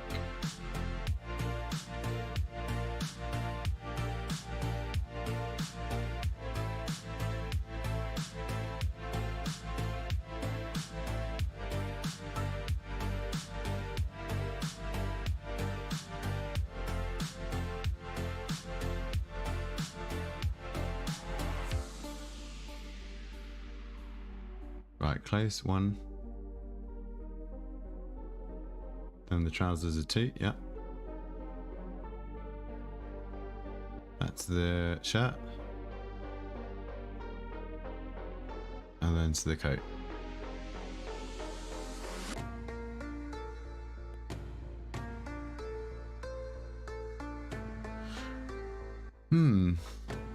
Okay.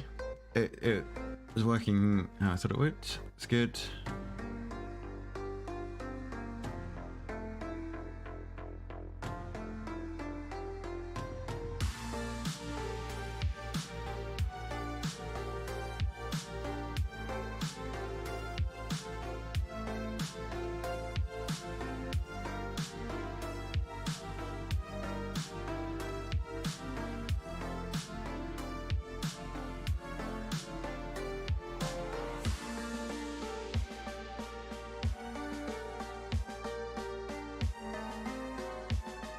Okay.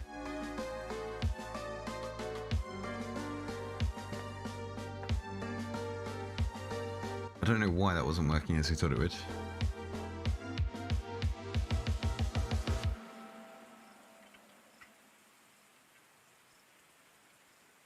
But let's get rid of these logs. Save that.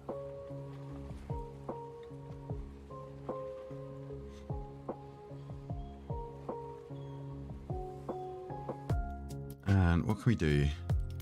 I want to do something away from Unity for a bit because that was a wasted time.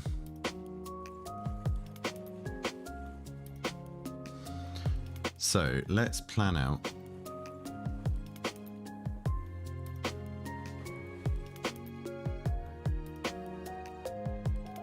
some structure. Right, so game scene loads.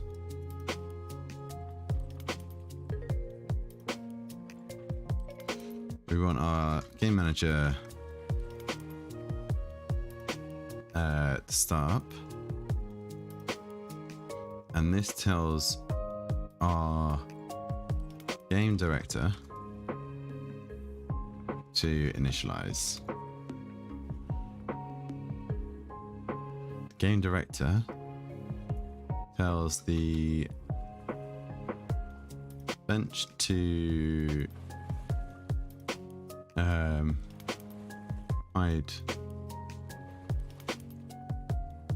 hide clothes. Tells the toolbar to hide. And the dialogue to hide. I think that's it. Then game director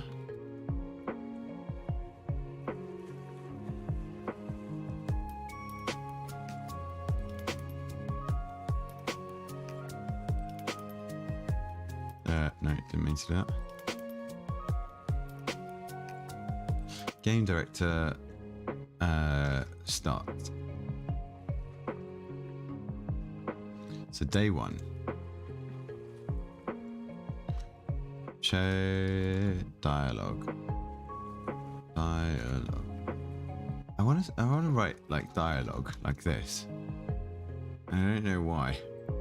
Keep on typing it, and I'm like, no, this is wrong. Show dialogue. Run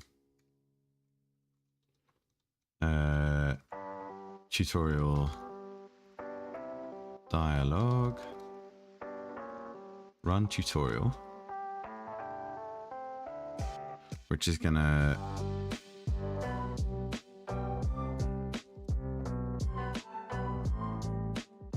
show toolbar.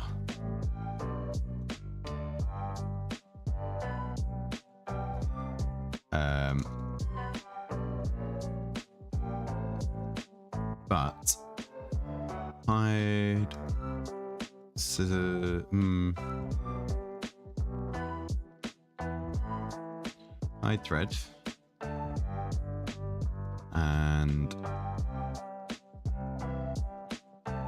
scissors. So toolbar pins. Show scrap. Cloth. Select piece and move to table center.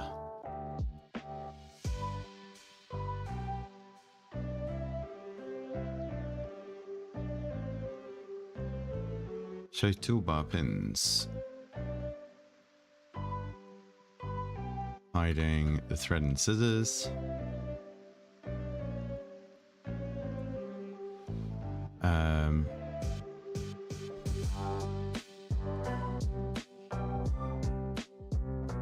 Load pin locations, location markers.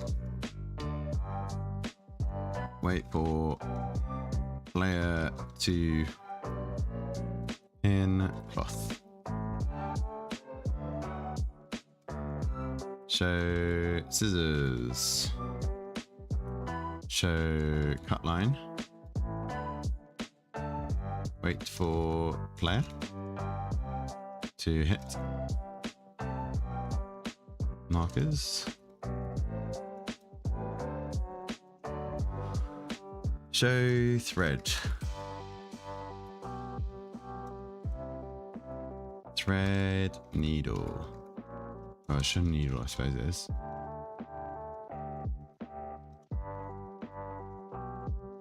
That can be combined.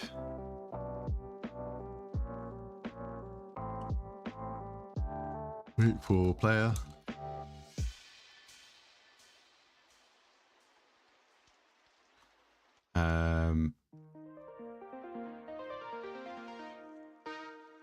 Load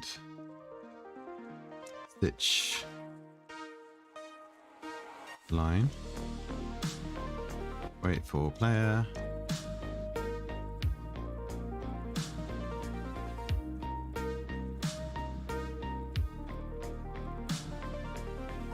And then finish. Right, show piece of cloth.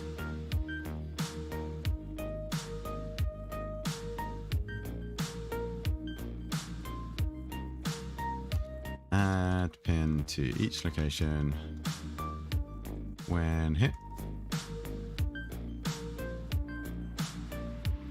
When all hit, update cloth to cut cloth.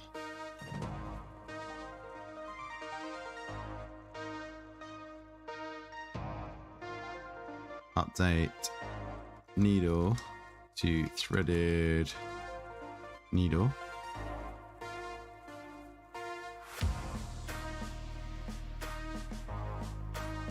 Update arm to threaded needle. Tool. Cool. Load stitch line. Wait for player.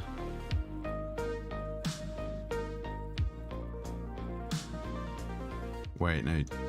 Here we need to update cloth to pre-stitch.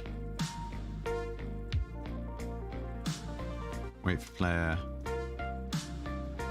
Update cloth to restitched.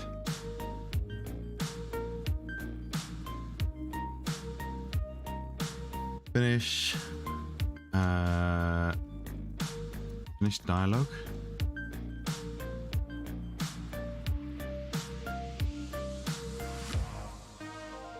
Show and work.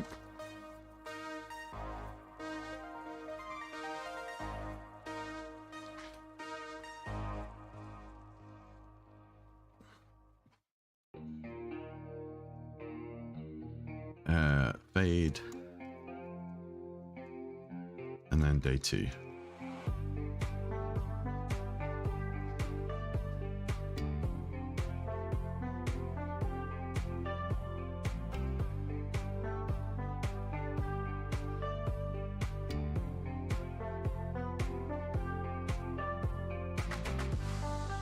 So how does that translate to this? We can have the bench in the background the whole time. The tools should be hidden.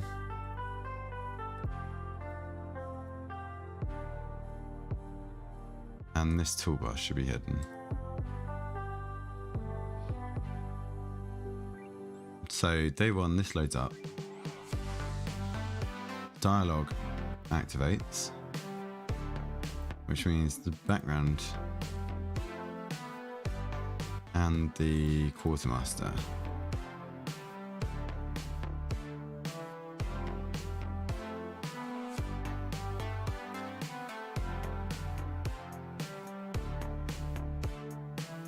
Right, a couple of lines of dialogue.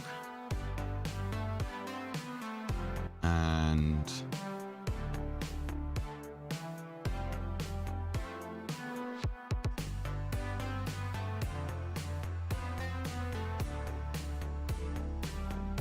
so do we need a dialogue input? I think we do.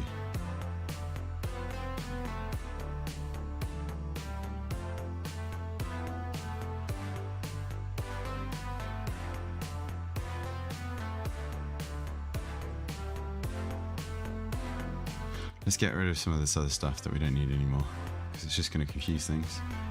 Player, we're not going to move or interrupt, that's fine.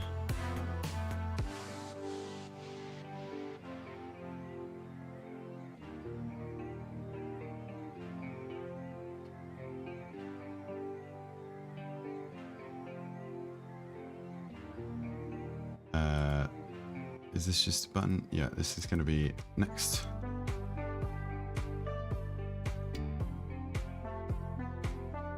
And this is any keyboard, any key.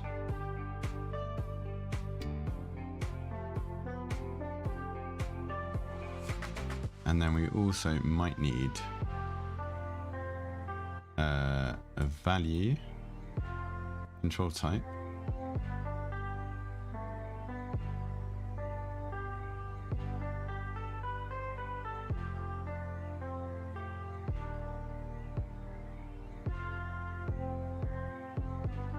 Actually, this can be a button as well. Agree, which can be what? W?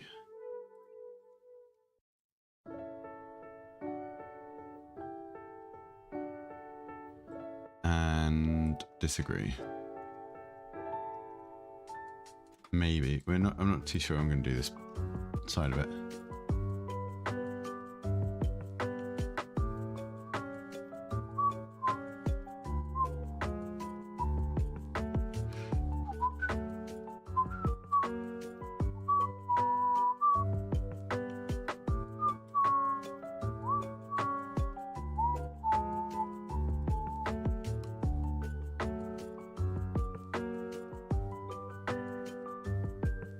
Right, this goes,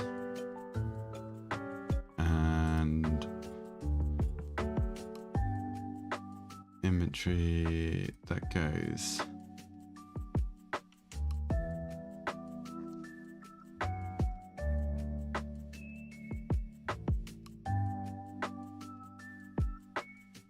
We'll keep the code commented out for the moment because we might need to refer back to it. Sorry.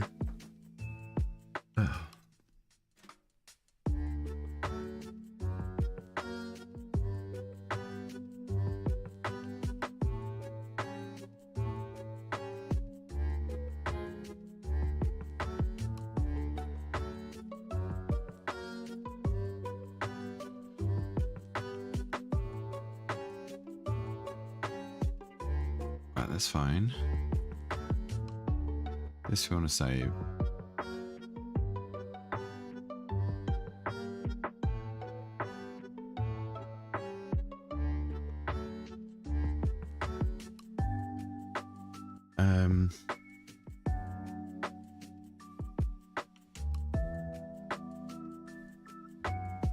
I'm tempted to do a bit of a longer pause now.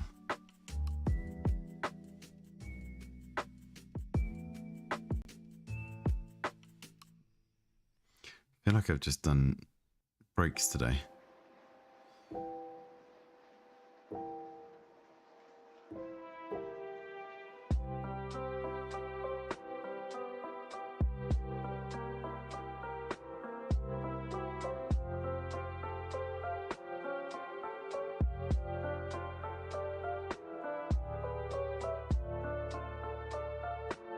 Oh my god.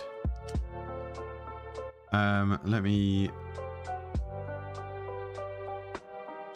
consider this.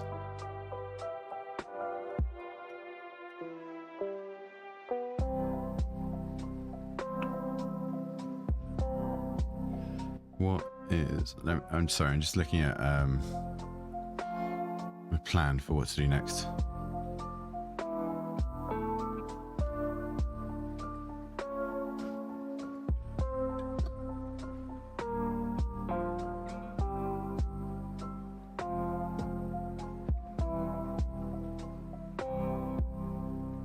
UI tutorial.